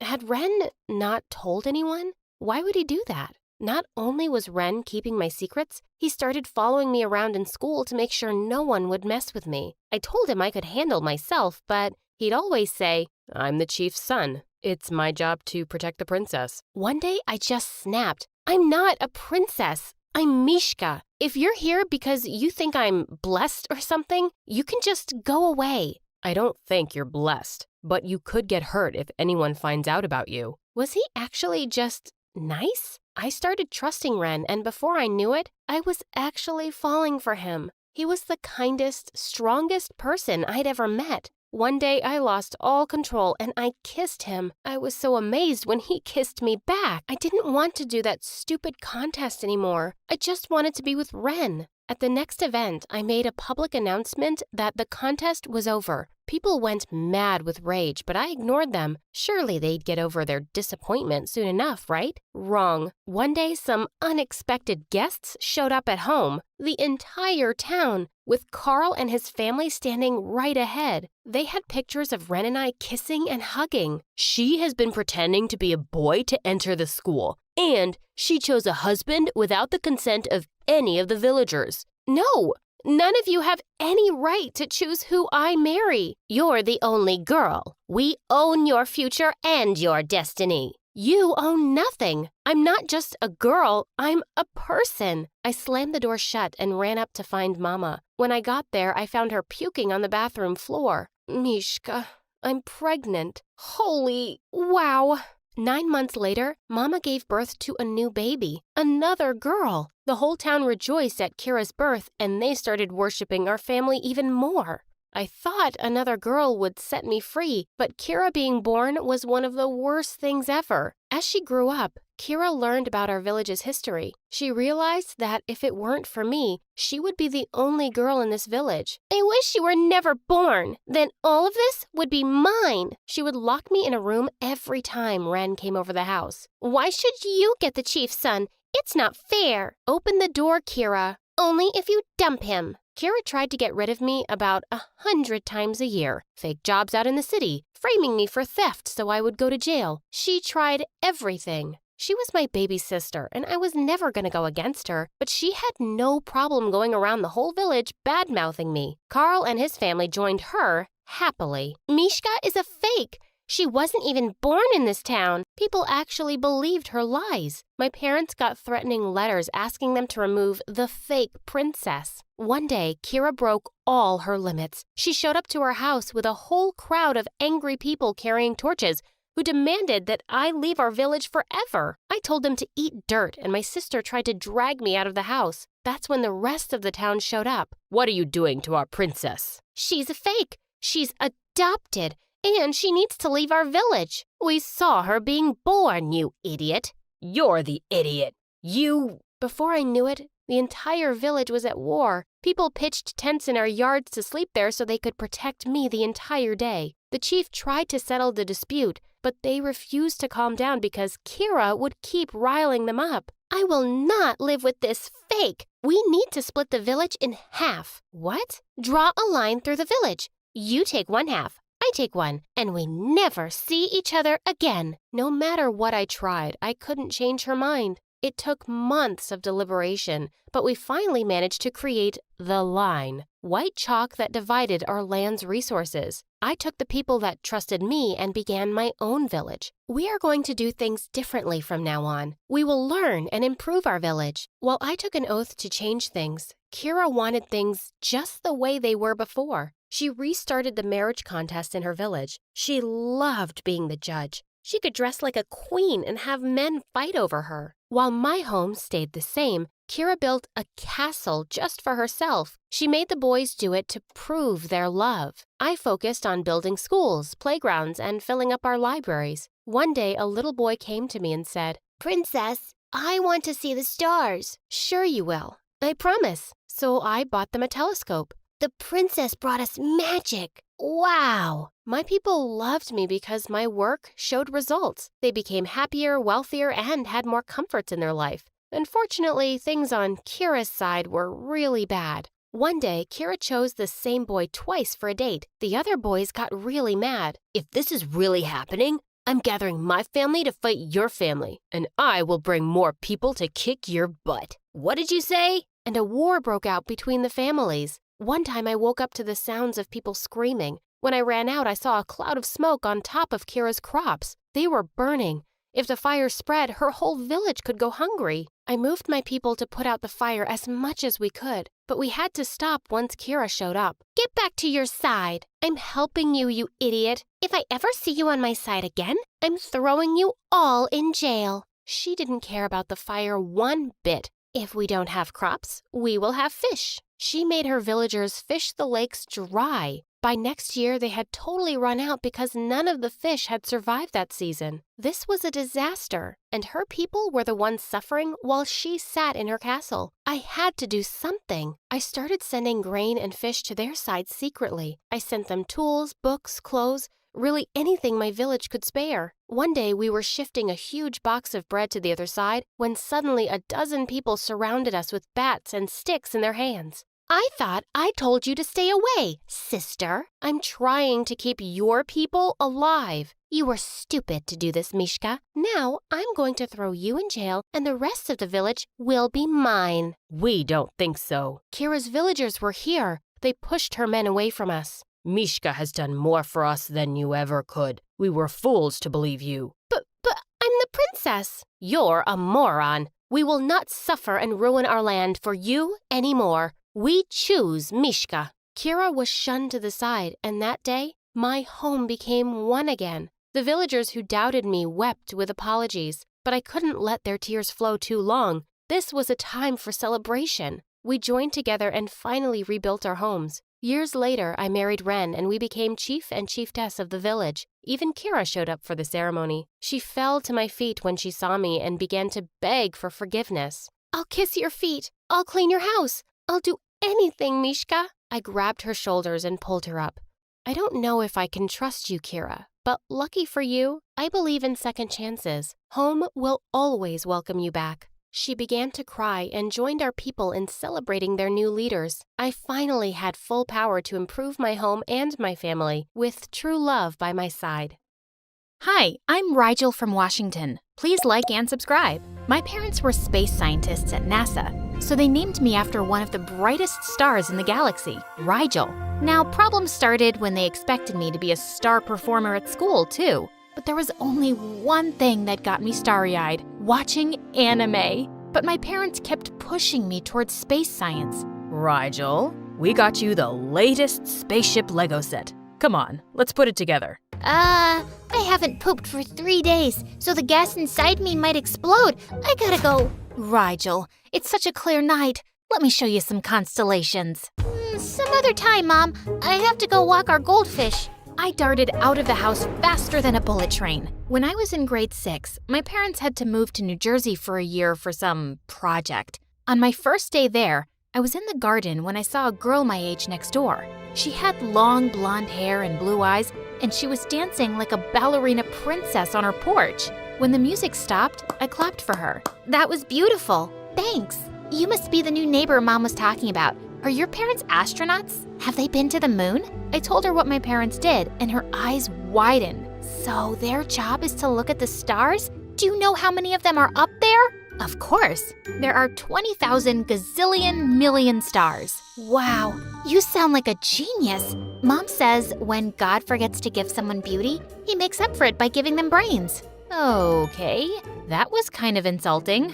The girl introduced herself as Bianca, and she told me her mom was a model and her dream was to become the best ballerina in the world. We even went to the same school, and I found out Bianca was super popular. She had her own YouTube channel with amazing dance videos and thousands of subscribers. We grew close, and most days after school, she'd hang out at my house, mainly because of Mom's cupcakes. My mom doesn't let me eat sweets. She says I won't be able to dance if I put on weight. No need to listen to your mom, honey. Scientific studies suggest that makeup gets absorbed through the skin and shrinks brain cells. Imagine how tiny your mom's brain must be. Put that cupcake down, Bianca, and tell me something. Did you become a space person because you're ugly and no boy on Earth wanted you? What? I have a husband. And where did you meet him? At work? Exactly. But we don't work in space. Then why do you keep telling people you're a space worker? Liar. Come, Bianca, let's go. Clearly, our moms couldn't stand each other, but that didn't stop Bianca and me from being friends. Once in class, our math teacher, Mrs. Watson, was giving a really boring lecture, so I started sketching her. Suddenly, Bianca grabbed my notebook, scribbled something, and handed it back. She'd made Mrs. Watson's butt bigger and labeled the picture Mrs. Butson. I giggled loudly, and just then, Mrs. Watson walked up and snatched my notebook. Who made this? I did. No, I did. We were both sent to the principal's office, and our moms were called in, and they went crazy. My daughter would never do such a thing. She's an angel. Then why don't you take her to space with you next time? And don't bother coming back. I'm a space scientist, not an astronaut, but a bimbo like you wouldn't understand. Bimbo? As if counting the stars is really a smart job. And at least I'm gorgeous. Your looks could make onions cry. Suddenly, Mom lunged at Bianca's mom and pulled her hair, and her wig came off. She pounced on Mom's face and broke her glasses. The principal had to call 4 teachers to pull them apart. That evening, I was on my way to the market when I heard loud noises coming from Bianca's house. Stop hanging out with that girl. She's a good-for-nothing loser just trying to get you in trouble. No, Mom. Rigel's my best friend. Bianca, you're too innocent. If she was the one who made the sketch, why did she let you take the blame too? Bianca fell silent, and I quietly walked away. Why didn't Bianca say she'd drawn something too? I tried to avoid Bianca after that day, but it was hard since she kept following me around like a lost puppy. One day, she was at my place when she saw my bicycle and said no one had ever taught her how to ride one. Well, I can teach you if you want. Woohoo! This is so much fun! Suddenly, Bianca's mom came out running and started shouting. Get off that thing right now. You'll hurt yourself before your big ballet performance next week. And you, stop teaching my daughter stupid things. Riding a bicycle isn't stupid, but you wouldn't understand because when God gives you beauty, he forgets to give you brains. Did you just call me stupid? No, I called you beautiful. Bianca's mom refused to let her go out after that until the day of her ballet performance. But one night, I got a text from Bianca saying she was super bored, so I asked her to sneak out of the window where I was waiting for her with my bike. We both had so much fun taking turns riding it. When it was Bianca's turn, suddenly a car whizzed past her. She lost her balance and went crashing into a lamppost. My parents rushed her to the hospital where the doctor told us she'd broken a bone in her left foot and would probably never be able to dance again. I'm so sorry, Bianca. Get lost, you witch. I won't ever be able to live my dream because of you. Mom was right. You're just a good-for-nothing loser who can't stand anyone who's prettier and more popular than her. I was shocked at her words. How could she mean that? She made it sound as if the accident was my fault. Honey, she's really upset right now. But don't worry, she'll come around. Only Bianca never did. She blamed me for what happened and turned into this mean bully who didn't miss a chance to put me down.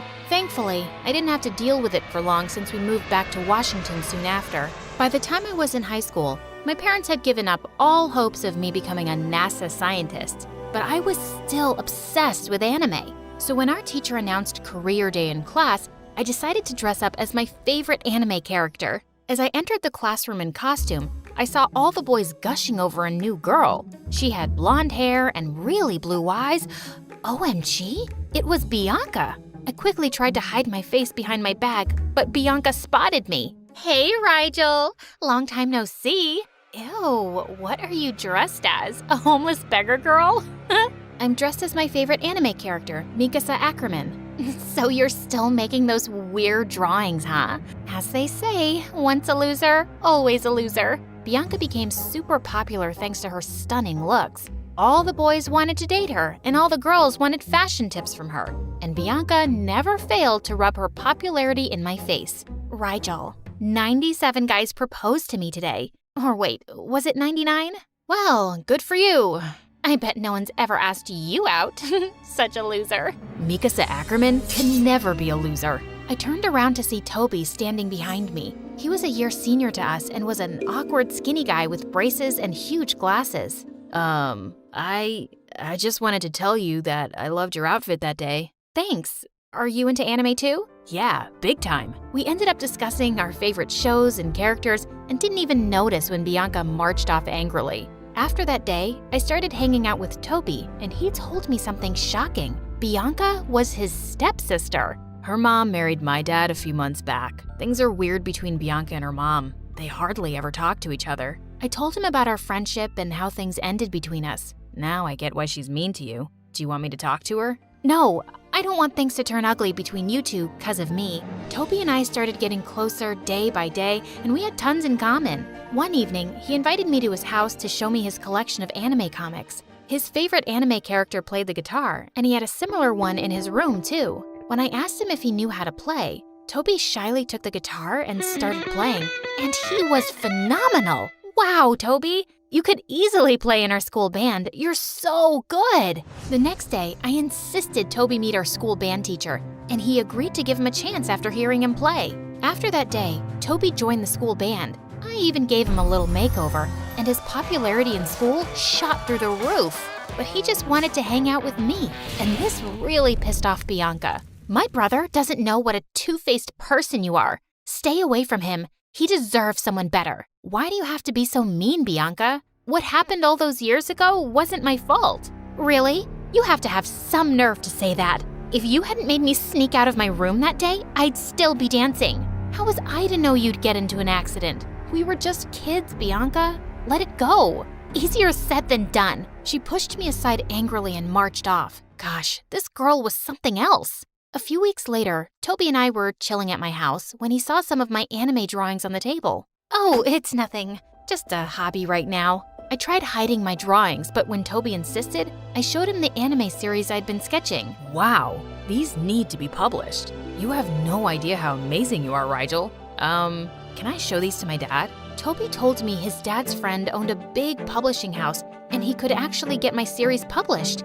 I was super excited by the idea, so I put my sketches in a folder and gave them to him. The next day, I reached school early and waited anxiously for Toby when a girl from my class told me he was waiting for me in the auditorium. But when I got there, it was completely empty. I was about to leave when the stage lit up and Bianca walked onto it. And she was holding the folder Toby took with him. Surprise, surprise. So what were you saying that day about letting things go? Well, today, I'm gonna do something, and you're gonna have to let it go. Okay, Rigel? Just then, Bianca pulled a lighter from her pocket and set my folder on fire. I watched in horror as years of my hard work got burned to ashes. But just then, I noticed a spark from it land on her dress, and in a fraction of a second, it caught fire. Before Bianca had a chance to react, I ran on stage, peeled off the thick carpet, and wrapped it around her. Thankfully, that was enough to put out the fire. Are you hurt?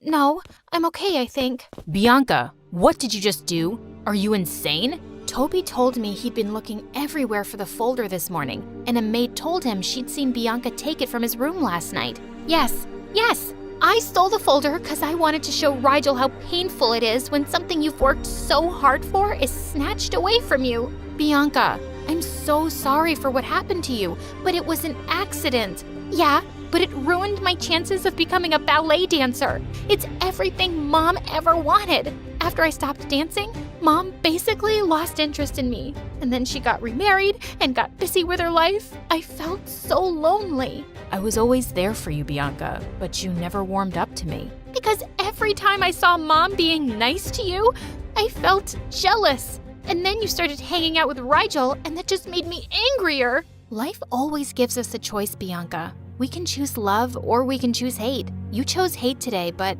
I choose love. I forgive you for burning my drawings. With that, I walked out of the auditorium. A few weeks later, it was my birthday, and I'd thrown a small party for my friends. I was in my room getting ready when I heard Mom talking to someone. It was Bianca. Rigel, you never told me Bianca had moved to Washington too. It just slipped my mind. Just like it slipped your mind to invite me to your birthday party?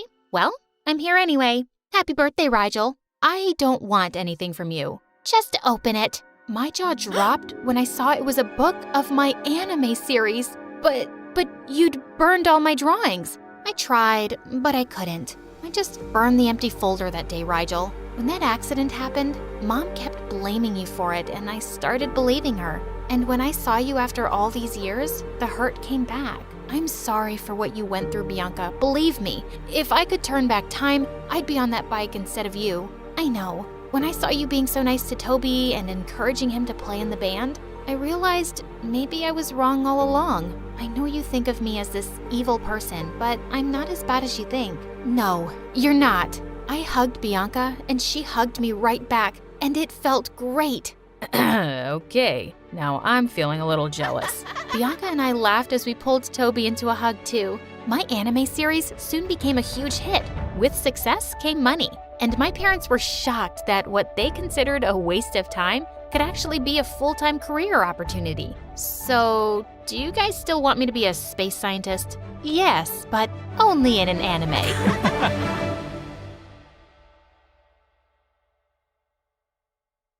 Hi, I'm Lily, and when I was 13, my parents moved to the seaside and opened a seafood restaurant. We lived in an apartment right above the restaurant, and I got to swim in the ocean every day, help my dad catch fish on our sailboat, and eat the most delicious seafood. Life was perfect. At least it would have been if it wasn't for Enzo. Who's Enzo, you ask? He's a nightmare, a monster, a terrible, diabolical fiend. Oh man, I need a moment to calm down. Before I continue, please like and subscribe. Enzo was my age. His family owned the restaurant next door, and they were the absolute worst. They were always trying to steal our customers. One time, Enzo and his dad put a sign on their restaurant that claimed that their food was better than ours. Of course, I wasn't gonna let that go, so I made a ton of flyers saying that our restaurant was the best and posted them on dozens of mailboxes, street signs, and lampposts. 2 minutes later, I caught Enzo pasting his flyers on top of mine. What are you doing, you jerk? What does it look like, pea-brain? I'm saving the people of this town from eating your lame food. Take it down or else. Enzo laughed in my face. I got so mad I ripped off his flyer. He ripped mine, I pushed him, and he shoved me back. Then I slipped and scraped my knee on the ground. Sorry, I didn't mean to push you so hard. Are you okay? I grabbed a cold fish out of my dad's cart and hurled it at Enzo's dumb face. Enzo ducked, and the fish hit Enzo's dad in the head, who lost his balance, fell down, and broke his arm. For a week, Enzo's restaurant was closed because his dad was their only chef. At first, I felt really bad, but the next day at school, I opened my locker, and a bucket of sardines fell on my head. The stench was so bad, I had to sit outside during class, and all the kids started calling me Fish Face. And if that wasn't enough, during our dinner rush, I caught Enzo creeping around behind our restaurant. I chased him off, but a few minutes later, our power went out. All of our customers left and went to Enzo's restaurant, and we couldn't get the lights back on for a week. Enzo was evil, and he was obsessed with destroying me and my parents. Every time we saw each other, we'd give each other death glares. But then one day, the strangest thing happened. My parents invited Enzo and his parents over for dinner, and then they made a huge announcement. We've talked it over, and we've decided to go into business together. I couldn't believe we were joining hands with the enemy. Enzo and I begged and pleaded for our parents to change their minds, but they didn't budge. After the restaurants merged, Enzo worked at the restaurants on the weekends, just like me, and I tried avoiding him as much as I could. But things at school were worse. The kids loved making fun of me thanks to Enzo and his stupid prank. So I kept to myself and focused on my studies. But then one day, a new girl named Yasmin sat next to me in history class. She was beautiful and wore the most fashionable clothes, and everyone wanted to be her friend. The teacher partnered us up for a huge assignment that was almost half our grade, and we met at the library to work on it. I can't do this anymore. My brain is on fire. My eyes are about to go numb. We've been working on the assignment for less than 10 minutes. I'm not a machine! Yasmin had a meltdown and ran off. She didn't come back for hours. I finished the assignment on my own. Just as I was about to leave, Yasmin came back with a brand new outfit on, looking like she'd stepped off a runway. Where have you been? We were supposed to work on this together. Sorry, girl. I had to get ready for my date. Are we almost done? What do you mean, we? You didn't do anything. Then these mean girls walked up to us. Gosh, Yasmin, you're so cool and pretty. Why are you talking to that fish face?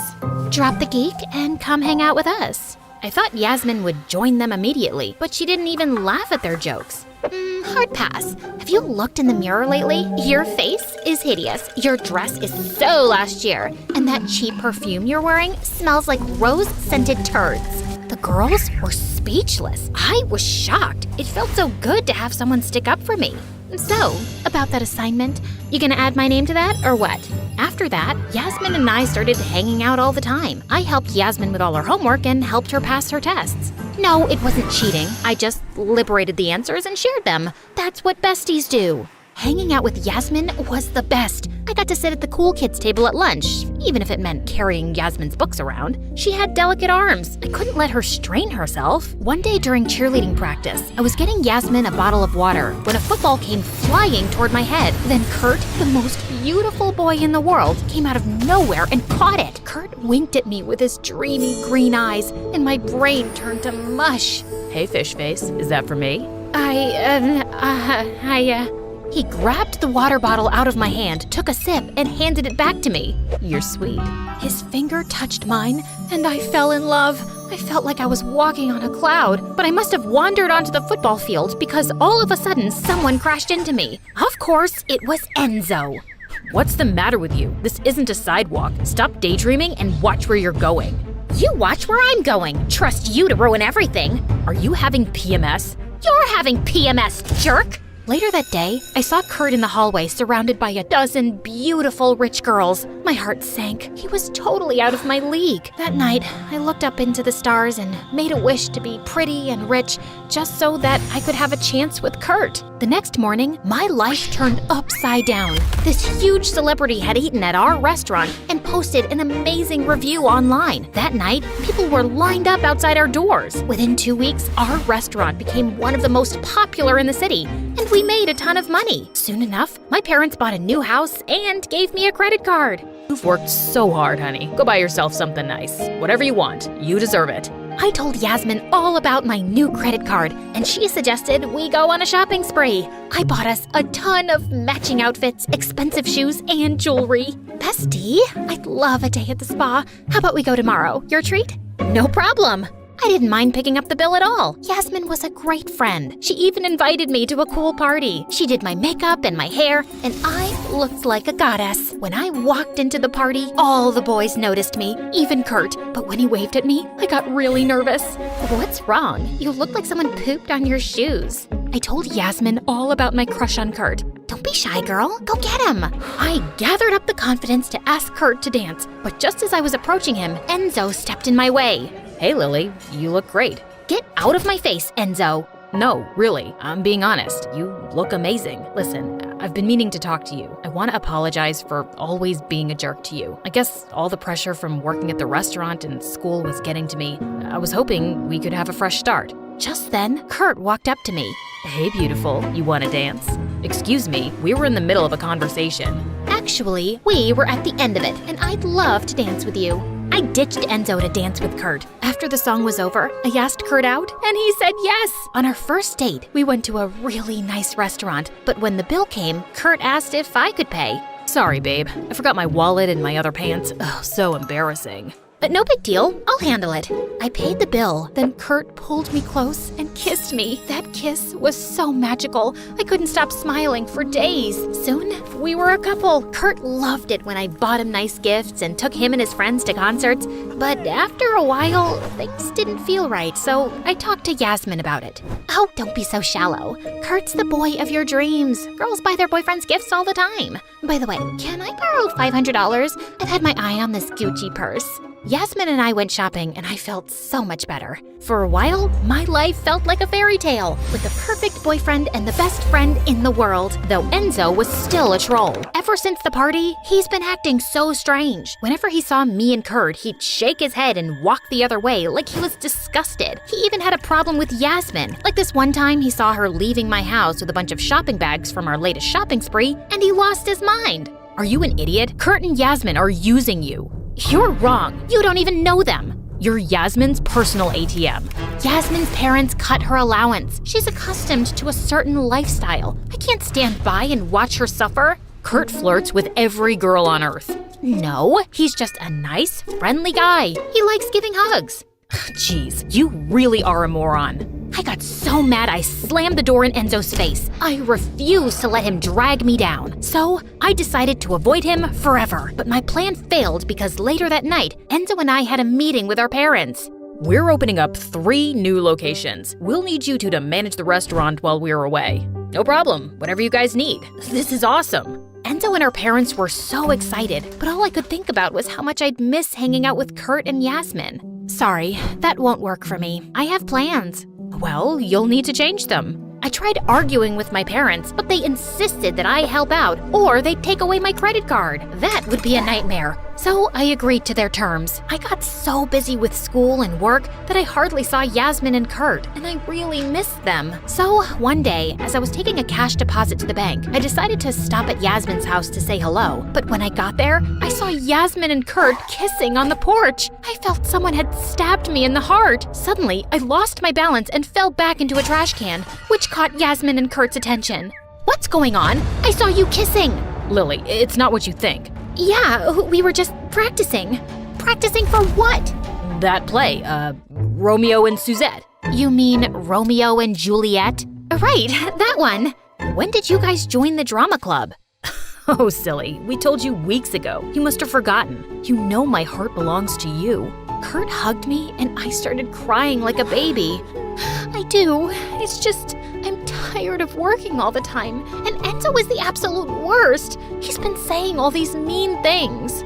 Forget about Enzo. We've got us. Yasmin and Kurt spent the rest of the afternoon cheering me up. They even walked me to the bank. From then on, Kurt and Yasmin joined me at the restaurant to protect me from evil Enzo's mind games. It was really nice to have their support. But one time, Kurt and Yasmin were hanging out with me in the back office as I was doing some accounting when Enzo burst in like a crazy maniac and pulled me to the side. You can't have them in the office. It's for employees only. All our cash is in the safe there. I told you, they can't be trusted. Neither can you. I pushed Enzo aside and walked back into the office. A few weeks later, Kurt and Yasmin stopped hanging out with me. They said it was because they couldn't stand Enzo. Then, the day I was supposed to make the deposit, I opened the safe and the money was gone. I panicked. I searched everywhere for it, but I couldn't find it. I even asked Kurt and Yasmin about it. Are you accusing us of stealing? I thought we were friends.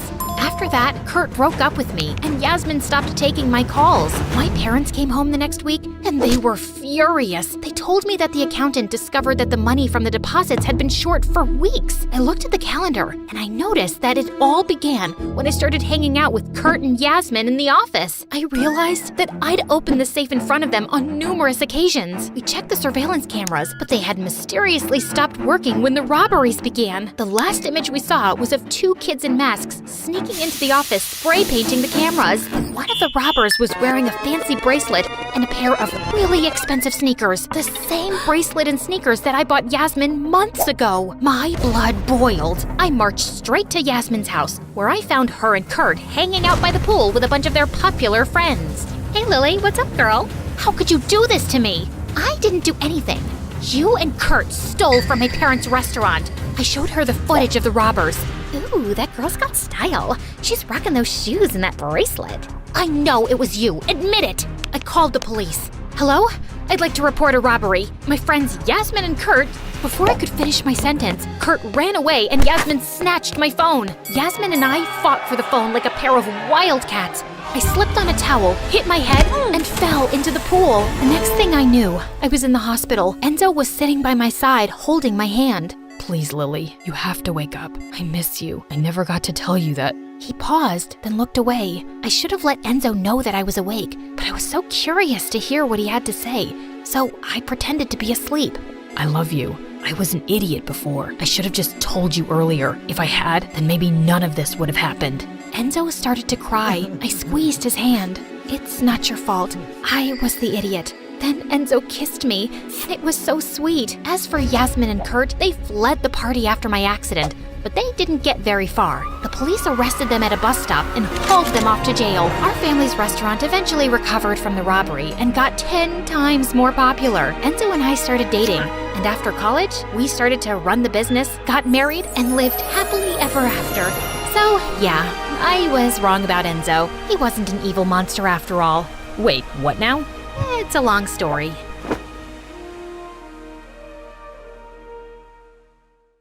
What up, friends? I'm Lavender from Ohio, and ever since I was born, I've been physically attached to my sister Rose. Rose, we're live! Oh yeah, like, subscribe, blah blah blah. Can we go now? I have to pee. Anyway, growing up with a literal human conjoined to me was anything but normal. We had to have clothes made especially for our joint bodies and go to doctor appointments every month for health checkups. Everyone treated Rose and I like we were some kind of magical beings. Once when we were in the 5th grade, this girl came up to us at the playground, squealing. The two-headed creatures from my book are alive!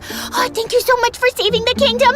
Can I have your autograph? Can you tell me my future? I can give you a mouthful of fist. Rose, what have I told you? Punching children is not polite. Also, it's borderline assault. You're right. I'm sorry. We'll tell you your future, but first, you have to drink a potion to ward off any evil that might come your way. Wait here while we get it for you. It's from a magical fountain called La Toilette. Rose gave the poor girl a bottle of toilet water every day that week until another kid caught her and reported her to the principal. My sister had an awful temper and messed with everyone who pissed her off. Eventually, my parents decided to homeschool us. Then one day when we were 16, our lives took a total 360. Mom and Dad had gone bankrupt and we could barely afford to pay rent. So, Rose and I decided to get jobs to help our parents out. Except there was one problem. Rose's anger problem kept getting us fired from everywhere we worked. Sorry to keep you waiting. Enjoy your buckets of greasy, chemically processed poison. What kind of demon are you? You run a movie theater and you're not showing the new MSA movie? You might as well just murder a kitten. There was only one way I could cope with all the insanity, by talking to my secret online friend, Bryce. We'd met on a video game platform, and every night when Rose went to sleep, we'd talk on the phone for hours. My sister had ruined all my friendships, my school life, and job, but my relationship with Bryce was untouchable. And one day, he gave me some advice to go back to a regular school so I could get to socialize and try to live a normal teenager's life. I just needed to teach Rose how to control her anger issues. So after I convinced my parents to send us back to school, I had a talk with Rose. We're starting 11th grade next month, and we're probably gonna be the only pair of conjoined twins. So unless we want to be the school freaks again, riding on a freak show train, wait, no, we never take the train. But if we want to go to a normal high school, you have to learn to control your psycho ways. Yeah. Why do you want to go back to real school anyway? Because I'm a 16-year-old girl with needs. I want a social life that's so busy, it'll make jealous witches scream while looking at my Instagram. I want to be like other teenage girls. You know, have friends, go to parties, cry into a pint of ice cream after a breakup in a bathrobe. Why can't I have that too, Rose? Rose seemed to take my speech seriously because when we entered high school the next day, she was actually on good behavior, even when kids inevitably stared, whispered, and pointed at us. But when lunchtime came, we got a wild shock in the cafeteria. Guess who? A weirdo with freakishly tiny hands. Uh-oh, wrong twin? Holy crud, it was Bryce. I recognized him from his Instagram photos. And boy, was he gorgeous in person. But what was he doing here? I'm so sorry, Lavender. I wanted to surprise you. When you told me the high school you were going to, I asked my parents if I could transfer so we could be in the same class and finally be real-life friends. I really enjoyed talking to you over these past couple years. Also, are my hands that tiny? No. You hesitated. Oh boy, oh boy, oh boy. My BFF was here at my school, and in person, he looked like a Roman god. Stay cool, stay cool. And I actually did. Bryce ended up hanging out with us after school, and it was amazing. Then, towards the end of our evening, we were doing homework when Rose decided to cross-examine my friend. So, Bryce, I find it fascinating that you suddenly transferred to our school just to be closer to my sister, even though you two had never even met in person before. And when I went through your backpack, I found a heart-shaped box of chocolates. How interesting it is that Lavender loves chocolate. Almost 90% of the world's population likes chocolate. And what do you mean you went through my backpack? It's a thing I do. I go through everybody's stuff because I have trust issues and I'm convinced everyone's evil at heart. My therapist says it has to do with, okay, this has been a delightful get-together.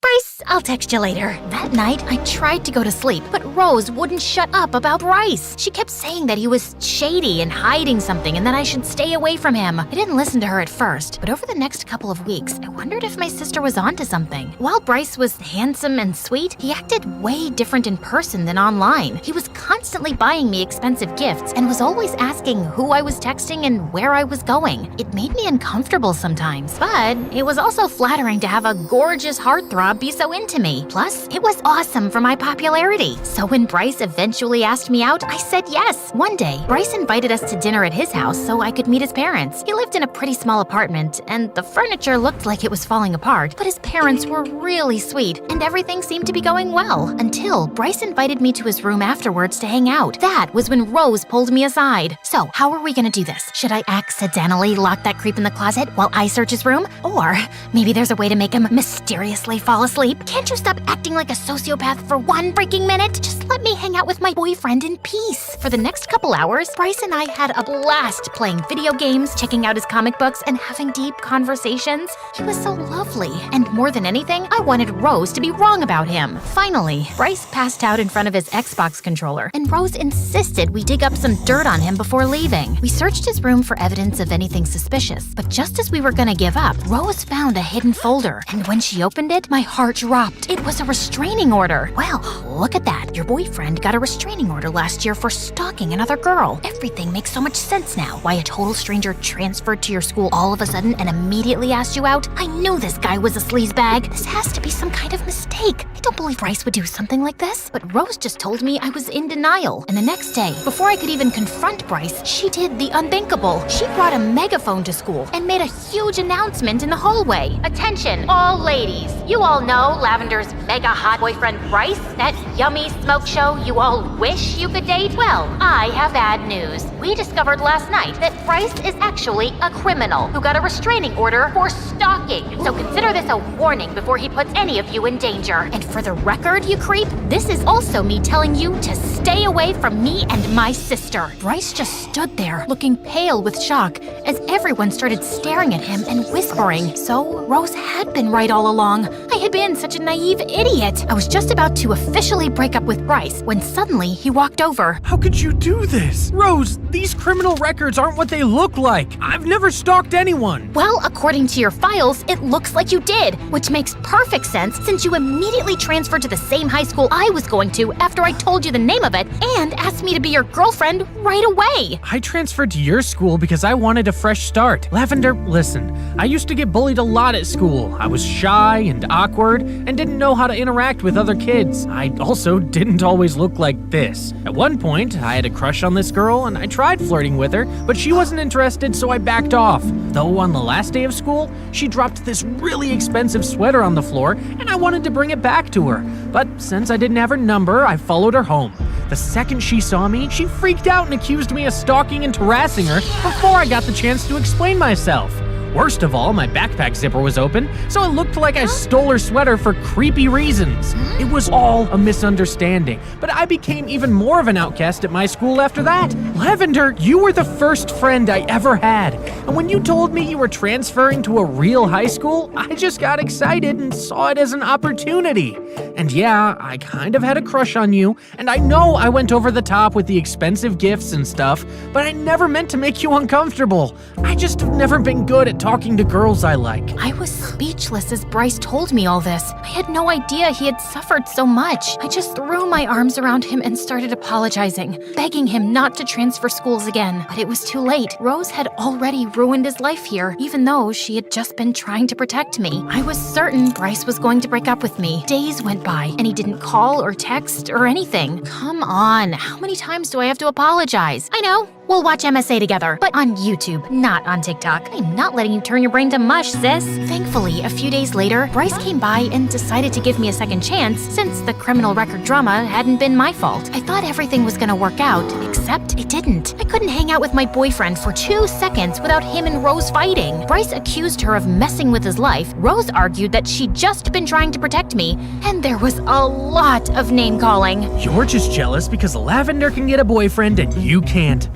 Maybe it's because of your awful personality, or the fact that you chew your food like a horse. At least I don't have biceps that look like photoshopped soccer balls. Seriously? Looking at your muscles gives me a stroke. Lavender, get up so I can make an important announcement. Who's that ugly dummy that my crazy sister loves? His hair's kinda crummy, his weird biceps hurt my tummy. He's little baby Satan from above. Enough with your freaking public announcements. Yeah, Rose's tabletop rap got us kicked out of the restaurant, and that night, after our movie date, Bryce and I had a difficult talk. I don't know how much longer I can do this. I'm not happy in this relationship anymore because of your sister. Why does she have to be so— Look, the two of us have been through a lot. Being conjoined twins and all, I've always been able to be positive and keep my head up, but Rose took the trauma much harder. Bryce, if you really love me, you have to learn to love my sister too, because she's literally part of me. Lavender, I'm sorry, but as long as she's here, I can't be with you. We're over. And just like that, Bryce broke up with me. I was devastated. Once again, Rose had unintentionally ruined my relationship and my happiness, and I felt nothing but anger towards her. Then, several months later, things got worse. Rose and I started having serious health issues, and the doctors didn't know what to do. My parents had always been too scared to let us get the separation surgery, but as time passed, it was looking like we didn't have much of a choice. We had to take a risk. We were sitting in the hospital room an hour before our surgery when suddenly Rose started to cry. I immediately asked her what was wrong, but she was almost too upset to speak. Lavender, I am so sorry about everything I've done to you. For making Bryce leave you, for getting us kicked out of places because of my anger problems. You turned out so normal, while I turned out to be such a freaking train wreck. Rose, don't cry.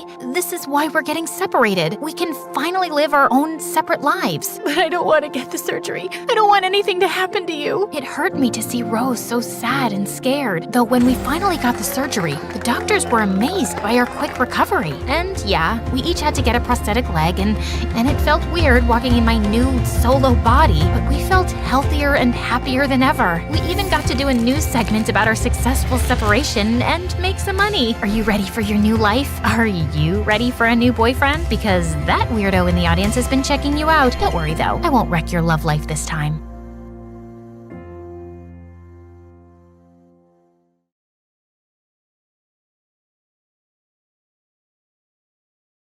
You know those stories about the sons and daughters of famous people?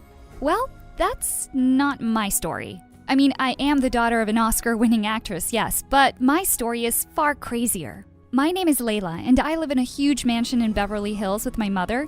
It had always been just the two of us. I never knew my dad, and Mom never spoke of him. I didn't have siblings because Mom said pregnancy ruined her perfect body once, and there was no way on earth she would let that happen again. But Mom was delighted to have me. You see, I had my perks. I was a beautiful baby, so much that by the time I was 3, Mom had me cast hundreds of ads and made sure my face was everywhere. Magazines, TV commercials, formula, even diapers. But I didn't care much for it. On my 4th birthday, she woke me up saying we were late for a photo session. Mommy, I don't want any more photos. I want to watch Cinderella. It's my birthday. She rolled her eyes and tossed the CD aside. Cinderella is poor and filthy. You have nothing to learn from her. We did not watch Cinderella. But while Mom was super proud that I had started my career so early, I just thought feeling lucky was a pretty crummy feeling. I was always tired and so bored. We were always traveling, and Mom only paid attention to me to explain how important beauty creams and lotions were. Once, I asked her to read me a bedtime story, and she laughed and tossed the book aside and said, "Oh, sweetie, stories are for dumb, ugly kids. You need to know how much more important it is to start using this lotion early." I wasn't even 5 yet. Mom decided that I should be homeschooled since my schedule was tight and there was no room for school. But by the time I was just 6 years old, I started to try to learn about creams and beauty processes because when I didn't, Mom stopped talking to me and ignored me. The first time I tried a DIY face mask, my mother was thrilled. She picked me up and swirled me, saying, "I knew you weren't dumb." I was so happy with her attention that by 7, I was practically a professional. I knew everything there was to know about beauty, and trust me, I knew a lot. Day creams, night creams, shower creams, astringent lotions, and flowers. So many flowers. We lived in a pretty big house, and Mom and I had started cultivating all these flowers when I was 8. By the time I was 12, it was hard to distinguish which part was the greenhouse and which part was the rest of the house. We practically lived in a jungle. Mom loved flowers and was always talking about how pretty I would look because of them. "You'll look like a flower too." I was so curious that I tried to add some flowers to my plate, and to be honest, it didn't taste bad. But Mom wasn't the only one obsessed with beauty, and once she finally allowed me to go to school, I began to realize everyone was obsessed with beauty. Not only was I famous, but I was also a living encyclopedia of DIY beauty hacks. So obviously every girl wanted to be my friend. One day they all started to beg me to take them home. "We'd love to see where you live." I was thrilled. I'd never had any friends over. But as soon as we got home, they ran to Mom and said, "Oh, MG, we thought we'd never see you." One of them actually said, "Adopt me so I can be as pretty." My mother was delighted with my new friends. She turned to me and said, "At least you're smart enough to be friends with the right kind of girls." Then she spent hours talking about flowers and beauty. Pretty soon I realized that I didn't have any real friends. Everyone just liked me so they could be beautiful. I talked about flowers at home. I talked about flowers at school. I was beginning to lose my mind. Luckily, around that time, Mom took me to the Cannes Festival. That's when my entire life changed. We went to see an art exhibition of this famous artist and the paintings. That was a whole new world for me. And suddenly, I realized I wanted to do that. I wanted to paint flowers. I immediately signed up for art class at school. I became obsessed with it. A few years of practice, and I was getting really good at it. It was my hiding place because my friends just wanted to drag me to the mall all the time. "You're so lucky to have your mom. Mine doesn't understand anything about beauty or fashion. She lives in flip-flops." Oh gosh, don't even get me started on mine. She doesn't even know what a primer is. But now I started to care even less about fashion, and that translated to my clothing quite quickly. One day, we were walking through Rodeo Drive, and my mom looked uncomfortable. I was enjoying a greasy bagel. "Honey, people are staring at you." "So?" "You're not even wearing makeup." "So?" She stopped walking and looked at me desperately.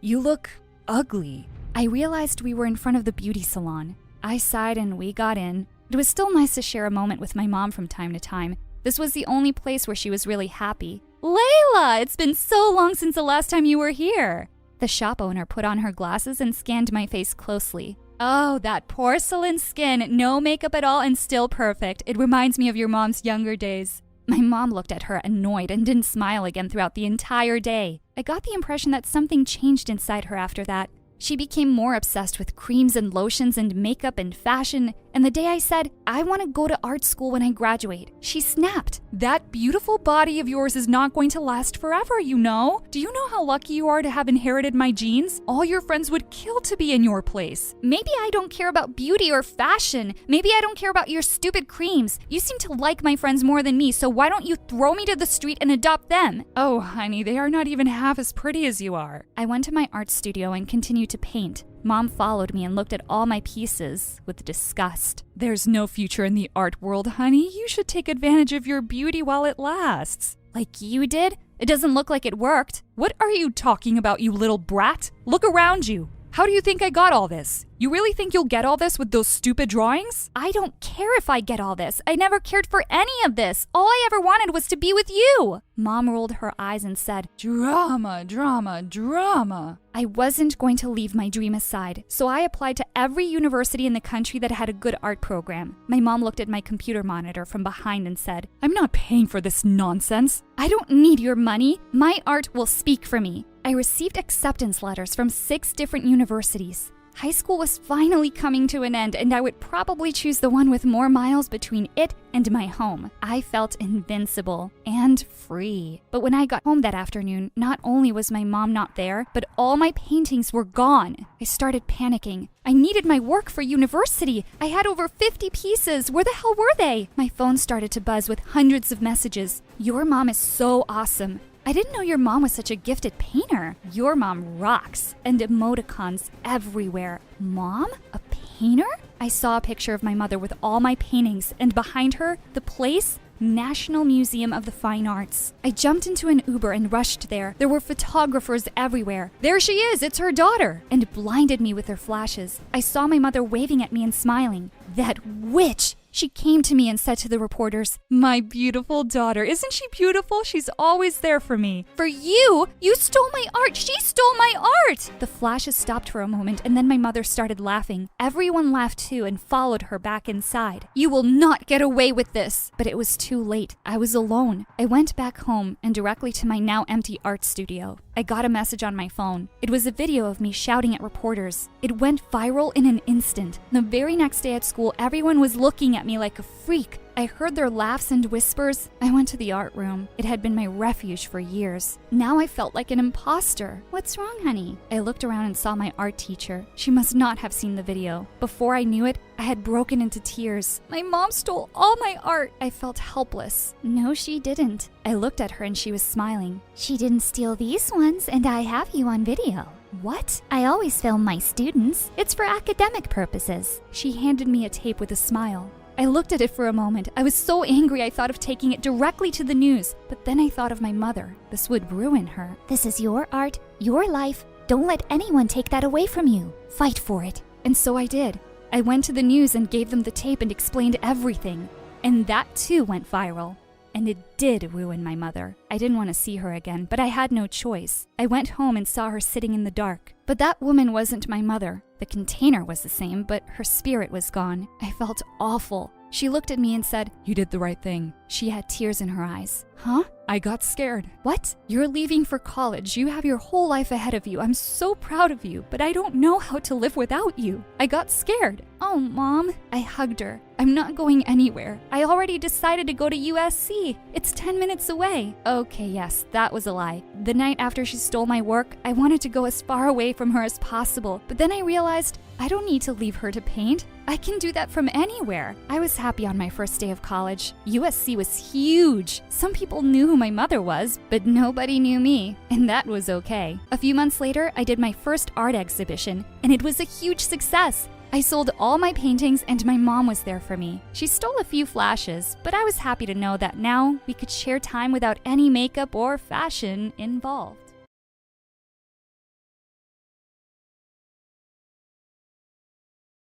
I slammed my bedroom door shut and spit at my best friend's picture. I hated her and everyone in my family. Because I had this condition, they thought they could use me. But oh boy, they messed with the wrong girl. Hi, I'm Lulia from Ukraine. I'm the youngest in our family with 3 older brothers. My dad never wanted a girl. He just wanted to raise a team of healthy young boys. He was very proud of himself for being so manly that he had only produced sons. But Mom had always really wanted a daughter. When she gave birth to me, he glared down at my tiny red face and said to my mom, "So, you finally did it, huh? I swear if she isn't pretty, you're really gonna pay for it." My mom did everything to take really good care of me and make me pretty. Once she came to me and said, "Listen, you're not allowed to eat junk food ever." And she snatched the candy from my hand. When she left, I opened the lower drawer and took another candy. I ate whatever I wanted behind her back. Mom started taking me to salons when I was 5, and she would leave me there. I would regularly get manicures and pedicures. Every day I'd have a routine of face masks and visits to the hair salon. But no session would go on for more than 10 minutes before I interrupted it. One time, I pushed the ladies away and yelled at them. I took out my stories. Read this for me, and I will tell Mom you did a great job. They loved it. One day, I also asked them to start teaching me how to read. They said I was too young, but I said, try me. I never knew I was going to learn how to read and write in a hair salon. Dad was delighted that I turned out to be so pretty. He used to carry me around on his shoulders all over the neighborhood to show me off. One day, when I was in the 5th grade, my teacher gave me the role of the princess's dad. When Dad heard about it, he came to the school the next day and yelled at the teacher and insulted her. He made her make me the princess or else. When he left, I told the teacher, I apologize for Dad's stupidity. I'm going to play the role of the princess's dad because I love it. And I hugged her. There was nothing Dad wouldn't do for his favorite child. But suddenly, all that changed. When I was in the 7th grade, I came back home one day feeling really itchy all over. I looked at the mirror and saw my skin was as red as a rotten tomato. Dad came in, of course without knocking, and saw me. He freaked out and quickly took me to the best skin doctor in the city. After examining me, the doctor said I had a rare condition called dermographism, which means skin writing. That's because I could etch my name into my skin using only the pressure of a fingernail. He said there was no reason for why it might flare up at times, and there was really no cure for it. When we left the clinic, I told Dad, don't worry, Dad. I will read about this disease and find ways to fix this. Dad looked at me with disgust and said he didn't want a daughter like me. I wished Mom would just slap him, or one of my brothers would tell him he's being a complete jerk. But nothing happened. Dad just turned away and left the house. Why was Dad a terrible piece of ugh? I swore to always keep my condition a secret. I couldn't trust anyone with it, except my best friend Monica. You should come over tonight so we can read about this disease together. When Dad saw her, he hugged her. Your parents must be so proud to have such a beautiful daughter. My brothers were even more ridiculous. They knew she was really rich, and my youngest brother kept asking her how many servants she had. The eldest kept hitting on her, and when she told him to stop, he said he would if she paid him $100. I threw my shoe at him and told him he was a pig. I told them all to shut up and took Monica's hand and led her to my room. We both read about the disease for days and found nothing. When I got to middle school, I had eyes only for one boy, Elon. Once, we were sitting in the library. I noticed my hands had started to turn a little red. Feeling alarmed, I let go, but suddenly, Elon pulled me in by the waist and kissed me. Just then, I saw Monica. She was standing there, staring at me with the most hateful expression. She came to me with a manic look and suddenly grabbed my wrist. Instantly, big red welts started to appear. She snatched the friendship bracelet she'd given me, sending beads flying everywhere. How could you even think of going out with Elon when you knew he's my dream? I hate you. I just stared at her, stunned. How could I possibly know? You've never said a word. You need to stop seeing him or I'll tell him about your secret. Oh, how could she? I said, fine, I will stop seeing him. She instantly smiled and hugged me tight, like a psycho. Of course, I wasn't going to stop seeing Elon. Monica wasn't the boss of me. I started dating him in secret. In the school hallways, I would simply walk past him like he didn't exist. But we would meet up outside later every day, and I was fast falling in love. One day, Elon and I decided to skip gym class and meet at the big tree in the schoolyard. Elon had just pulled me in for a kiss when I felt someone drag me away by my shirt. I turned around to see Monica, and this time, she just went insane. She kept shouting, liar, liar, as she pinched and poked my arms. Thick red rashes were popping up like crazy all over my skin. Elon stepped back, looking horrified. Look, Elon, she's a complete freak. I felt helpless at first, but then I felt a wave of fury rise inside me. I slapped her hard across the cheek and ran off. Elon kept texting me and said he couldn't care less about my allergies. All he wanted was to see me. I didn't reply to any of his calls or messages. One night, I heard a gentle tapping on my window, and I pushed back the curtains to see that it was Elon. Please, leave me alone, Elon. You deserve someone much better. I'm not leaving until you talk to me, Lulia. He just wouldn't go away, no matter how hard I tried. I was afraid he'd wake someone up, so I let him in. He took my hands and looked at me earnestly. Lulia, there isn't a thing about you that could make me love you any less. I My heart completely melted, and I let him stay with me for the night. Suddenly, we heard some noises downstairs, and Elon quickly snuck out. A few moments later, I heard a knocking on the window. I smiled and ran to open it, but when I parted the curtain, I almost screamed and fell back in horror. It was Monica. What do you think you're doing here, you witch? I'm here to warn you, that boy is mine. I'm not sharing him with anyone. You better break up with him or else. I locked the window and shut the curtains in her face. Thankfully, it seemed like she'd left. But man, the girl was turning into a complete nut job. The next day in school, I could see Monica by the lockers giving me a deathly glare. I also spotted Elon smiling and waving at me. If she thought I was scared of her, she was mistaken. I ran up to him, grabbed his face, and gave him a long kiss. When I looked up, she had disappeared. What was this psycho up to? Later that day in art class, I was painting away my self-portrait when suddenly I felt a dash of cold water on my back. I gasped, and to my horror, I saw that my painting was completely ruined. That's so much better, actually. Now it looks more like you, a freak. I just snapped. I turned around and was about to throw a tin of paint in Monica's face, but I stopped when I saw the teacher coming. My eyes, my eyes! This monster is out of control! What? I didn't even touch her. The art teacher swooped down in no time and started yelling at me. Lulia, I will not stand for this behavior. How could you hurt the most gentle girl in class? She wouldn't listen to a word I said. I kept pointing to my ruined work, but she kept on insulting me and said I'd been raised by savages. I'd just had it. Shut up, you idiot. I know her daddy's donation set up this art studio. That's the only reason you're taking her side. Of course, I ended up in the principal's office and waited while she called my parents. As soon as I saw Dad walk into the office instead of Mom, I just knew I was ruined. He'd probably ground me for life.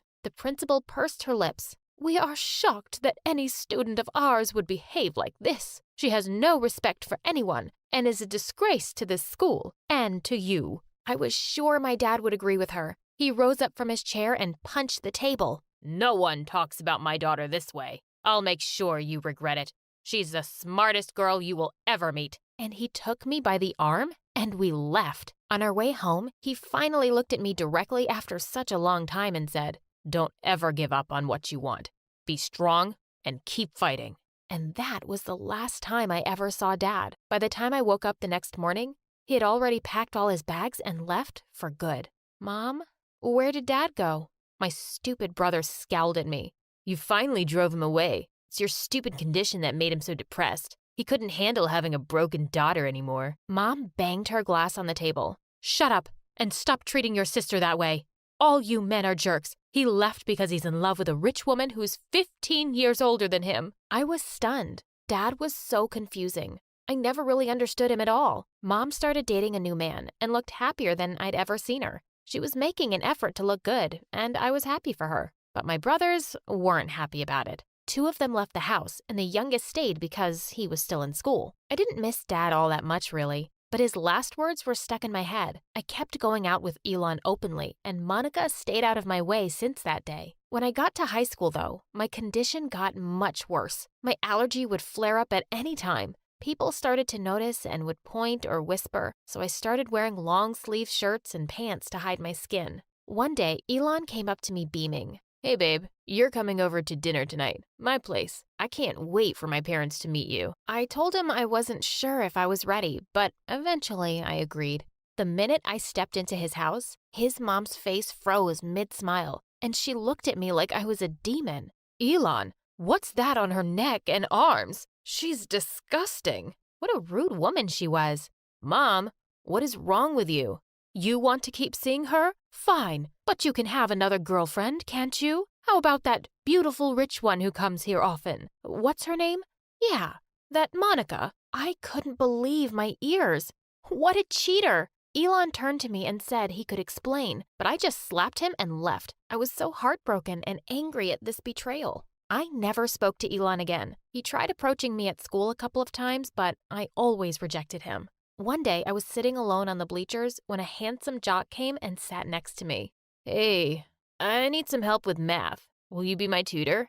I knew exactly who he was, even if he didn't know me. Yes, of course. It's the best revenge ever. What revenge? Oh, never mind. Let's start now. We got closer over time and started going out. One day, Sean invited me over for dinner at his place. As soon as I entered the house, I spotted Monica on the stairs, staring at me in complete shock. This was priceless. What are you doing here? Oh, didn't your brother tell you? I'm his girlfriend. You can't go out with her. She's a big freak. Break up with her now. Luckily, Sean's parents walked in just then and seemed horrified by Monica's behavior. Her dad told her to shut up and go to her room. She stormed off in a rage. Sean's parents were so lovely. I had no idea how they'd raised a witch like Monica, but I decided to try and mend things with her and went to her room after dinner. Monica was lying on the bed and didn't even turn around to look at me. I sat down and said, "Look, Monica, you and I used to be best friends once. Can we just start over? I forgive you for everything you did to me." Who asked for your forgiveness? And in a flash, she'd turned to pounce on me like a wildcat. Before she could hurt me, Sean barged in and pulled her away from me. "Thank you for saving me from your crazy sister." And I started kissing him just to make Monica angry. She screamed in anger and left her own room. Weeks passed and I graduated from high school with honors. I'd never meant to fall in love with Sean, but I had over this time we'd been dating. One day, my youngest brother came to me and asked me to ask Sean for money. What? I won't do that. I'm not a gold digger, you moron. We got into an argument for an hour until he tried to attack me. I threw a plate at him, but it missed his face by inches. Fine, I know what I'm going to do. The next day, Sean called me to tell me that my brother was caught last night trying to steal Sean's car. Oh my God, that was so embarrassing. He told me he wasn't going to send him to jail for me. When my brother came home, I yelled at him. He said that he'd had enough of me and Mom, and he left to live with Dad. Whatever. At least I had Sean. We were headed to different colleges, and we promised that we would make a long-distance relationship work. But almost as soon as I left, it got really difficult to get a hold of him. He'd mostly reject my calls and say he was busy, but I could see from his Instagram account that he was partying hard. Then he wouldn't even reply to my messages for weeks. When he finally did, it was to say that he wanted to break up with me because long distance was too hard. Plus, he thought that me and my family were weird and crazy. What a jerk. I was pretty sure he'd found some bimbo. I stopped dating for a whole year and would turn down any offers by guys to go out. I wanted to do well at university so I could make something of myself. One day, I walked into a lecture hall and I couldn't believe my eyes. I never thought I'd ever see him again. It was Elon. He came and sat beside me and said he deserved one chance to explain himself. He said that he never loved Monica, and she kept stalking him and showing up at his place, but he'd always rejected her. He'd wanted to try talking to me again, but by then I was seeing Sean. We started dating once more, and Elon decided to tell his parents. He called his mom, and she went berserk over the phone.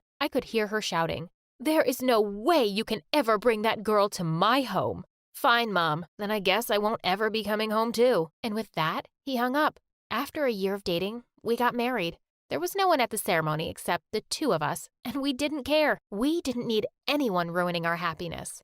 4 months after the wedding, I called up Mom to tell her I was married and was pregnant. She seemed delighted for me, but said she was too busy with her new husband to come see me. Elon and I were blessed with a lovely baby girl, Anastasia, and we are making sure that we teach her to always love herself. Charlie turned around to see Maddie, and his heart skipped a beat. What happened while I was gone? Since when did you girls start mingling with nobodies like him? Suddenly, Charlie walked over to Maddie, and he pulled her close. There you are. I've been looking for you everywhere. I've missed you. And then he kissed her on the lips, and Brianna was even more surprised than Maddie at Charlie's move. Elisha gritted his teeth and walked away. Wow, what was that about? I've been wanting to say it the whole week, but not on the phone. I do feel the same way. I care about you too, Maddie, a lot. Madison hugged him and smirked at Brianna. Once everyone knew that Maddie and Charlie were dating, his life in school took a 360-degree turn. People stopped to smile at him, say hello, crack jokes. Why does it feel like even the teachers are nicer to me? The other two Barbie angels welcomed him into their gang, and being with Madison was a dream. They went on long walks, watched sunsets, ate ice cream, and kissed on top of a Ferris wheel. But later that night, Brianna and Amber cringed hearing Maddie throw up. Is Charlie trying to kill me? That gross ice cream at the amusement park made me sick, and my feet hurt from the long walks. And What is so fascinating about freaking sunsets? I think it's sweet. Yeah, 'cause you're not the one suffering. But there is one thing about Charlie. He sure can kiss. Makes you feel like you're the only girl in the world. Ugh, please, spare us the makeout details. Okay.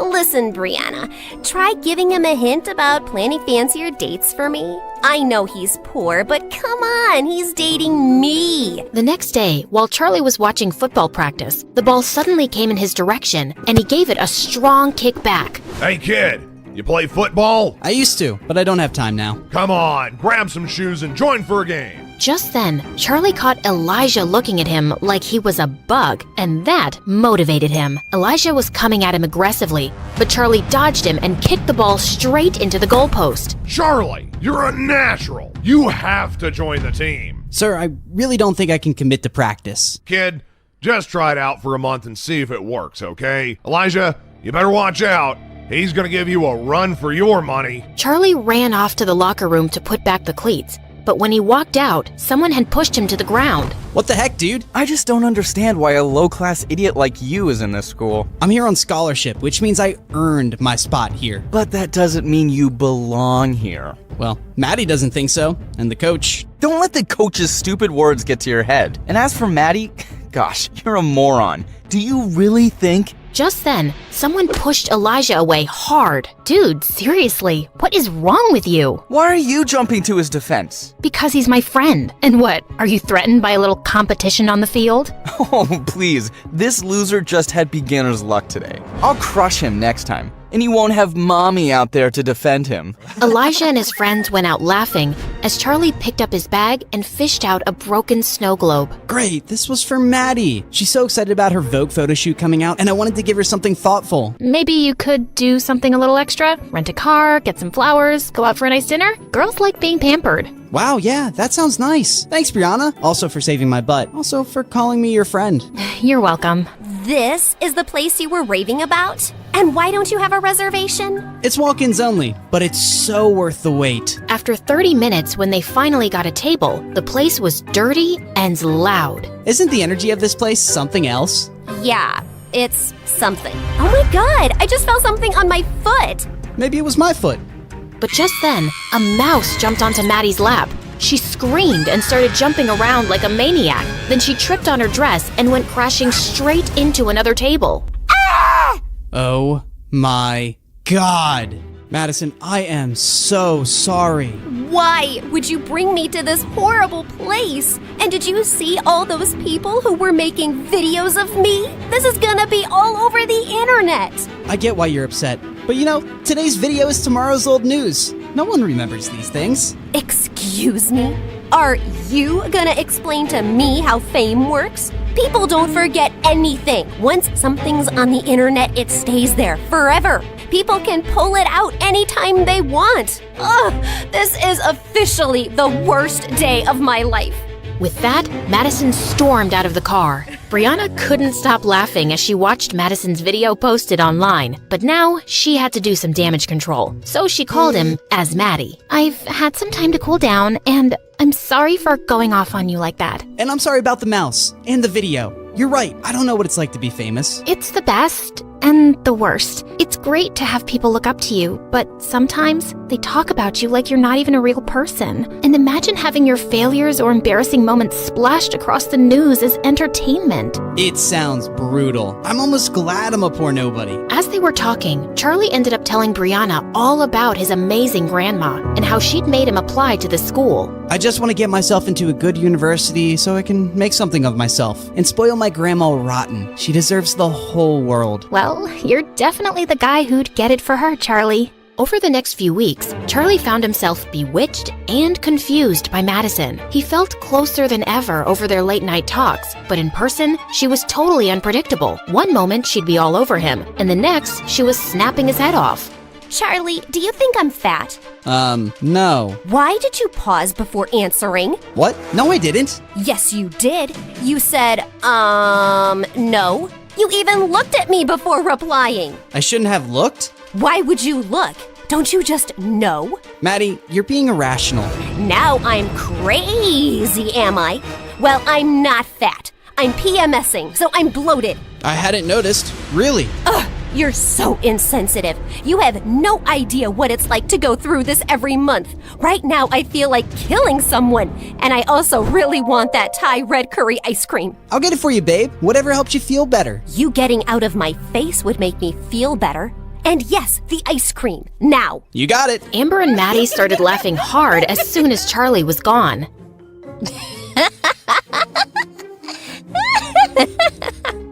I really hope he gets a few tubs of that ice cream. Sounds delicious. I'm pretty sure there's no Thai red curry ice cream, but let's see what he does. Anyway, for Christmas, my parents and I are going to our ski resort as usual, and I'm inviting you girls with your parents. Should I invite Charlie? You have to, right? He's your boyfriend. Yeah.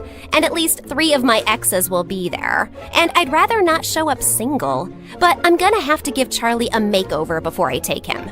On his first day at the resort, Charlie slipped out of his room at 5 in the morning and found Brianna waiting in the kitchen. Oh, you're here. I almost thought you wouldn't come. I almost thought that too. I don't know why I agreed to this early morning skiing lesson. Because you're a good person and you like me? I'm just saving Maddie some embarrassment, because you'll definitely make a fool of yourself without my help. Couldn't agree more. They headed out to one of the smaller slopes, and she explained skiing techniques to him. I think you're ready. Well, as ready as you'll ever be. If I die, please break the news gently to Grandma. You play football against Elijah. You'll survive this too. Now don't be a wuss. Time to go! Brianna whizzed down the slope, and the cold wind in her face made her feel alive. She turned around to look at Charlie, who looked like a baby goat learning to walk. Charlie, just loosen up! Come on, I'm racing you down to the end! Charlie took a deep breath and relaxed. He was gaining momentum and actually starting to enjoy it. Brianna was flying ahead effortlessly, but he was catching up. But then suddenly, he was going too fast. He tried to slow down, but he just couldn't. And moments later, he felt himself crashing straight into Brianna, and they went tumbling into the snow. Oh my god, Brianna, are you alive? Is your neck broken? Please don't die. Say something. Oh, can you shut up for just 1 second? Yes, of course. Oh, I thought I'd killed you. Charlie pulled her into a bear hug. You're really okay? Yeah, I just got the wind knocked out of me. Imagine the headlines if something had happened to you. Stupid, worthless nobody injures beautiful teen goddess. You think I'm beautiful? Well, duh. That's not even opinion. It's just a scientific fact. The sun rises in the east, water boils at 100 degrees, Brianna's beautiful, you got some snow on your face. As they started making their way back, Brianna felt her heart racing. Oh, shake it off, Brianna. You cannot be attracted to your best friend's fake boyfriend. After an exhausting day of skiing, Charlie wanted to crash, but he had to dress up for a fancy dinner instead. The seats next to Maddie were taken, so he quickly took one next to Brianna. Please tell me, why are there 6 forks in front of me, and which one can I use to stab myself in the eye? Oh, definitely the meat fork for a quick death. Madison watched the two laughing, and she didn't like it. I don't want her getting more attention than me, even if it's from stupid Charlie. Hey, Charlie, could you sit next to Amber, please? Her parents couldn't come, and she, broke up with her boyfriend. She could use some cheering up. Charlie nodded reluctantly and took the seat next to Amber. So, Amber, you want to talk about your breakup? Okay, sure, why not? It happened 3 years ago, and his name is Leo. And that's what you're sad about today? That's a bit offensive. I'm not sad. Do I look sad to you? Just then, Brianna's mom, who was sitting opposite him, spoke. So, Charlie, where were you studying before? Well, I was in public school in another town. I got a scholarship here, so I moved with my grandma, who raised me. And what does your grandma do? She's an amazing healer. She cures people with herbal medicines and different techniques. So she's not a real doctor? No, not in the typical sense. And this healer thing, it makes her enough money? Mom, stop! It's okay. Yeah, she earns enough. And I work at the cinema, and I also DJ on the weekends. We manage to take care of each other.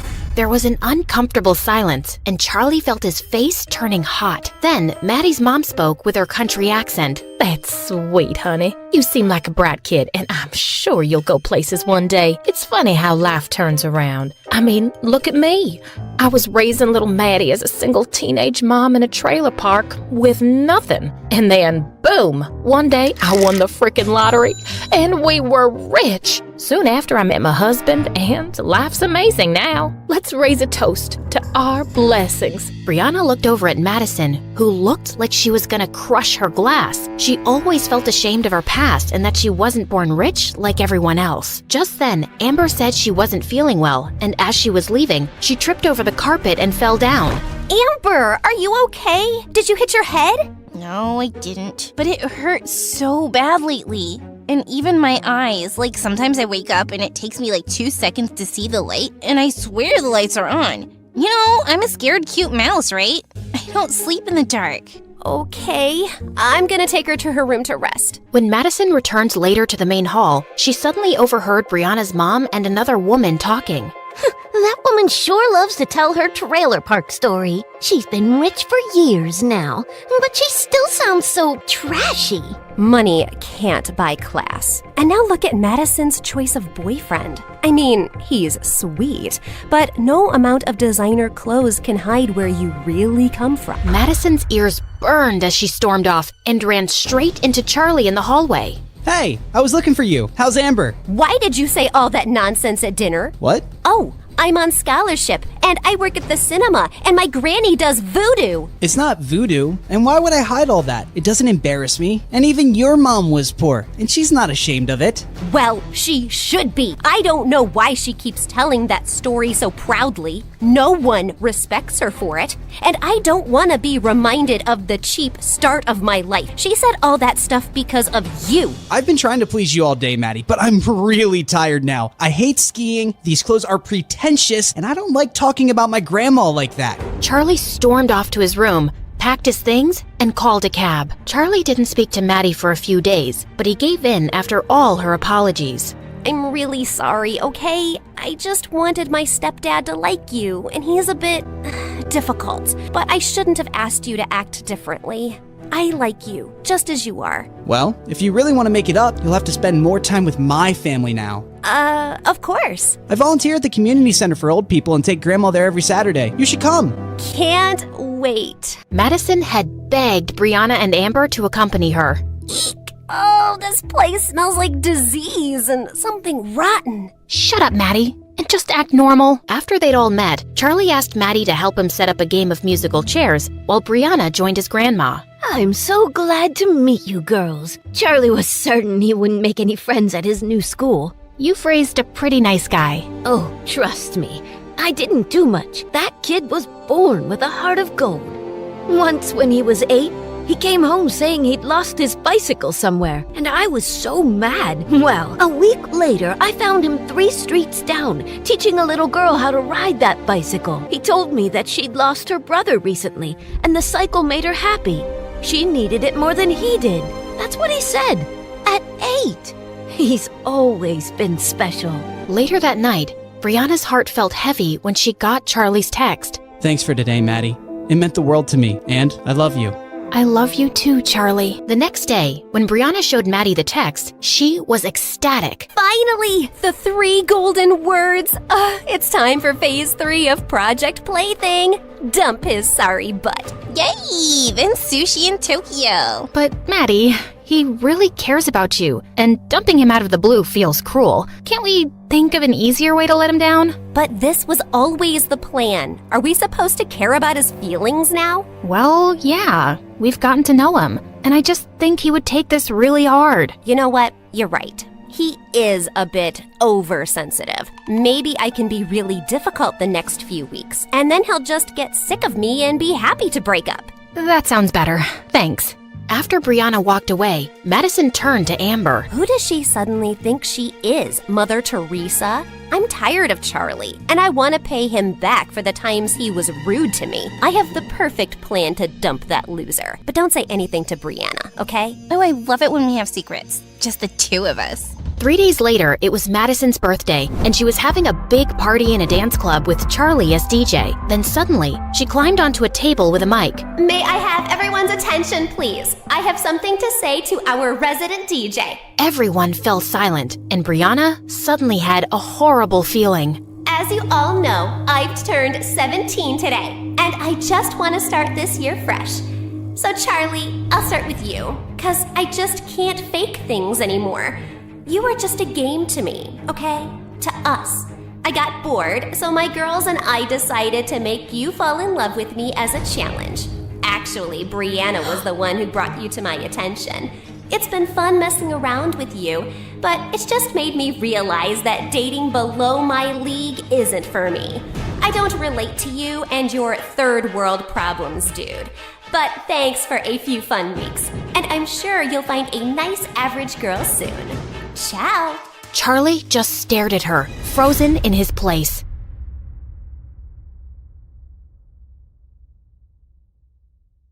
Hi friends, I'm Jasmine from Egypt. I was just 3 when Dad left Mom, and it was just the 2 of us. Since Mom didn't have an education, she had to work as a maid. Growing up, we didn't have much, and whenever I'd see women wearing fancy clothes, I'd wish my mom could have them too. Every night, I vowed to study hard and make it big for Mom's sake. Mommy, I promise, when I get a job, I'll buy you a beautiful house and lots of clothes. Really? That's so sweet of you, my doll. I was so focused on my goal that I poured all my heart into studying. When I was 7, I got into one of the best schools in the city on scholarship. Since I was a little more enthusiastic about studies as compared to other kids, that really made me a target of bullies, especially Maha. She was the principal's daughter, and the girl couldn't stand me at all. One time, our school took us to a history museum, and seeing a dinosaur, I was so excited. This is a 65 million years old fossil of a T-Rex, and they were about the size of a school bus.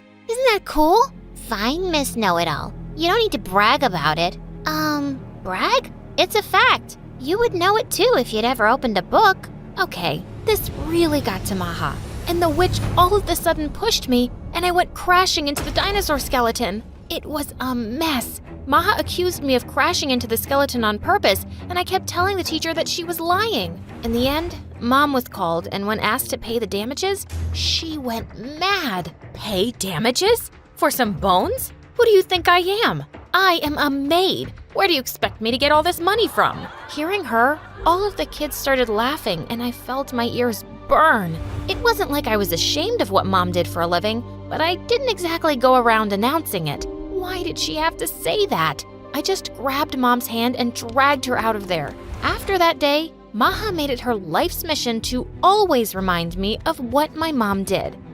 Hey, Jasmine, you missed a spot here. Jasmine, pick up the trash. Oh, Jasmine, how about helping the janitor? The girl was constantly on my nerves, and though I really wanted to punch her in the jaw, I had to ignore her. I was on a scholarship, and I couldn't ruin my chances. So every day, just to avoid Maha, I would go out to the school's park and sit on a swing to have lunch. It sort of became a ritual, and I loved the alone time. One time, when I was in 8th grade, I went to the park and saw a girl my age on my favorite swing. It was Azra. She was a new student, and we were both in the same class. Everything was fine until she stood on the swing. You idiot! You stood on it with shoes! One shoe has like 421,000 units of bacteria. So many! Come on, Jasmine. I know you're making it up, aren't you?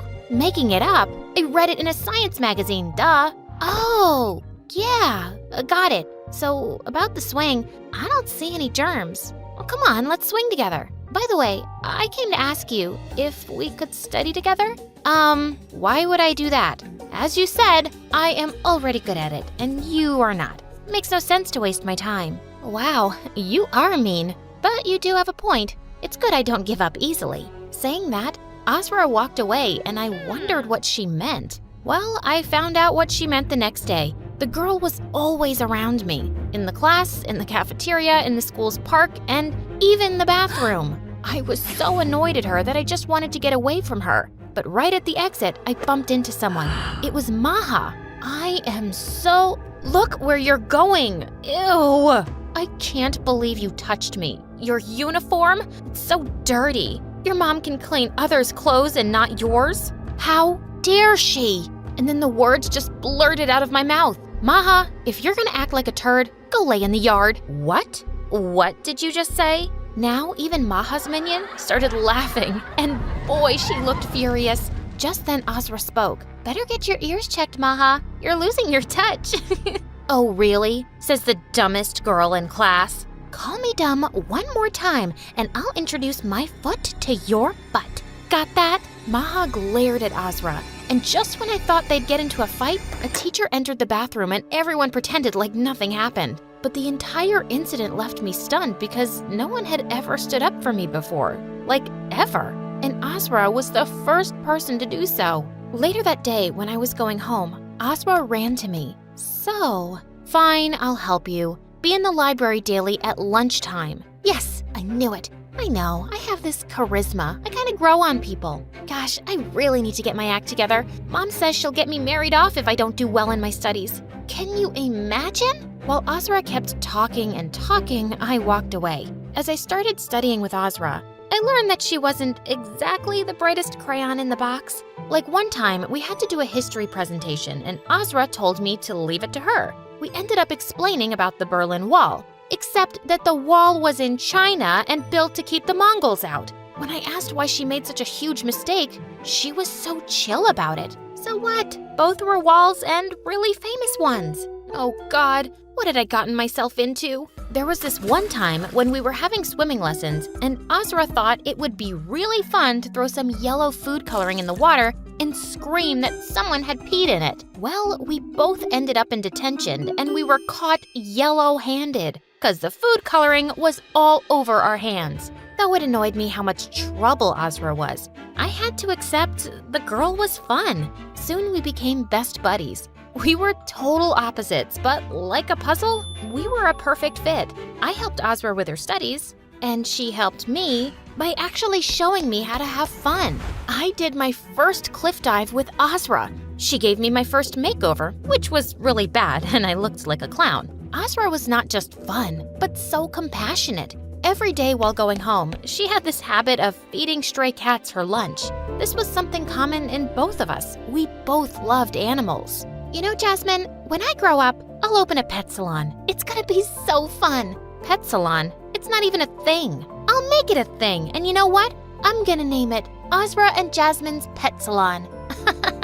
The girl lived in her own little world, and I loved her. One time, we were in the queue getting lunch, and Maha came in the front and shoved us to the back. I'll teach her a lesson. Let it go, Azra. She's a brat. Yeah, brats need to be taught a lesson. Saying that, Azra threw her juice box and it hit Maha on the head. And when she turned, Azra gave her the most innocent smile ever. I am so sorry, Maha. It was a total mistake. What? A mistake? My hair extensions. Do you even know how much these cost? No, I don't, 'cause I have my own hair. I could see Maha boiling with anger, and before things could get ugly, I wanted to be out of there, so I grabbed Azra. Come on, Azra, let's go. But right when we were at the door, Maha threw a handful of mashed potatoes at Azra, which hit the girl behind her. And then an epic food fight broke loose. It was chaos. I felt like I was in the jungle and all the wild animals were fighting around me. Things got pretty crazy.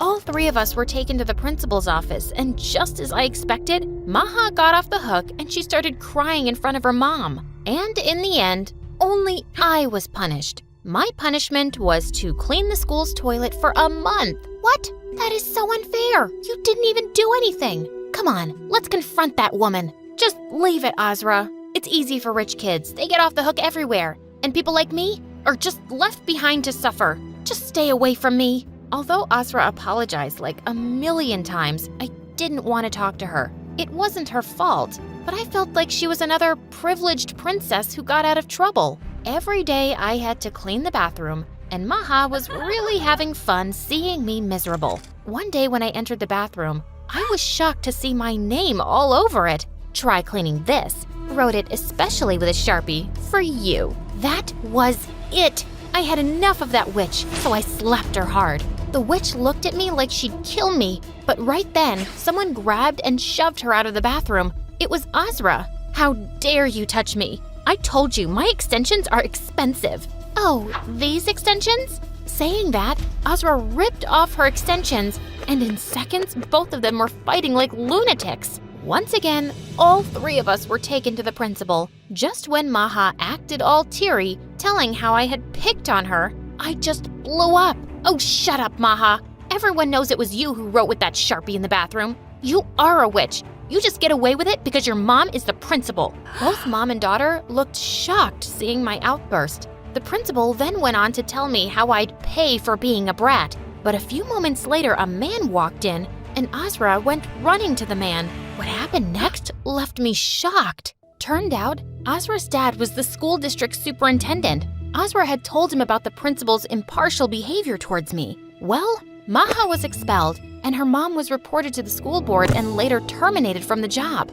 They both totally deserved it. After Maha was gone, there was peace. After graduation, I started working as a software engineer at a very big company, and I was doing well. I was finally able to get Mom a lovely house, and things were good. As for Azra, she did pass high school but couldn't get into college, and her mom was always after her to get married. One day, Azra and I went out for coffee, and she looked worried and told me how her mom had set her up on a date with a total stranger. I haven't even seen the guy. She wants me to marry him because he's some big shot businessman. I can't even stand up the guy because I did that 2 times already. I was wondering, can you perhaps do me a teeny weeny little favor? No, I'm not marrying him for you. No, dummy. Just go on the date and act weird. Just blow him off. I would have done it myself, but I have a very important meeting tomorrow. I wanted to say no, but she looked at me with those puppy dog eyes. And how could I say no to that? So the next day, I was in a fancy restaurant waiting, and when the guy didn't show up, I was furious. I was about to leave, but I heard a deep voice. You must be Azra. I am really sorry for being late. The moment I saw him, my jaw fell because the guy happened to be none other than Zaid, the owner of the company I worked for. Phew, he didn't recognize me because he had thousands of employees. I gotta leave because I just remembered something.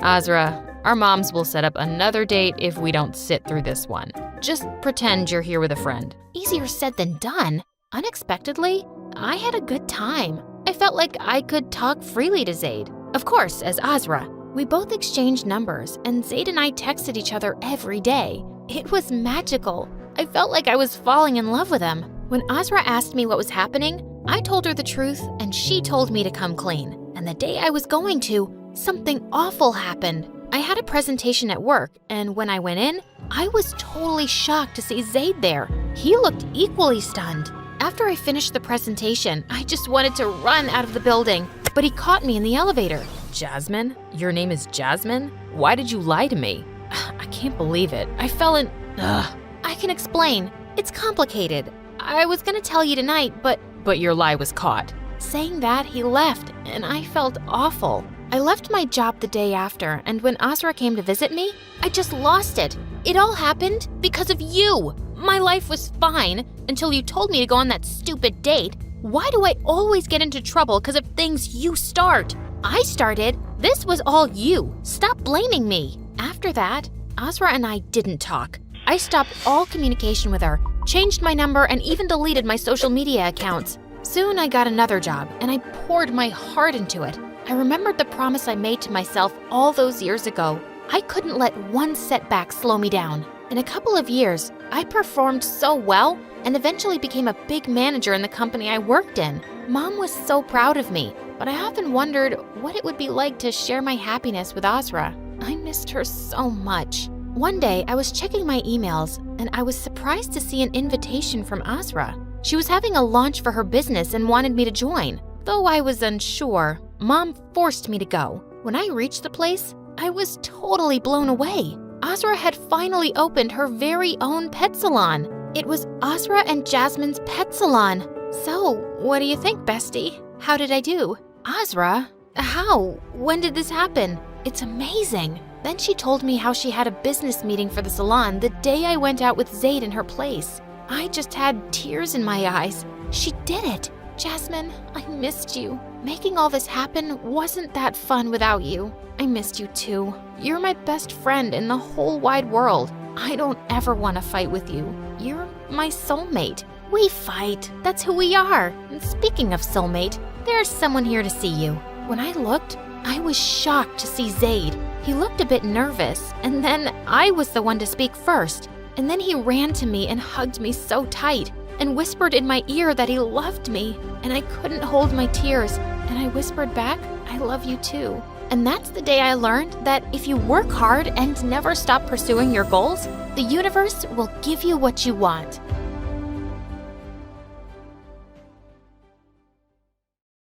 Hey, look at that weird monster man. That's my dad. Watch your mouth. Well, he looks like a freak, and so do you. Why are you wearing that mask anyway? Do you have ugly, crooked witch teeth? I kicked her in the leg and ran off. What was the point of explaining my dust allergies to an idiot? And how dare she make fun of my dad? Hi, my name is Daisy, and I go nuts around sand, dust, dirt, you name it. I can't even smell a flower without all those tiny things making me sneeze like crazy and making my skin itch. I'd been homeschooled for a really long time, but I just wanted a normal life. I insisted on going to high school, and Dad reluctantly agreed. Sweetheart, you've missed the bus. Let me drop you off today? No, I'll just walk, Dad. I knew I was going to be so late, but I didn't want the other kids to see him. I knew how people looked at him, and I'd heard the hurtful things they said. I was a little ashamed to admit that I was afraid everyone would make fun of me too. My life was hard enough at school. Ow, watch where you're going. Eat dirt, termite. Lana. She'd had something against me since the day I got here. Why did all the mean girls have to be so pretty? Every boy in our class probably had a crush on her, including Keith.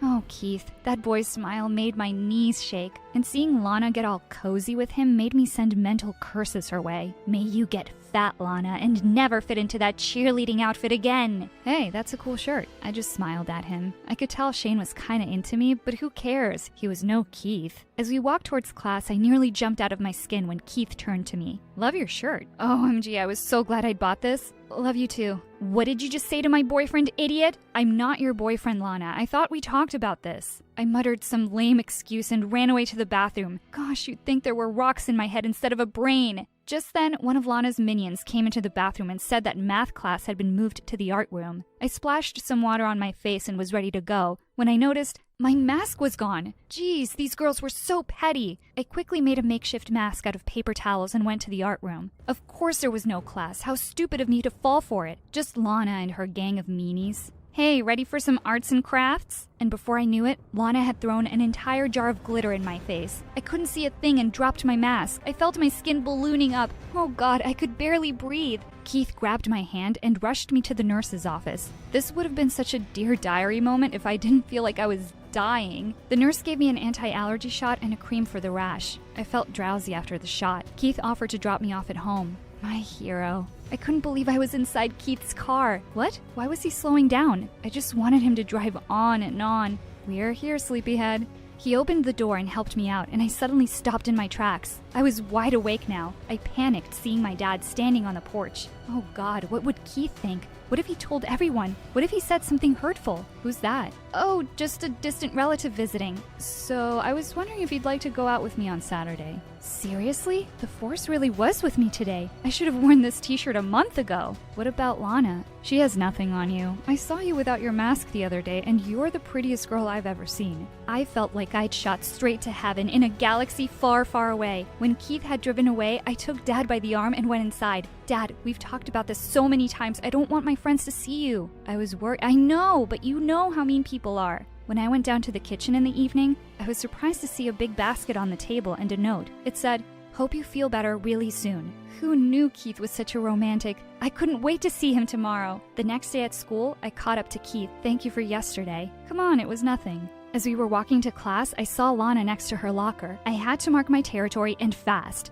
I nervously put my hand in his back pocket. He smiled and put his arm around me. Yes, it was the perfect payback. I thought Lana was going to choke and pass out. I knew I'd have to watch my back, but it was totally worth it. I was loving every minute of being Keith's girlfriend. I'd just skipped so many steps on the social ladder, and he was just so sweet. My mask broke one day, and Keith immediately pulled one out from his pocket. I always carry a spare for you. I just melted and sank into my chair. Another day, I got to school and saw Keith by my locker covered in dirt. I ran to him, but I had to keep my distance. What happened? Are you okay? I can't believe she'd do this. Who? What were you doing in my locker? I wanted to surprise you, but when I opened it, I got covered in dirt. I wanted to hug him and clean him off, but I couldn't risk triggering my allergy. Just then, Lana rushed over. OMG, Keith, what happened? Here, let me help you. You! Look what you've done! Get your filthy paws off my boyfriend. Cut it out, Lana. You and I are never gonna happen, you obsessed psycho. I tried to go after him, but I knew I couldn't help him. But I knew someone who could. Shane, could you do me a favor? Could you please help him and see if he's okay? Keith just seemed to be in a bad mood for the rest of the day. Nothing I said seemed to get him out of the grumps. I thought the day couldn't get any worse, but boy was I wrong. As I was about to head home, I saw something across the street that made me stop in my tracks. What the hell? My dad was here to pick me up. We would be laughingstocks. Why doesn't Dad ever listen? I slipped through the sea of kids and quickly ran to get away from school and Dad. I ducked into an alley to take a shortcut. I was halfway through when 3 boys blocked my way. What did these jerks want? The boys didn't look much older than me, but they seemed strong. Where do you think you're going, Precious? I told them I didn't have any money, but they kept trying to snatch my bag. Suddenly, I lost my balance and fell into a puddle of mud. I could feel my arms starting to itch almost instantly. They were about to run away with my bag when I saw a shadow looming behind me. Why don't you pick on someone your own size? I knew that voice. Shane! I couldn't have been happier to see him right now. One look at Shane was enough to make them drop the bag and run off. He helped me up and quickly cleaned the mud away. I felt kind of warm and fuzzy looking at him. He offered to walk me home. I had forgotten how easy and fun it was to talk to Shane. I had been so focused on Keith I didn't realize how much I missed this. As soon as I got home and saw my dad, I felt irritated. Dad, why did you come to pick me up? You don't know the kinds of things people will say at school. When I turned to Shane, I saw that he had a strange look on his face. Was he going to say something about my dad? Instead, he sounded really disappointed. Why do you even care about those jerks? I thought you were different and didn't care about what people thought, but maybe I was wrong. He turned and left. Why was he judging me? He didn't know how hard my life was. The next day at school, Shane avoided me. I couldn't care less about what he thought. I was Keith's girl, and he was all I needed. Someone rang the doorbell the next morning, and I opened the door to find a huge bunch of daisies on the doorstep. I gingerly picked up the note, which said, "Some daisies for my Daisy. Happy birthday, babe. Can't wait to take you out tomorrow. Hugs and kisses, Keith." I let out a huge sneeze and slammed the door shut.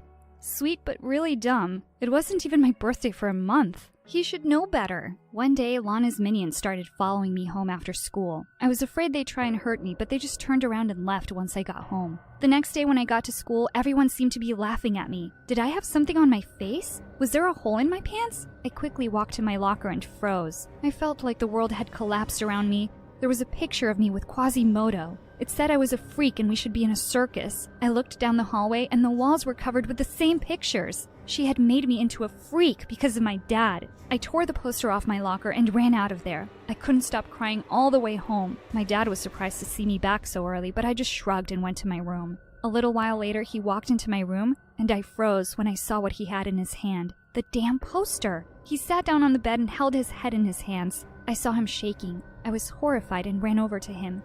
Dad, I'm so sorry your life is difficult because of me, Daisy. No, Dad, I would never change a thing about you. It's not your fault those people are awful.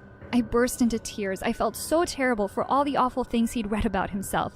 And I knew it wasn't his fault, but my life in school was going to be hell now. Thank God summer break was just around the corner, and I wouldn't have to deal with school. At least I had my boyfriend to hang out with over the summer, but he seemed to be a bit busier than usual, too. Over the weekend, Keith invited me to a beach bonfire, but me and sand don't go well together. My dad tried to stop me, but I wasn't going to let my allergy get in the way. I wanted to be the perfect arm candy for Keith, and I sure wanted Lana to eat her heart out. The beach party was raging by the time Keith and I got there. Keith couldn't keep his eyes off me, and I was super pleased. He pulled me close and kissed me. Wow.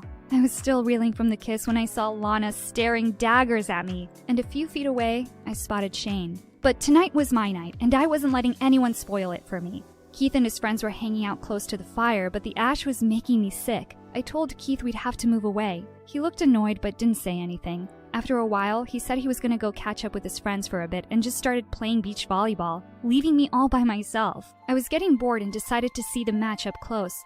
All of a sudden, someone bumped into me and I ended up face-palming the sand. My allergies went haywire. My eyes were so swollen I could barely see a thing. Keith pressed my inhaler to my mouth and rushed me off to the hospital. When my allergies had subsided, I looked around for Keith, but found Shane instead. He told me Keith was in the middle of the match and had asked Shane to take me to the hospital.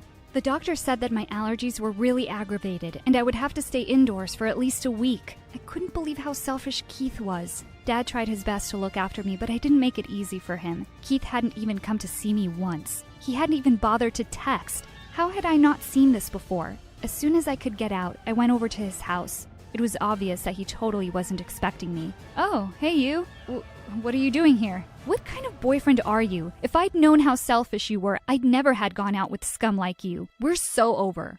He paused. Whatever, if that's what you want, babe. It's kind of exhausting being your boyfriend anyway. You suck the fun out of everything. Just then, I heard a girl's tinkly laughter from inside. Lana, you two deserve each other. I turned around and left. I wasn't going to lose any sleep over this relationship. Over the next year, my allergies kept getting worse and worse, to the point that I had to wear a hazmat suit to avoid contamination. Good thing was that nobody cared. I was back to being invisible. Dad decided it was time for a fresh start. He moved us to the countryside where the air was much cleaner, and I could focus on getting better. I didn't really miss anyone from back home, except Shane. He'd always been there for me, and I'd taken him for granted. I wrote him a letter and said I was sorry for everything. One day when I got home from school, I was surprised to see some people at our house. They told me they were from Child Protective Services and were there to take me with them. What do you mean, take me?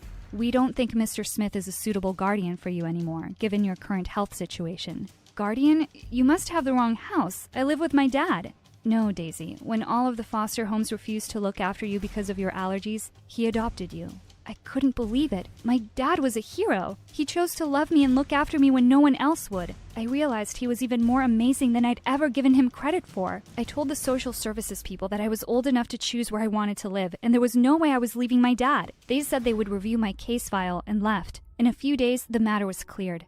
I didn't have to go anywhere. Over time, Dad and I mended our relationship. I was no longer afraid for him. I couldn't be prouder of the man who raised me, even though I was such a brat. I would watch videos on my favorite channel, My Story Animated, about all these psycho dads who were so mean to their daughters, and I couldn't help feeling even more grateful for my amazing dad. One day, as I returned from college, I found a basket of my favorite things on the doorstep. Keith? I turned around and was amazed to see Shane. Of course it had been him. Keith couldn't have sent a thoughtful present to save his life. I got your letter, and I heard things between you and your dad are better. It turned out that Shane's mom was a protective agency worker who had handled my adoption case from the start. She told Shane about it, and he'd confirmed Dad was an amazing guardian for me. I was stunned. He'd always been in my corner. I've always loved you, Daisy. Why didn't you ever say anything? I was afraid you'd laugh at me. Shh.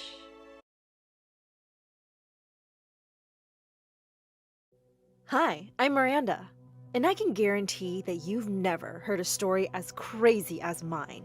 But before I continue, click like and subscribe, and follow us on Facebook and Instagram. I grew up as the only child of loving parents who were always there for me. We called ourselves the Three Musketeers. Growing up, I wasn't pretty, or particularly smart, or very rich, but I had tons of photo albums filled with the happiest memories. My life was perfect. And then, suddenly, everything changed. One day when I was in the 8th grade, there was a big thunderstorm rolling in, but my dog kept whimpering to go outside. I decided to take him for a quick round, and a few minutes later, it started raining. Just as I was diving under a tree for cover, I heard a loud crack and saw a blinding light right before something hit me. I'd been struck by lightning. I felt a sharp pain through my whole body, and then everything went blank. When I opened my eyes, I saw that I was in a hospital bed with my parents' worried-looking faces around me. I felt fine, but as I looked around, I could sense something wasn't quite right. Mom, that wall is 13 degrees off the grid. The ceiling will eventually crack. Everyone looked at me in surprise. I tried to jump out of bed, but the doctor stopped me. Easy, Miranda. We still have to run more tests on you. But I feel fine. I have to go to school. I have exams. Honey, you were out for 3 months. School's over. Wait, what? But I didn't take the exams. I have to talk to the principal. This is a special case, right? She'll let me. Stop worrying about school, love. We're just happy you're okay. You can take it slow. Slow? The universe didn't stop for me, did it? Did the earth stop spinning 1,000 miles per hour because of me? No, it didn't. The doctor ran some more scans, but after the MRI results came out fine, he let me go. When I got home, I went straight to the basement and started taking out a lot of old stuff from my childhood. As I was taking a box to the trash, my parents stopped me. What are you doing, Miranda? You don't need these old pictures, right? Yes, we do. Those pictures are so many memories. Why do you need memories? The past doesn't matter. Only the future. And I need the space for my books anyway. What books? Just then, the doorbell rang. It was the delivery guy with all my new books. How did you pay for these? Oh, I just checked your stocks. And I used some formulas to get ahead of the market. Don't worry, Dad. You probably have $350,784 extra dollars in your account by now. I made my parents rich over the summers. I also took my 8th grade exams, and then I started taking advanced calculus and physics courses online because I was getting really bored. Soon after I joined school again, the teachers realized that I was a genius. They recommended that I join a private school for high achievers, Hill Valley. The admission exam was really tough, but I got in. On the first day, I just put my stuff in the locker when I turned around and bumped headfirst into someone. I looked up to see the cutest guy in the world. Sorry, I was just walking up to you to say hello. I'm Byron. Byron showed me around the school, and he was really fun to be around. I was already imagining my wedding with this guy. The next day, I was late for a class in the science lab. After I'd sneaked in quietly, I realized that the kids around me weren't from my class. Just then, I heard a boy say, "If Einstein was a DJ, you know what his name would be? MC squared!" Get it? It looked like no one got it, but I giggled. This boy was funny. He turned to look at me and he smiled. We became friends that day. His name was Kyle, and he was really smart. He knew everything about everything. Now this was getting confusing because I was also imagining my wedding with this guy. The next few days were a bit crazy. I thought I would be busy studying day and night here, but instead, I was busy taking turns hanging out with these boys. One day after Kyle and I had just solved a complex math problem, he suddenly took my hand. "How come I know the 20 digits of pi, but I don't know the 10 digits of your number?" What now? "I'm asking you out, Miranda." "Oh my god! But what about Byron?" "Oh, I'm really flattered, but let's take it a little slow." He said he totally understood that, and I felt relieved. Later that day at Byron's football game, he scored the winning goal and came running over to me after. "Wow, Miranda! You're like a lucky charm for me. Can I ask you out?" "But what about Kyle?" "Oh, I'm really flattered, but let's take it a little slow." He said that was completely fine, but now I was worried. How was I ever going to decide? But then, unexpectedly, a solution presented itself. One day I walked into school to see a large crowd gathered in the hall. To my horror, I spotted Kyle and Byron wrestling each other. "Why'd you tell Dad I flunked math, huh? You told Dad I didn't make it to the swim team first. You're such a jerk. You're such a geek." Wait, they had the same dad? Just then, a teacher walked in and took them both away. I turned to Bertha, a girl in my class, who was the biggest gossip ever. She was the ears and eyes of the school hallways. "So, what's the deal with those two?" "Oh, Kyle and Byron are half-brothers. Their dad is this really big politician who's always making them compete over everything. So they basically hate each other. They mostly pretend like the other one doesn't even exist, but they went kind of bonkers today. Great! I liked two half-brothers who were arch enemies. But then, it struck me. This was kind of convenient. If they didn't cross paths much, I could date both of them without the other finding out. Obviously, I had to keep it a secret from Snoopy Bertha, which was even harder because she was super chummy with me. I told both Kyle and Byron that I'd love to go out with them, and they were so happy. But I said my parents were very strict and wouldn't let me date. So we had to keep a very low profile. Kyle had classes in an entirely different building, and I started to wear running shoes because I was literally sprinting all the time. And I was lying. A lot. I'd be running across campus every day for my 11 o'clock date with Kyle in the janitor's closet. I really wish we could spend more time together, babe. Oh, me too. But I told Bertha I'd tutor her during recess. She's really bad at math. Poor thing. And then I was running back to meet Byron in the empty school auditorium. "Go with me to the movies tomorrow?" "Oh, no! I had a date with Kyle at the planetarium then. Why wait until tomorrow? Let's just go today, babe." And in the middle of all this drama, I also had to study. But I had to admit, I was really having fun. Until, one day, I was in the cafeteria and Bertha came up to me in super gossip mode. "You know that weird nerdy guy from the other building? Byron's brother?" Yeah, barely. Kyle, right?" "Yeah, him. There are security cameras in the computer lab, and he was caught making out with some girl." I spat my juice out all over Bertha. "Oh my god, I'm so sorry." "Take it easy, girl. You seem to be more into gossip than I am." "Oh, no, I just choked. So, did they see the girl?" "Yeah, of course. Her name's Daisy. She's in Kyle's class." "What? The girl he was making out with wasn't me?" I mean, okay, I was being kind of a hypocrite, right? But it still kind of hurt to be cheated on. Well, at least the decision was made for me. I would only date Byron now. And just come out openly with it. In your face, Kyle. Hey, babe, I have some really good news. My parents are really happy with my grades, and they're okay with me dating you. But he wasn't as happy as I thought he'd be. Yeah. There's something I have to tell you, Miranda. I started dating someone else. What? Why? Because I was tired of having to hide from everyone. Just then, Bertha turned up and kissed Byron. Hey, girl. I guess you've heard? Byron and I are dating. Aren't we great together? What the what? Yeah. Congrats. You guys are the cutest. I was in shock. I went from having 2 great boyfriends to none in 5 minutes. And I couldn't really blame poor Bertha. I was so mad I had to take it out on someone. So I went to confront Kyle. How could you do this to me? Seriously? You're just going to stand there and act like a victim? What do you mean? I know you were dating Byron while you were going out with me. Yeah, some anonymous person sent me the pictures of you two making out. So all this time you were cheating on me with the person I hate the most. We were done, Miranda, even before Daisy asked me out. I stared at him, speechless, as he started to walk away. He turned back for a second. I really liked you, you know. I realized at that moment that I had been a terrible person, and I just lost the best guy. Sure, Byron was gorgeous and popular, but Kyle had everything I ever wanted. He was smart, funny, and kind. And now, I was alone. I guess I deserved it. For the next few months, I hung out with Bertha and Byron, and it didn't actually bother me at all. But when Byron invited me to his birthday party at his house, I couldn't make an excuse fast enough to get out of it. And now, I'd have to see Kyle again after all this time. Mom noticed that I was looking really bummed out, and she asked me what was wrong. I ended up telling her the entire story. You know what? Something like that happened to me too.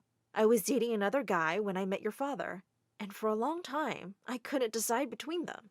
Really? So what happened? Your father found out and dumped me, just when I was about to tell him that I loved him more than anything. So I had to win him back. Suddenly, she got up and left the room. When she came back, she was holding the most beautiful red dress. When he saw me wearing this, it changed his mind really quickly. Go on, try it. I put it on, and it looked amazing. Maybe I could win Kyle back. When I got to the party, Byron's jaw dropped open. Gosh, Miranda, you look stunning. Yeah, she really does. You go ahead, babe. I need to talk to Miranda for a sec. She pulled me aside, and I noticed she looked mad. What do you think you're doing, you witch? Bertha, what are you? Oh, don't you dare play innocent with me. I know what you're really like. You were two-timing with both brothers. And now you come here wearing that dress? To my boyfriend's birthday? What? You knew about me and the boys?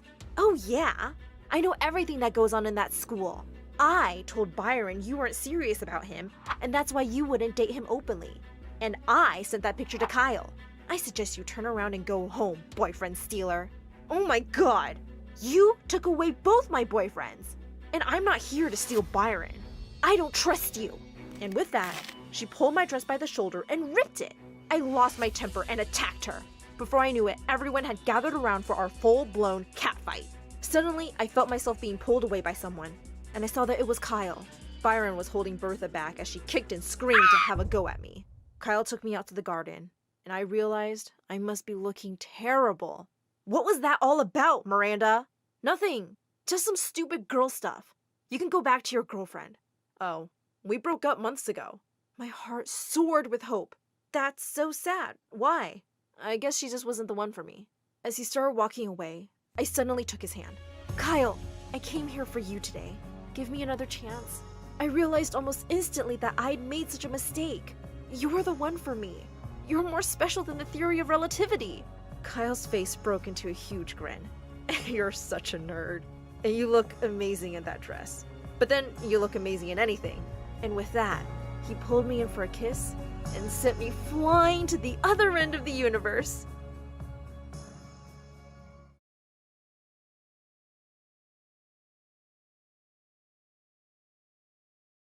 I looked over my shoulder, making sure no one was around.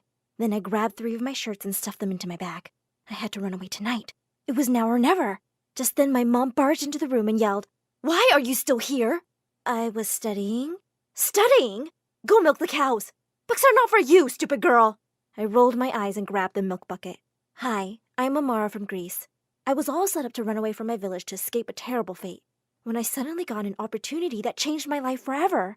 But before I continue, click like and subscribe. The next day in class, our teacher barged in and wrote a question on the board. Now who can solve this? I looked around and then raised my hand. No sweat! As soon as I was done solving the question, I saw everyone staring at a tall woman walking towards me to the front of the classroom. So, you're the famous Amara. Your teachers did say you were a genius. Signomi, who are you? She's Miss Mercedes, the vice principal of a huge school in the city. She's come here to offer a scholarship to the smartest kid in class. I just stood staring at her, my mouth open. Was this for real? I don't have all day, child. Will you accept it? Yes, absolutely. Just the day I had planned to run away, I'd been given a scholarship? I was being saved by God.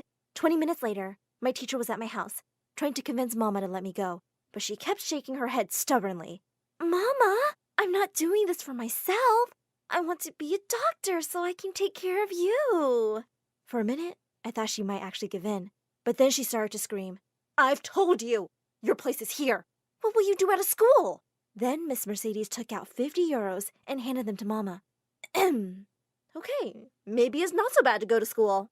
The next day, I was at a train station with my mom, and hundreds of villagers had gathered to bid me goodbye. I tearfully hugged Mama, and she spat at me 3 times for good luck. Ftoo, ftoo, ftoo. Then she put a talisman around my neck. My darling girl!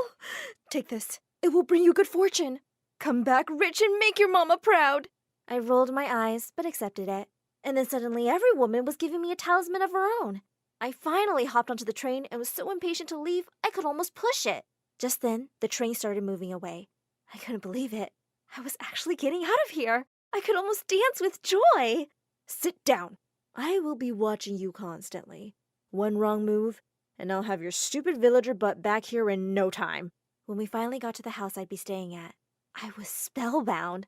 Lots of servants were waiting for us outside. At the front was a man with kind eyes. Oh, I'd seen guys like him in movies. You must be the butler. Please take my bag. There was a pin-drop silence for a moment, and everyone looked horrified.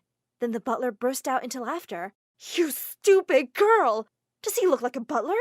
He's the owner of this house and your benefactor, Mr. Armitage. What? Sir, I'm so sorry. Oh, never mind. I'm just happy to see you, and I'm sure you'll do wonderful things. I noticed he had tears in his eyes. He seemed nice, but a bit weird. When Miss Mercedes led me to my room, I was thrilled to see it was full of books, and there was a TV and a really fancy-looking laptop. I jumped onto the huge bed in delight. Is this really all mine?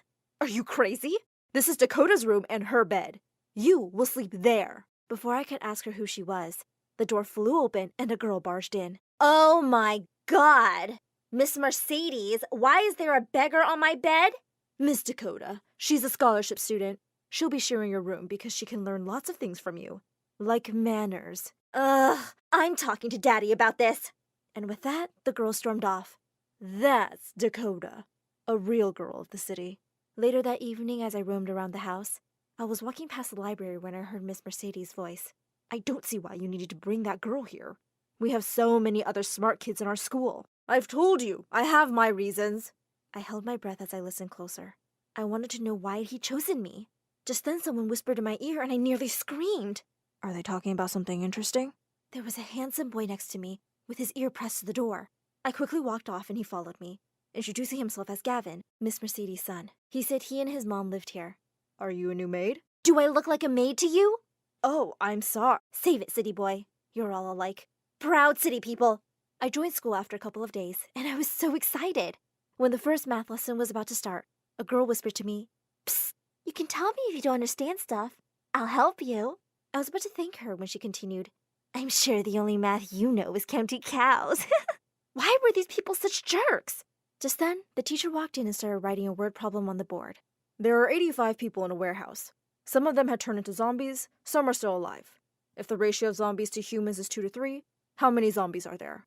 Seriously? This was so easy. My pet goat could solve this. But I was shocked to see that everyone in class was just staring blankly. I quietly said, 34. The teacher turned to me. What did you say? I believe the correct answer is 34 zombies. He immediately sat down on his desk and started working out the problem. 10 minutes later, he looked up at me in complete shock. It is 34! How did you do that so fast? And before I knew it, I was being rushed out to the principal's office and the maths teacher was insisting that I was a genius and should be bumped up a grade. That night, Mr. Armitage couldn't stop raving over dinner about how smart I was, and I could see that both Miss Mercedes and Dakota were not happy. A few days later, Miss Mercedes came to me and dumped a pile of dirty clothes on me. You lazy girl. From now on, you'll be doing the laundry. I picked up the clothes and walked to the laundry room. The washing machine with all its buttons was making me feel so nervous. I never used one. But then I told myself, you're Amara. You can do anything. I held my breath and pressed one button. Nothing. Another. Nothing again. A third, and the machine began to roar. Foam and water shot out, and I screamed as I tried to stop it. Then I heard someone laughing. I turned to find Gavin leaning against the wall. What are you looking at? Nothing at all. I was just wondering why they brought you here. But for now, you just need to know that you're pretty cute. Move aside. I'll show you. And he unloaded the first batch of laundry. As he unloaded the first batch of laundry, he said, "And that's how it's done." He wiped a soap bubble off my nose, and my heart skipped a beat. He was looking right into my eyes. Wait, was he about to kiss me? Just when his face was just inches away from mine, Dakota burst into the room, and she looked crazy mad. "What do you think you're doing, village witch? You live under my roof, and this is how you repay me? By stealing my boyfriend? Dakota, we're not dating." "Oh, are you dating her then?" "Maybe I am. It's none of your business." She screamed and stomped out of the room. Before Gavin could say anything else, I ran out of there. I really didn't need all this drama. The next few days, I tried to avoid Gavin, and Dakota pretended like I didn't even exist. But then one morning, as I was getting ready for school, she threw something on my bed. It was an iPhone. "Daddy wanted you to have my old one, so whatever. If you have questions, ask Siri." "Who's Siri? A girl at school?" Dakota turned to me. "No, but she's a nerd like you, and you guys will get along really well." "Here's her address. You can meet her there." After school that day, I decided to pay Siri a visit. I followed the directions and was confused when I ended up in the creepy parking garage of an abandoned mall. I immediately decided to leave, but just then, someone put a hand on my shoulder. "What you doing here, kid? Did the cops send you?" I turned around in horror to see 3 huge men behind me. I tried to make a dash for it, but I tripped over something and fell. Ow! Are you hurt, little girl? You will be if you don't step away from her this minute. From behind the goons stepped out Gavin and some police officers. As the police took them away, he helped me walk to the car. Later at home, Mr. Armitage was extremely distressed. "It's so lucky Gavin tracked your phone's location when you didn't come home. But why would you go to such a place, child?" "I guess I just got lost. I was only looking for Siri at the address Dakota gave me." Everyone suddenly froze and looked at me like I was crazy. Then Mr. Armitage turned to Dakota and started shouting at her. "I can't believe you would play such a horrible prank. You put Amara's life in danger." "But Dad, I didn't think she was stupid enough to actually go." "Not another word. I'm really disappointed in you. Just go to your room." Dakota burst into tears and ran away. Gavin helped me to the guest bedroom and gave me a goodnight kiss on the cheek. Just as I was drifting off to sleep, I suddenly sat up in bed, startled. There was a shadowy figure standing in the doorway. It was Miss Mercedes, staring right at me. "Amara, you listen to me very carefully. Stay away from my Gavin. He's supposed to be with a rich girl like Dakota. If you want to keep your little secret, you won't mess with me." And with that, she walked away. I was horrified. Could she really know? I couldn't sleep. Later that night, I got up to get water when I saw a light coming from the study. I peeked in to see Mr. Armitage at his desk, looking worried. He spotted me at the door and told me to come in. When I asked him if something was wrong, he sighed. "I don't know why we're making losses. It's just all a mess." "Mind if I take a look?" He looked really surprised, but nodded. As I started to go through the accounts, I began spotting some problems and gave him a few suggestions to fix them. He looked stunned. "Wow, what a gifted young girl you are. I can't wait for you to be part of my company one day." "Wait, me? A part of his company? That would be such a dream." "Listen, Amara, I'm going away on a business trip, but once I'm back, there's something really important I have to talk to you about. You should go to bed now." But I woke up the next morning to the most horrible news. We found out that Mr. Armitage had been in a bad car accident on his way to the airport. We rushed to the hospital and waited for hours for the doctors to give us some news. Dakota couldn't stop crying, and I put my arm around her. The doctors finally told us that he'd suffered head trauma, but was conscious now. Dakota went rushing to him. "Daddy!" And she hugged him and cried on his chest. He stroked her hair and said he was just fine. He smiled at everyone and then his gaze fell on me. And who is this young lady? We all looked at him in shock. It's me, Mr. Armitage. Amara. He looked confused. I'm so sorry, but you're not familiar to me at all. When we told this to the doctor, he said that it was possible the head trauma had made him lose his short-term memory, and he couldn't remember recent events. There was no way to know for sure if it would come back. I was devastated that he didn't even remember me anymore, and now I would never even know what he wanted to talk to me about. A few days after Mr. Armitage had been moved back home, Miss Mercedes walked into the dining room and dumped a bag on the floor. It was my bag. I've made a decision. I'm sending you back to your village, Amara. Mr. Armitage doesn't even know who you are anymore, so I don't see any point of keeping you here. I stared at her in horror. Oh my god, I couldn't go back.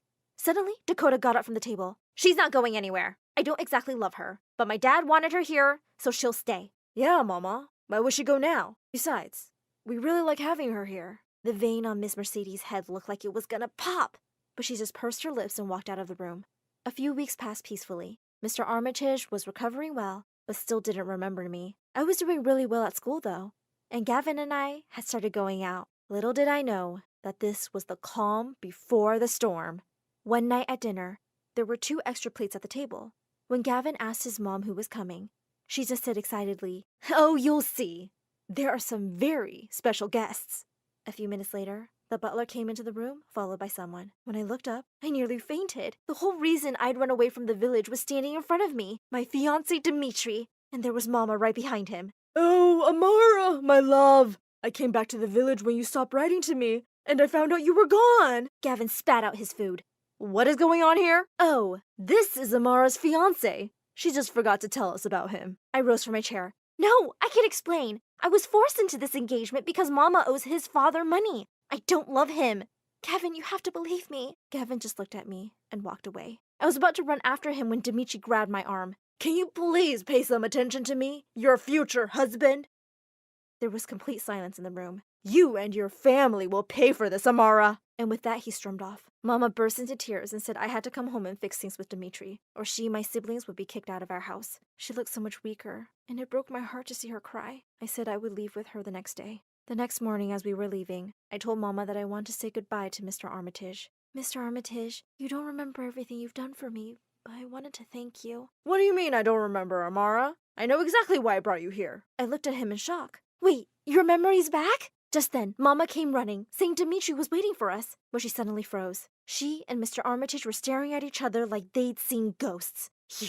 You, how dare you trick my child and take her away from me? "Amara, we're going, now!" She dragged me towards the door and I kept yelling at her to let me go. "Please, just stop. I was going to tell her everything. I'm really sorry I didn't take a stand for you all those years ago, but I'm trying to fix all that now with our daughter." Dakota and I shrieked together. "Daughter?" Dimitri put an arm around each of our shoulders. "Huh, you're sisters? That's so cute. I can't wait to get married to Amara and have daughters of my own." "Get your filthy hands off my daughters!" After he and Gavin kicked Dimitri out, Mr. Armitage walked over to Mom. "Please, give me another chance. For our daughter's sake. She's not your daughter. Her father left us a few years ago. You men are all the same." Mr. Armitage looked stunned. Then he looked at me and said, "Oh, she's not? Well, yeah, okay. Actually, that doesn't matter. I think she's an amazing girl, and I would like her to stay. I can send her to the best school and university, and pay for your treatments. I'll even pay off your debts." For a second, Mom looked shocked, and then she jumped at him and hugged him. "My darling, I missed you so much." Well, long story short, Mom did give him another chance. He paid off our debt, and Mama and my siblings moved to the city too for her treatment. Dakota and I are kind of friends now, although she did kick me out of her room. And most importantly, Mr. Armitage fired Miss Mercedes after he found out she'd try to get rid of me. She and Gavin moved out, but he refused to stop seeing me. So he's still my boyfriend. Who'd have thought things would turn around so much for a poor village girl?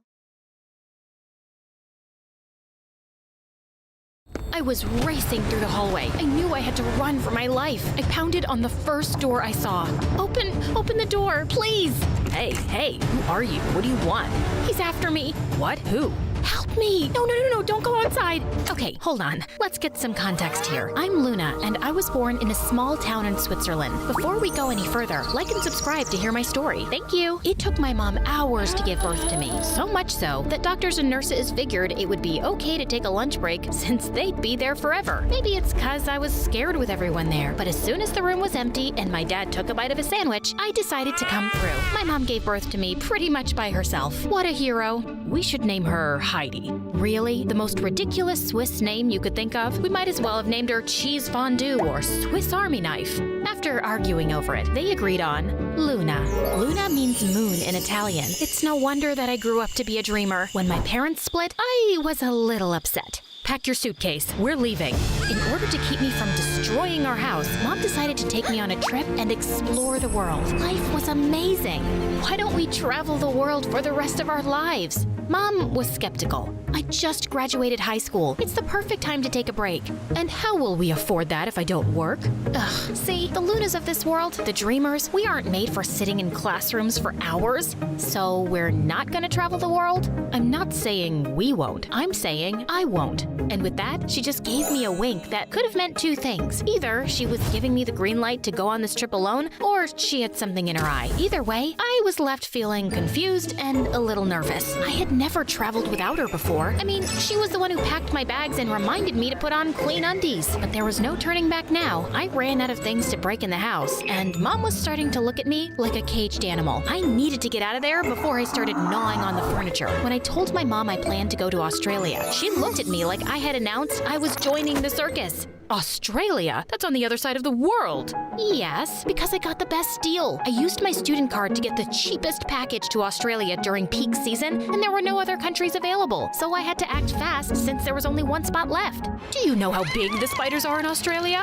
Of course I knew, but I had refused to Google anything about Australia out of fear I'd get too afraid to go. I had to do this. It was now or never. Obviously, she wasn't thrilled, but I went to grab my suitcase from the attic, feeling excited for my trip until I saw a spider. It wasn't a horror movie spider, just a tiny one that I could easily crush with a tissue, but my phobia of spiders caused me to panic, and that tiny one looked like a giant 8-legged beast. I wanted to scream and run, but my legs were frozen in place. I swear, I could hear the Jaws theme playing in my head as I slowly reached for the door, trying not to alert the spider that I was there. I managed to shut the door without letting out a scream, but as soon as I was back downstairs, all hell broke loose. I started hyperventilating, my arms flailing around like some sort of demented windmill. The next day, Mom dropped me at the airport. I'm gonna miss you. You can still change your mind and come with me. You know I can't. The trip to Sydney took forever, like at least 40 hours. I was daydreaming about my future. What if I fell in love with a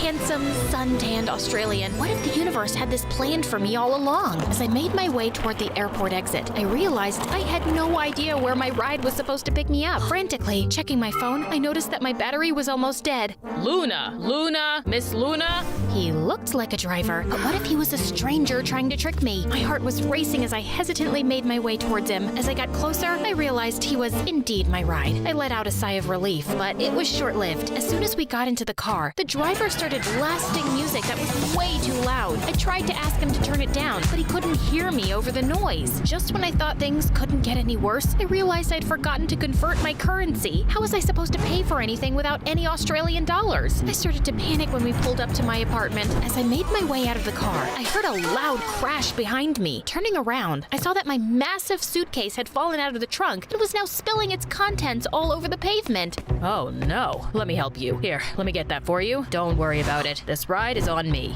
He drove away, and I was stunned by how nice Australians were. As I reached for my wallet to check my funds, I realized with horror that it was missing. That sneaky driver must have swiped it while I was distracted by the chaos of my spilled suitcase. I couldn't believe it. I had just been robbed by the same guy who pretended to help me. I had only a little food left and chump change in my bag. I had to find my thief immediately, or I would starve. That day had been a total dumpster fire, but then I saw something that caught my eye outside my apartment window. There was the driver, standing by the beach with a surfboard. I immediately ran downstairs and headed towards the beach. I looked around frantically, trying to spot my driver. After a few moments, I saw him in the water riding a wave. Without a second thought, I decided to steal a surfboard and join him in the water. As I made my way into the ocean, ready to catch my thief, wham! What the heck just happened? Is Is she okay? That must have hurt. As I opened my eyes, I saw a bunch of people surrounding me. Ouch! My face was hurting. So after I got up, the lifeguards told me that you should never enter the water holding your surfboard in front of you. Waves will hit the board and slam it right into your face. But I didn't care about any of that. My thief was gone, and I still had this board that I had borrowed and wasn't sure where to return it. That's Adam's board. Huh? Adam? He lives in that building. The girl was pointing at my apartment complex. Great. I grabbed the surfboard and headed back to my building. If I mentioned that my apartment was located on the 40th floor, the surfboard didn't even fit in the elevator. So I walked up 40 floors with the heavy board to make it back home. The next day, I woke up sore, but ready to find my thief. And, well, give this Adam guy his surfboard back. I grabbed the board and headed for the elevator. I wasn't going near those stairs again. The surfboard would most certainly survive the fall, right? I shoved the board through the window and let it fall. I mean, who was gonna notice? Ouch! I scanned the beach like a hawk trying to spot my thief, but I couldn't see beyond the waves. I needed to get everyone out of the water to identify the culprit. Shark! Shark! Everyone came running out of the water in a frenzy, but as soon as they realized there was no danger, they looked at me like I was the crazy one. And the worst part, the thief was nowhere to be seen. That night, I decided to make myself a fondue. Yeah, kinda gross to have melted cheese in the summer, but I was missing home. As I was about to finish melting the cheese on the stove, my fire alarm started screaming at me. I immediately grabbed a towel and hurriedly waved it under the fire alarm. It was useless. This thing wouldn't stop. Suddenly, there was a loud thud. Was someone here with me? I was racing through the hallway. I knew I had to run for my life. I opened the first door I saw. Hey, who are you and what are you doing in my apartment? He's after me. What? Who? Help me! No, don't go outside. Wow, he was so cute that I almost forgot about my fire alarm that was blasting in the background and the fact that someone was after me. Fire, alarm, stranger, apartment. My neighbor was kind enough to check every closet and corner. No one was there. He also fixed my fire alarm. And by helping me fix it, I mean that he literally tore it off my ceiling. I just hoped that the building wouldn't catch on fire while I was asleep because I no longer had a fire alarm. Thank you so much. You saved me. Happy to help. I'm here for anything you need. I'm Adam, by the way. Luna, like the moon. I love it. Wait, are you the Adam? Oh, wow. You're the thief. Well, wait a minute. I didn't steal it. I borrowed it to go after my thief. He smiled and winked. Was he not believing me, or was he flirting? Well, I didn't have time for this. I had a thief to catch. I called the driver's company, but they were as helpful as a chocolate teapot. I walked out of my apartment, hoping I'd find him at the beach again, and almost stepped on something. A small box of chocolate. It had a note on it. When I opened it, it said, "Welcome, Luna." Aw, obviously this was from Adam. And Celia? So, my handsome neighbor had a girlfriend. Clearly, he wasn't flirting with me and thought my thief story was a lie. I laid in bed that night, exhausted and annoyed, wishing for a good night's sleep. But that didn't happen. I woke up around 3 a.m. that night. Something felt off. I was sure I wasn't alone, but with a quick look around my small studio, I saw no one. Then why did it feel like I was being watched? As I looked at my ceiling, I saw it. The spider. I'm talking a big, hairy, 8-legged nightmare that could have easily passed for a small dog. How did it end up in my apartment on the 40th floor? I won't admit it, but I was tearing up. I needed help, but who could I call at 3 a.m.? Mom. With the time difference, it was daytime for her. I immediately FaceTimed her. Hey, honey. Mom, there's a monster in my apartment. As I looked up at my ceiling, it was gone. Without thinking for a second, I jumped up and looked around. Where was it? Was I dreaming? Are you okay, honey? Mom, there's a huge spider. Remember what I always tell you. The spider is probably more afraid of you than you are of it. Ah, behind you. It must have fallen behind my bed somehow. I swear that at that moment, the spider gave me a judgmental look. Don't you dust behind your bed. Mom, what do I do? I aimed the phone toward the spider to show my mom. Stop zooming in. I'm not. This thing is huge. I felt a wave of panic wash over me. My heart started racing, and my palms began to sweat. Mom, I can't do anything by myself. I'm useless alone. Someone stole my wallet, and now there's a huge spider, and I can't achieve anything without you. That's not true, Luna. When Dad left, I thought I was never going to be able to do anything alone, but I was able to. I survived. You can make it through anything. And just then, the screen went black. My phone died at the worst time. The spider was still there, and I was alone. I grabbed the nearest object I could find, which happened to be a travel guide. But as I raised it up to strike the spider, I started to have second thoughts. What if I missed and it crawled on me? Or worse, what if I missed and it called for all its spider friends to come and get me? There was no one to save me. I considered calling the police, but I was afraid they'd lock me up for disturbing them over a spider. I stood still watching the spider. It was looking back at me like we were in some Western Western movie scene. Eventually, I made a move toward it, hoping I could scare it away, but it wasn't scared. It lifted its legs, ready to attack. Okay, the spider wasn't going anywhere, so I did what anyone would have done. I slept on my doormat. A few hours later, I was woken up by my neighbor Adam. Luna, what are you doing? Spider, huge. Oh, you must have met a huntsman spider. They're great. They eat mosquitoes. Mosquitoes? I'm surprised this thing doesn't eat cows. It's huge. Adam was laughing. He helped me up and looked me in my eyes. You could have knocked at my door. So I wasn't wrong. He was hitting on me. I didn't want to wake up your girlfriend. My girlfriend? Oh, Celia? That's my sister and current roommate. Oh, and just then, he pulled out my wallet from his back pocket. How? My dad owns the building. I told him about what happened with your driver, and he mentioned that a tenant found a wallet on the floor outside. It must have fallen when you walked out of the car. I suddenly felt terribly embarrassed. I was running after my driver, thinking he stole my wallet, when in reality, he truly was a kind local who gave me a ride for free and helped me with my suitcase. Adam gave me one of his perfect smiles. Want to go surfing? As the universe was handing me my wallet back and a handsome Australian, I felt compelled to decline. I think I'm good. I'm gonna pack my stuff and go home. He was surprised, but nodded respectfully. I packed in record speed to avoid another encounter with Dracula Spider and headed for the airport. As much as I appreciated Adam's gesture of returning my wallet, going surfing with him sounded like a disaster waiting to happen. I mean, the guy lived in his dad's building. Talk about dependent behavior. It was like looking in a mirror and realizing I needed to stop relying on my mom so much. The truth is that ever since Dad left, I was running away from my problems by traveling. But if I ever wanted to grow up to be an independent adult, I needed to confront my fears head on, even if it meant facing spiders the size of cars. For the first time in my life, I felt like I was able to weave my way out of this tangled web of fear, and it felt good. I was going back home, and I'm not running away from my problems ever again.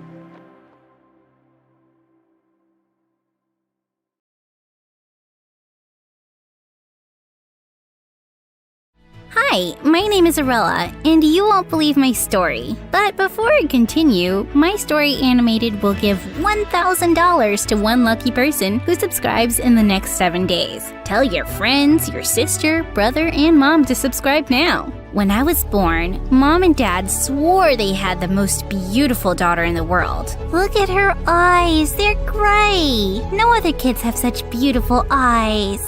And her hair is great too. She's so unique. She looks like an angel. That's how I got my name, Arella, which means angel in Hebrew. All my life, people went crazy over the way I looked. It was hard for me to go anywhere without people staring at me or complimenting my unique features. But it also made me a big target for bullies. Once in the 2nd grade, a girl came up to me in class and began to pull at my hair. My big sister said that your hair is a wig. Take it off and let me play with it. I smacked her hand away. Your sister must be stupid then because it's not a wig. Nuh-uh, you take that back. She's not stupid. Just then, she began to attack me. I held her off as best as I could, and thankfully a teacher came and separated us. We do not fight in this class. Go to the naughty corner and don't come out until you're ready to apologize. She never did. When I was in the 6th grade, my parents signed me up to a local modeling agency, and I got a job on my very first day. The recruiters freaked out over my look and said that I would be a big star. The only problem was that I had absolutely no desire to be a model. I hated that people always stared at me for looking so different. Heck, even I didn't understand why I looked the way I did. One afternoon, we were doing a shoot outside for a new water toy, and after 30 minutes, my skin turned as red as a tomato. Within an hour, I had very bad sunburns all over my face and neck, so my parents rushed me to the emergency room. Oh, please, you have to save her beautiful face. The hospital staff helped me, and soon I was feeling a lot better. But my doctor insisted on doing some small tests on me. And that's when we learned that I had a condition called achromasia. It was a genetic disorder that caused my body not to make any color pigments. That's why my eyes and hair color were gray. This condition also made me super sensitive to the sun, so I needed to be extra careful. Life went on normally enough,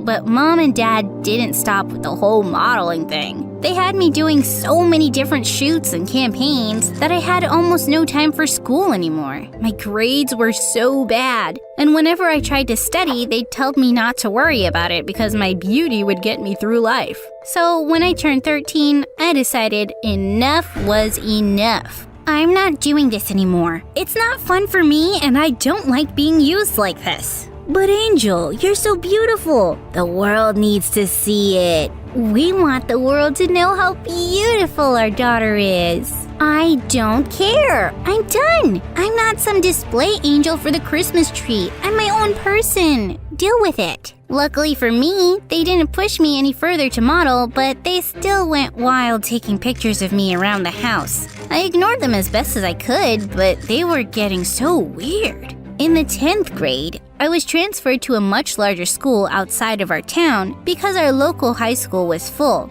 and I was excited for the change. When I arrived, I was amazed at how fancy it was, and all the kids seemed to be very rich too. I really didn't feel like I fit in here, but I was determined to make the best of it. As I headed to my locker, a door next to me swung open and almost hit me smack in the face. Whoa, I'm so sorry. I don't understand why they make these stupid doors open out instead of in. Are you okay? Standing in front of me was the most beautiful guy I'd ever seen in my life. He had pitch black hair and piercing blue eyes. I'm fine.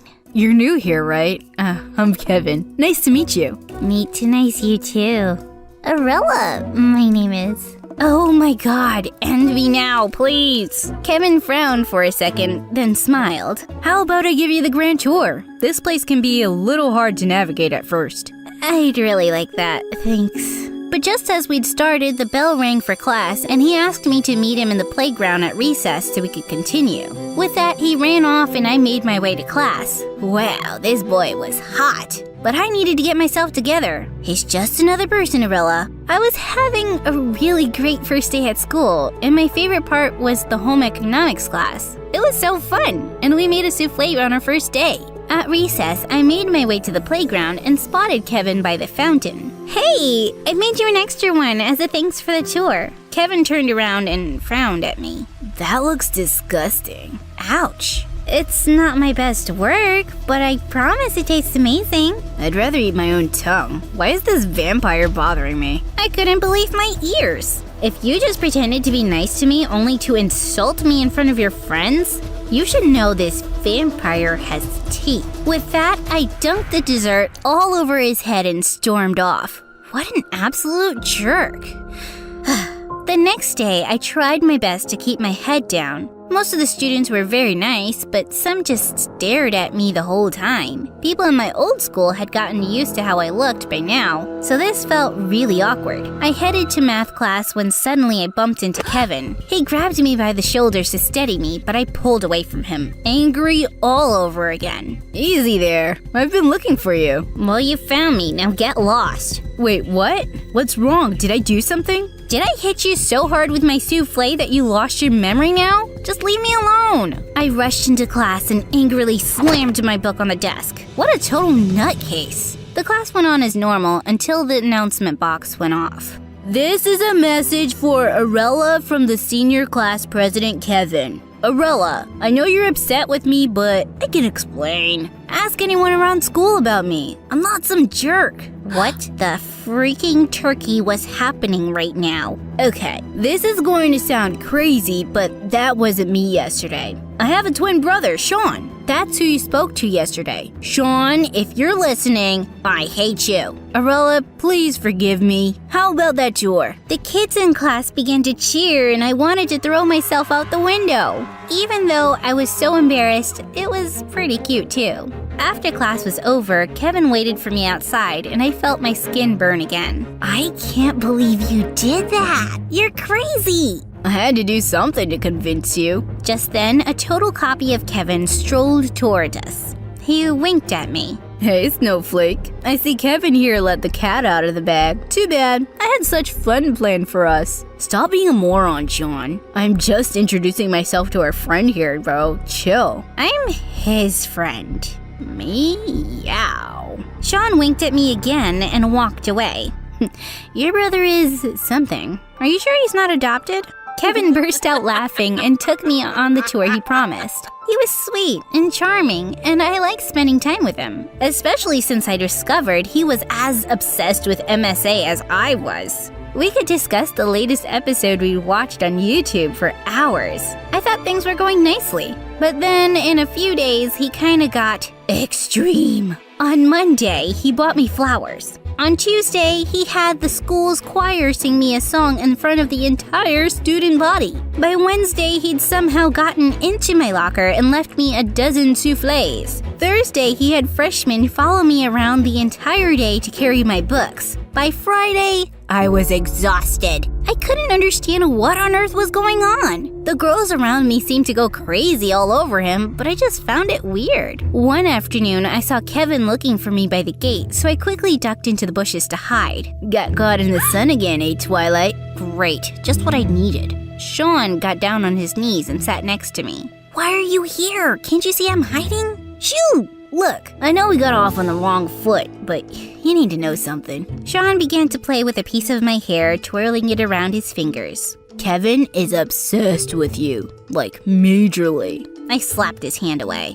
No kidding. Have you seen him this week? You don't get it. The guy's been in love with you since we were like 10. But I just got here. What do you mean? Sean sighed and pulled out his phone. Our parents got us this for our 10th birthday. Look familiar? Oh my god, that's one of the campaigns I did for a water toy. Yes, he's had a crush on you since he first saw this picture. When he saw on Instagram you were coming here, he made it his mission to make you his. What do you mean? I don't have an Instagram.